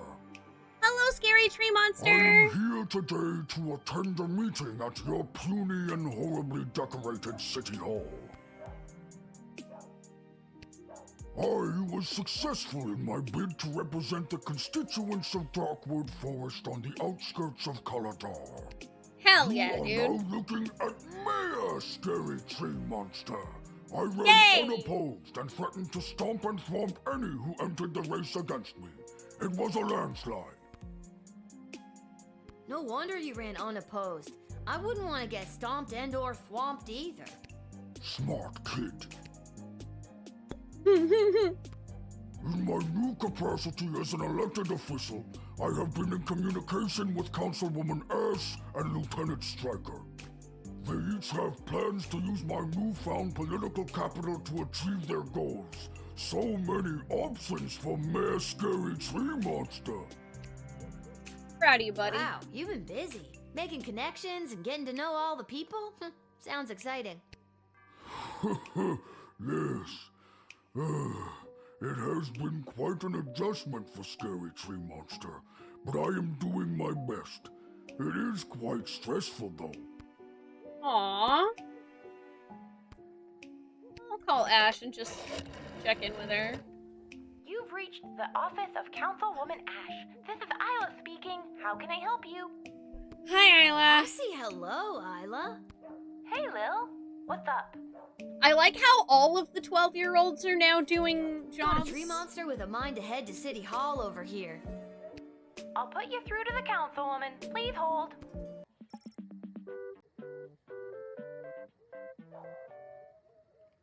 Now listen carefully. There is no time to lose. He isn't the most patient tree monster. You must deny him entry and explain that I would consider it a personal favor if you would go to Caladar and get them to swear allegiance to the Sprawl. Why? If we get a large enough coalition together, we may be able to put an end to this war once and for all. Thank you for putting me through, Isla. Travis, are you on this call? Yes, I am. Yes, I am. Good. You're fired. Isla, you've got the job.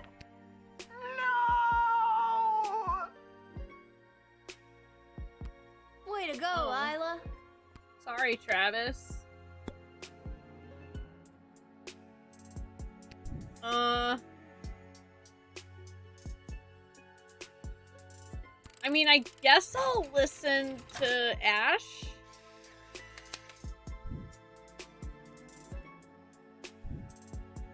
Councilwoman Ash said she would consider it a personal favor if you would get Caladar to help us out. What do you think? Curry favor with Power Broker in Sprawl. Mayor Scary Tree Monster accepts. Oh, well, that's very nice to hear. Now to stomp and swamp Caladar until they help. That's the spirit.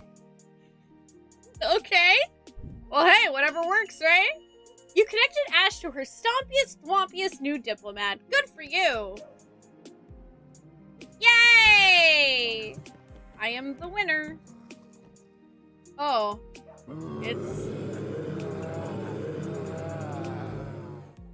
It's some zombies. Hello.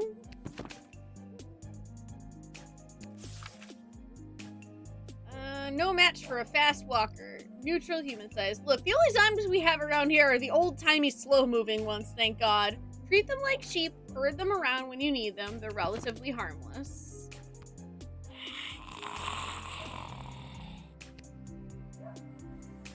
Yep, they sure seem like a bunch of zombies to me.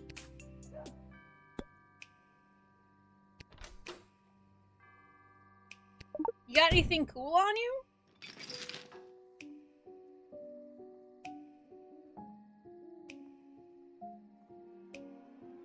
Lack of brains? Oh, barf to the max.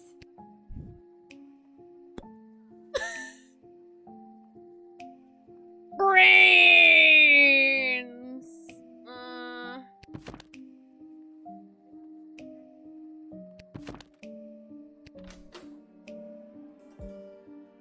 I mean, I guess...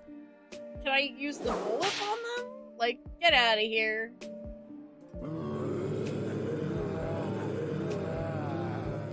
They're wandering off. Bye, zombies! Hooray! They're harmless, but on average, you did the right thing. Bye-bye! Oh, hi. You must be Lil. I was told to come to these gates so that I could be looked after by you. I'll be heading in now unless you need something else from me. I mean, I'd like to talk to you a bit. So, who told you to come see me? Aw, jeez. It's kind of a top secret project I'm working on. I don't think I should say much more about it. It's on the up and up, but I'm afraid it's also pretty hush-hush. Top secret? Whoa. And they sent you straight to me, eh? Yep, that sounds about right. I'm kind of the best guardsman on the force these days. That's not what I was told. What were you told? I was told that you were trustworthy if a bit... Well, that's not important. I was told you were trustworthy. What does that mean? Alright, mole people. Long ago, a subset of humans and elves carved out a life lived underground. This evolutionary branch began to change to accommodate their new existence.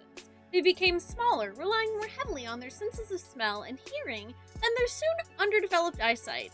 In addition, their hands and fingers became more claw-like because of the digging. While considered disfigured and even monstrous by some, please do not persecute the mole people. They are not to be punted. After all, without mole person labor and digging know-how, the sprawl wouldn't enjoy the world's greatest sewer system.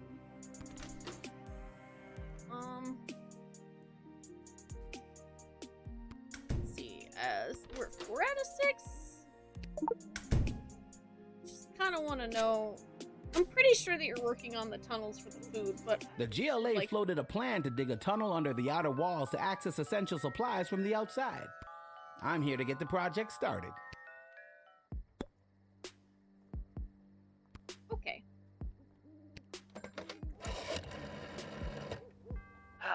Once again, it's up to Malcolm to figure everything out. Lil, you have a monster manual, do you not? I do. And in it, is there or is there not an entry titled Mole Person? There is. Wait a minute. Are mole people listed in the monster manual? You think I'm a monster? No, I not don't. Me personally, but it's in the book. I am not a monster. I am a person. A mole person. If you prick us, do we not bleed? Well, that's a bad example. We don't bleed easily. Oh no! Mole people have exceptionally fast healing, but that's pseudoscience for another impassioned speech. I am not a monster, and I do not care to be labeled as such. With that, I shall take my leave. Goodbye. Huh. Well, that went poorly. Nice work. God, you are so insensitive. Oh.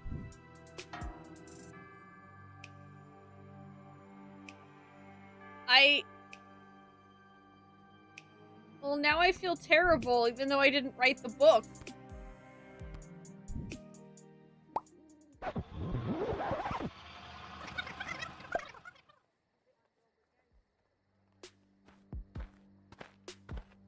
I didn't know that calling Malcolm was gonna do that.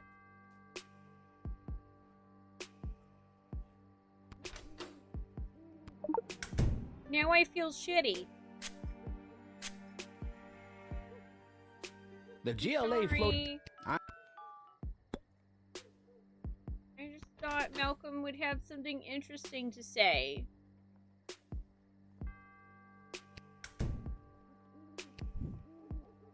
I mean, you go on ahead. Because I know that you're working on the tunnel, and that's kind of important. I'll be off to take care of this top secret assignment. Thanks, kid.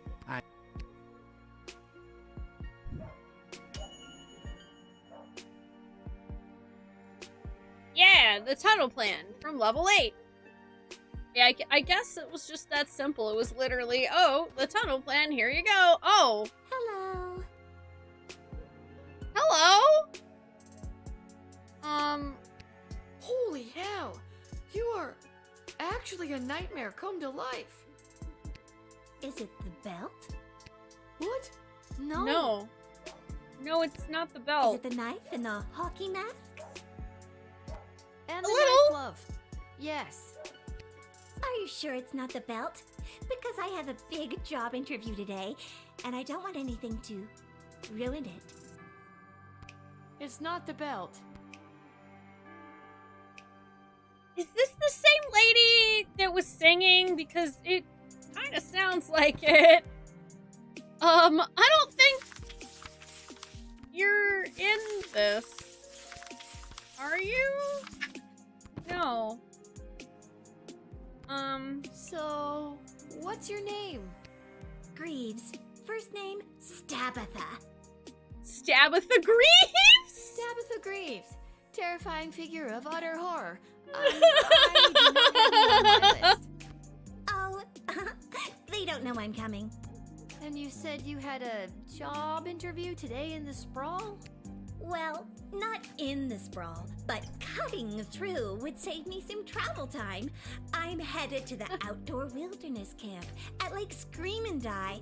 I'm applying to be a camp counselor. Well, reapplying. Stabitha, that's a beautiful name. Don't say it 3 times into a mirror at night, though. I'm gonna take your word on that. Okay. Can I x-ray you?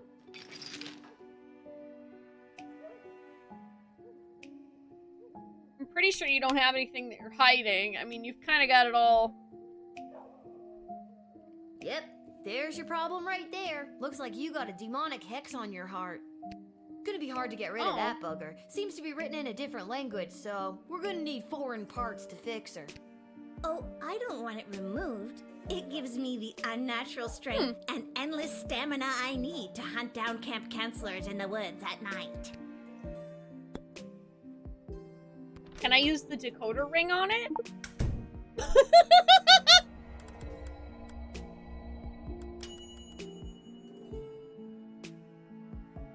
Did you just decode the hex on my heart without asking me? Oh, I guess I did. I'm sorry. That's a little presumptuous. I don't have to read it if you don't want me to. No, go ahead. I'm curious what it says myself. It translates to, if this hex is read out loud, the cursed shall return to whence they came. Wait, on second thought, no!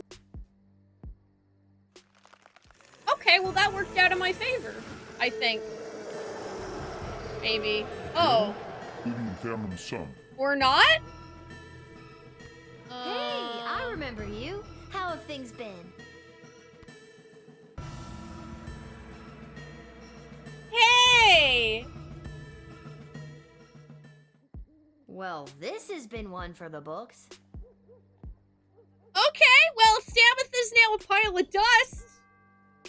I guess I win. You exorcised the demon inhabiting this undead serial killer. Bravo! Yay! We got a call there may or may not be something strange going on in your general vicinity. Hello, Ghostbusters. Who are you now? Ghost Finders.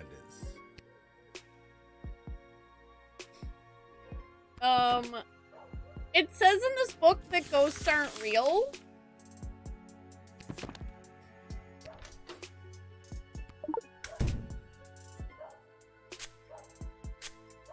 So who are you really? It's common knowledge that there's no such thing as ghosts, but people will pay a pretty penny to commune with their lost loved ones. If we provide a bit of comfort to people in need, what's the harm? Especially if they've happened to prepare a little dinner as well, maybe some finger foods. Hard to get a proper home-cooked meal these days, and typically there's some food to go around after a death.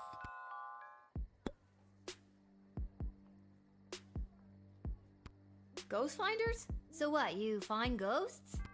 That's right.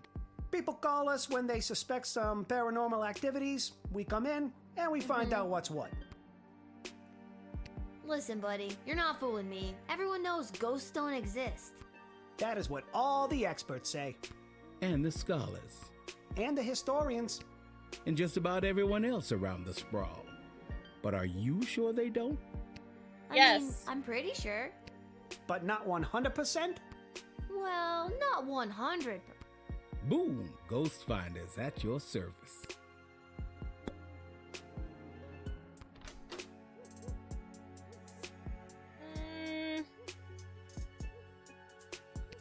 I don't know. Y'all got anything on you that I can take?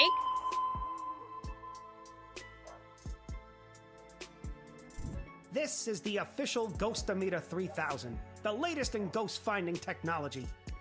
Takes a lot of power to use. This baby burns through power crystals at a pretty good clip. Cool. Can I see it in action? If you have a power crystal you want to use, I can show you how it works. No thanks. I actually don't have one. And, I think I'm going to deny you.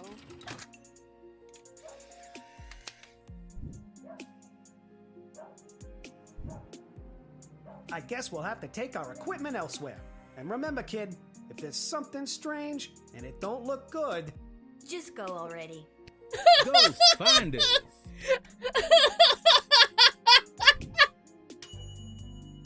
You ain't afraid of no ghosts, and you don't put up with con artists either. Good for you. But are you 100% sure that ghosts don't exist? Pretty sure.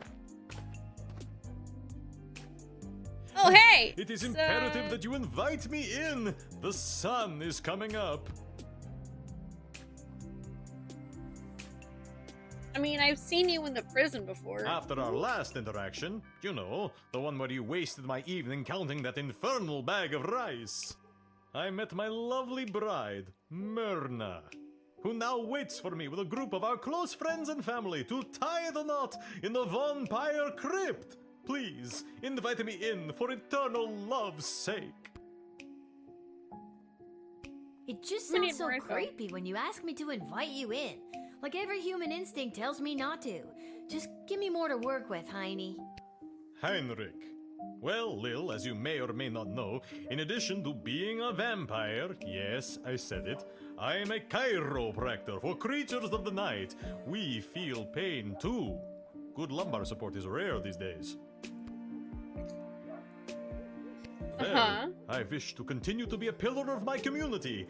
I wish to marry the love of my life, Myrna, and we hope to start a family together someday. I think I've got enough to go on now. Finally, I can still make it. Don't make me regret this, Heinrich. I invite you into the sprawl to get creepy married. You have just completely redeemed yourself, Lil. My love, I'm coming.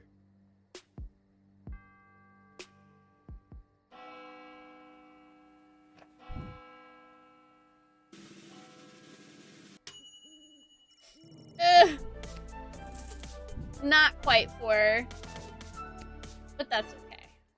Do do do do do do do.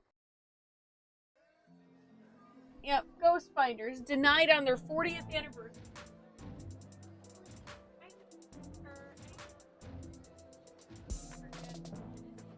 They're just waddling away. But man, I can't have you chewing holes in my stuff. You know, I guess technically we can't be 100% sure that the sun will rise, Jackie, but it's risen every other day, so. Holly! Oh my goodness. Ma'am. That's it.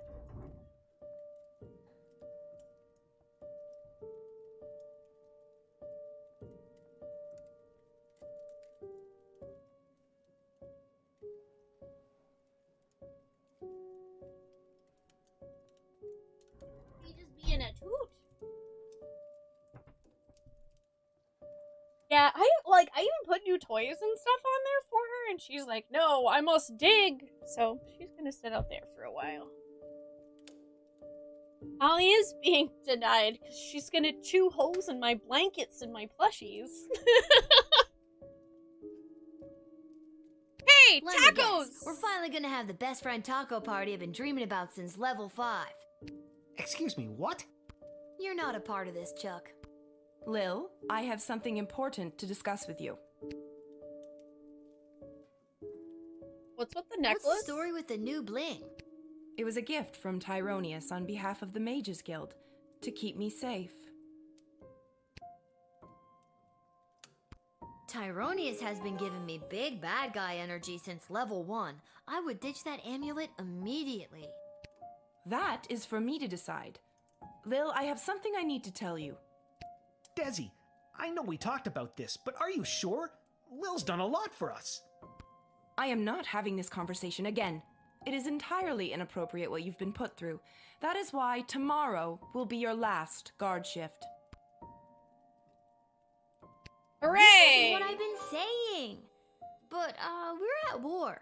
I've been doing a good job, I think. I feel like in lots of little ways have been, I don't know, changing the course of fate. Yes, you have indeed. You've changed them for the worse. This is why a child should not be in charge of anything. Desi, sure, she's a kid.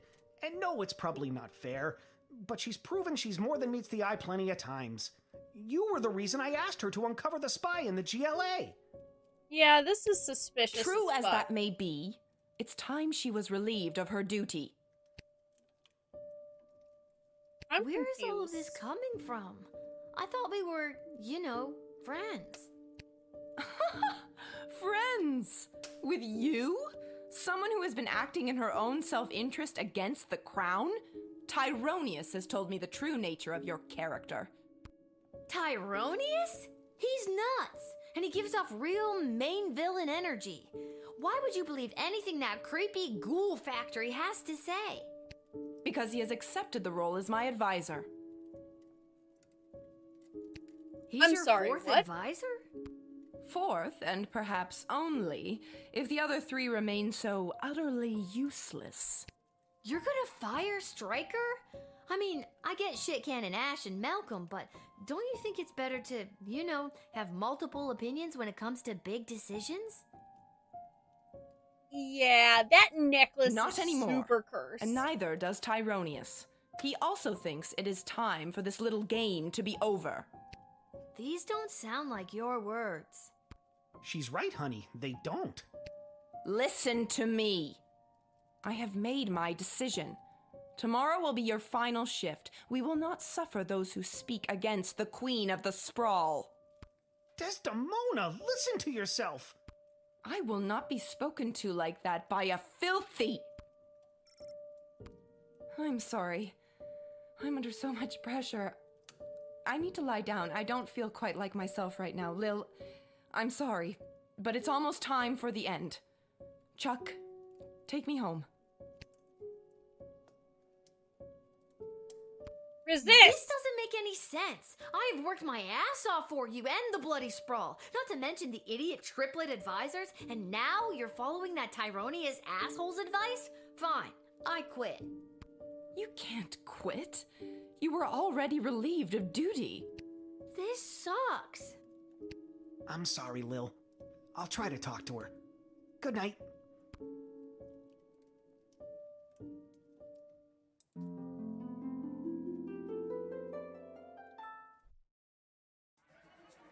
Tyronius, you fucker.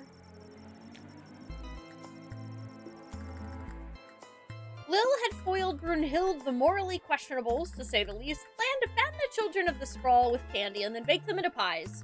The witch left in a huff.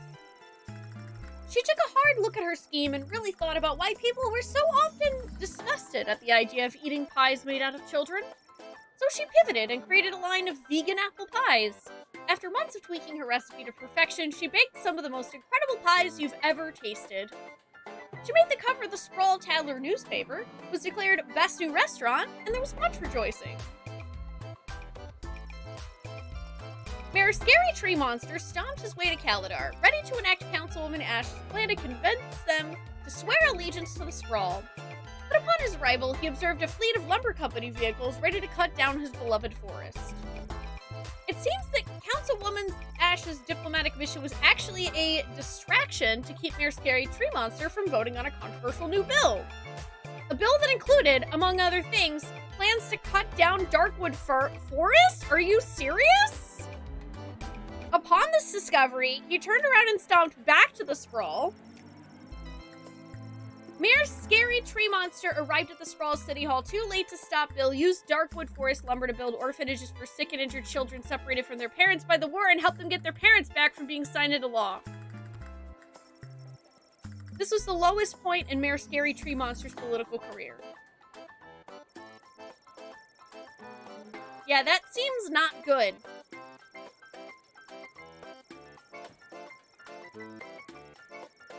zombie horde meandered away from the sprawl, one of the undead amblers strayed from the pack. This zombie found himself wandering into a party at a beach house on the crystal shores of Lake Inez. Amazingly, he was the former owner of the house and was quickly recognized by two of his former employees at the party. They knew that guests would be alarmed at seeing their former friend in his current zombified form, so they came up with the harebrained scheme to pretend that he wasn't a zombie and began to move him from room to room, waving and nodding at him at all the unsuspecting party guests. Unfortunately, since he was a zombie, and not just a corpse, this whimsical reenactment of the movie Weekend at Bernie's took a dark turn. The zombie immediately bit his two former employees, turning them both into brain-hungry monsters. The three spent the remainder of the party biting and turning the other guests. That zombie would have been the perfect host, except for one small thing. He was undead.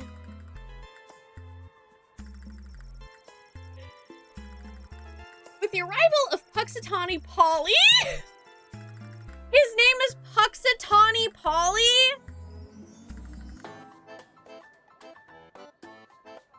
Phil Connors? The build-a-secret tunnel to get supplies from the outside plan could officially get underway. The project was completed in record time, with team leader Polly attributing some of its success to having had the opportunity to unpack and talk through the secret plan on his way into the city. For the first time in months, substantial amounts of food made its way into the sprawl. Stabitha! Decoding the hex on Stabitha Greaves' heart exorcised the demon and freed her soul from its clutches. In death, she was finally at peace. Stabitha's former friends, the counselors from the outdoor wilderness camp at Lake Scream and Die, ended their summer contracts and went home. But they were plagued by the guilt they felt for their part in Stabitha's death. Could they really just go back to their normal lives after what they had done? 1 year later, they met back up at Lake Scream and Die. They were all starting to crack under the weight of their secrets. In fact, assistant head counselor Mitch Morrison suggested they all turn themselves in. He couldn't live with it anymore. He needed to tell the authorities what they had done last summer to assuage his guilty conscience. But the others didn't like this plan. They knew they couldn't let Mitch confess to their crimes. They had to silence him! With 2 murders now in their hands, the group of camp counselors went their separate ways once again, assured that their secret was safe for now. The demon Lil had exorcised from Stabitha found a perfect new home in Mitch Morrison, and the cycle continues. Denied entry to the sprawl and missing their appointment with the Queen, the Ghost Finders continue to scam the feeble-minded, especially being able to claim Queen Desdemona as a client. This gave their business a big boost, and they've been in very high demand ever since. To this day, they have still not seen a single ghost, but their merchandise is top-notch, as is their catchy theme song. Count Heinrich von Pyre's wedding started beautifully, until that pesky Van Helsing showed up and killed the obvious vampire just before sunrise, which would have been the most romantic part of the ceremony.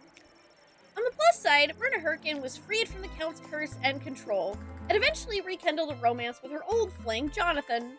They got married and had a son named Quincy. They were a very boring family. The sprawl lost one of its best chiropractors that night. Rest in peace, Heinrich. You were too beautiful for this world. I agree.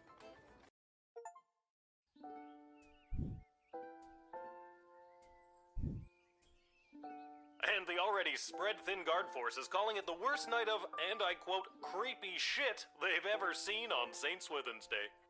And that's saying a lot. So if you see any of the few guards trying their darndest to keep things together inside our fair city walls, just go up and give them a hug, because Po Buddy's nerfect. I'm sorry, there appears to be a typo in that last statement. You're listening to the Morning Crawl, where we won't be playing any of today's top hit music because we will be keeping all frequencies clear in the event of an emergency broadcast. This is Dodger, signing off alone because all of my animal co-hosts were turned into food rations. Oh my gosh!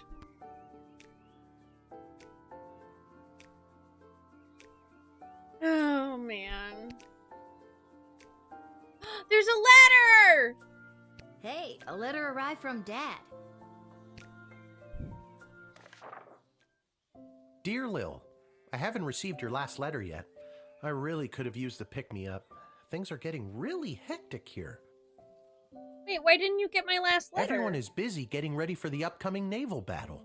Even though I don't have any training at all, I'm getting stationed on one of the attack boats on the front lines. But don't worry, I overheard the Admiral say that there may be a plan brewing to unleash a ferocious sea monster, if they can find one. But they'll have to make sure there aren't allies in the water when they do. So that sounds like a plan, right? I don't really know what's in store for me, but I'm doing my very best so I can get home, and we can finally get our lives back on the right track. Wish me luck. I think I'll need it this time. Love, Dad. I guess all the fighting has disrupted the postal service? Oh, the humanity! I'm sad that he didn't get our last message, though.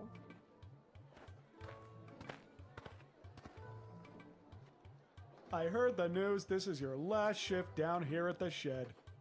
Hi, Garby. It sure is. I may not always get 4 stars, but I think I've been pulling my weight around here.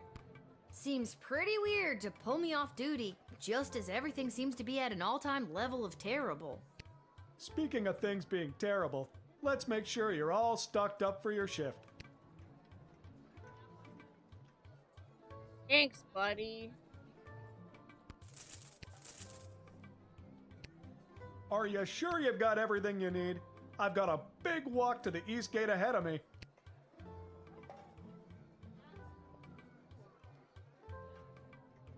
I guess. Thanks for everything, Garby.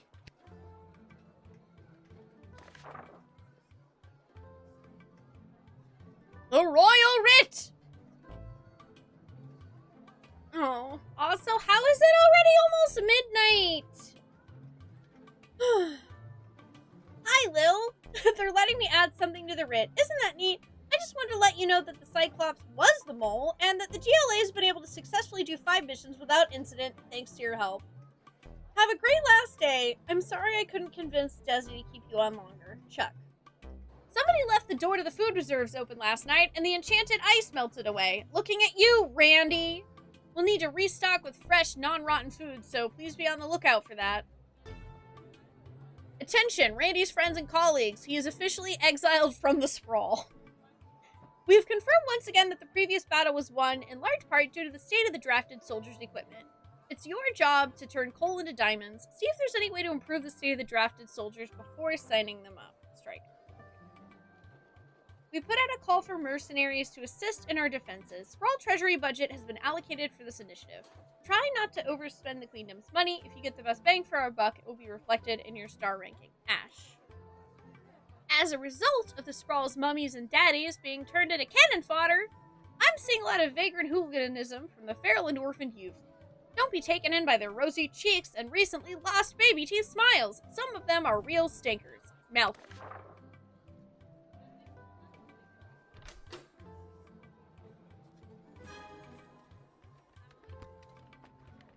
Yeah, somehow last day.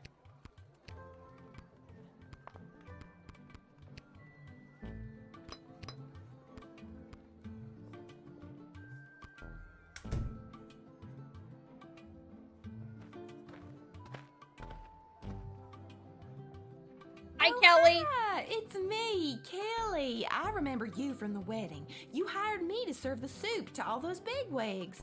Why they wanted Monty's soup at the royal wedding, I have no clue, but you know, rich people. I've got a wagon full of food for my boss to help with the whole people dying of starvation thing. I didn't know Monty's was part of the war effort. Oh, yeah, we have been slammed at Monty's lately. What with all the food rationing, we're running out of soup. I had to go all the way to the Monty's in Caladar to get supplies. Heck of a trek for a Cyclops in heels. Wow, that's a long walk. You're telling me. The whole journey took me almost 2 weeks. Luckily, they gave me this cart to carry all the food in. Otherwise, I don't know what I would have done.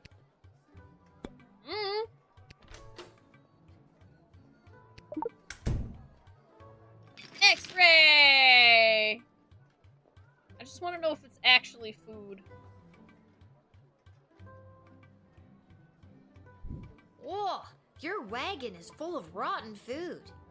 Well, it wasn't rotten when I picked it up 2 weeks ago. That's really not great. Kelly, you can't feed people that.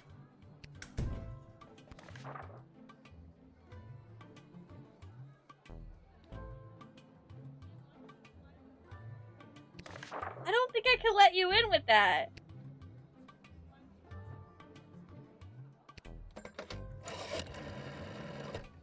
Finally, some food!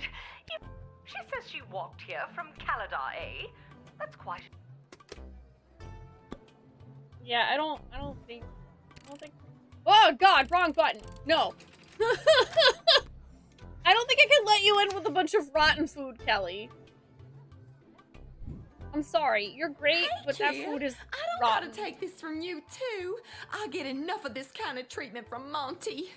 You want to deal with this food, then do it. I'm out of here. Yes, the Sprawl is desperate for food, but it is not desperate for dysentery. Good catch!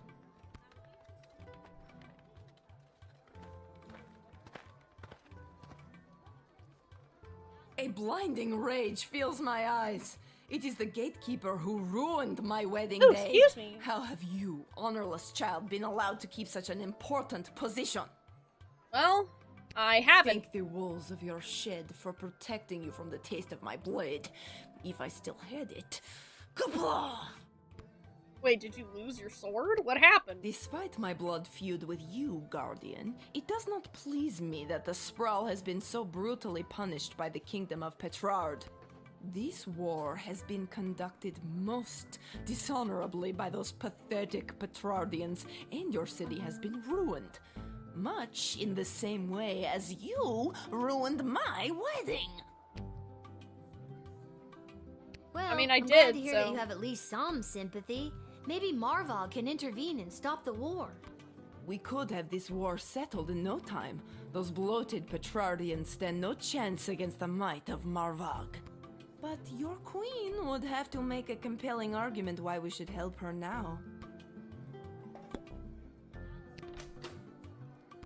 Truth time!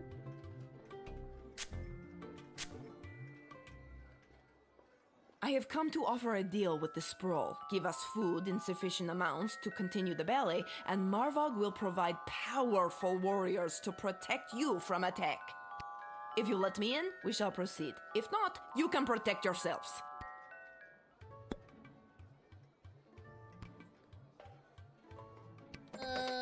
Striker?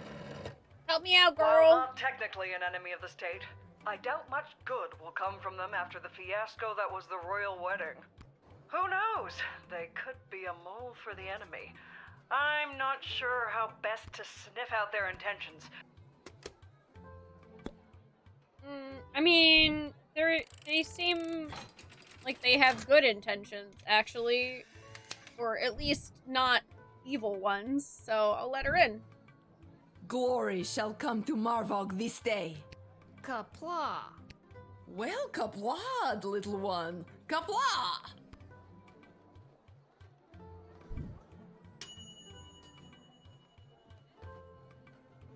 Oh. Well, apparently I didn't get 4 stars, but that's fine.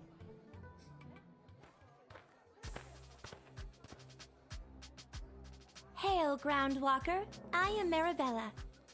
Hi, I'm Hi. Hale. Anything else? I don't know. I've never been above water before. You lead the way.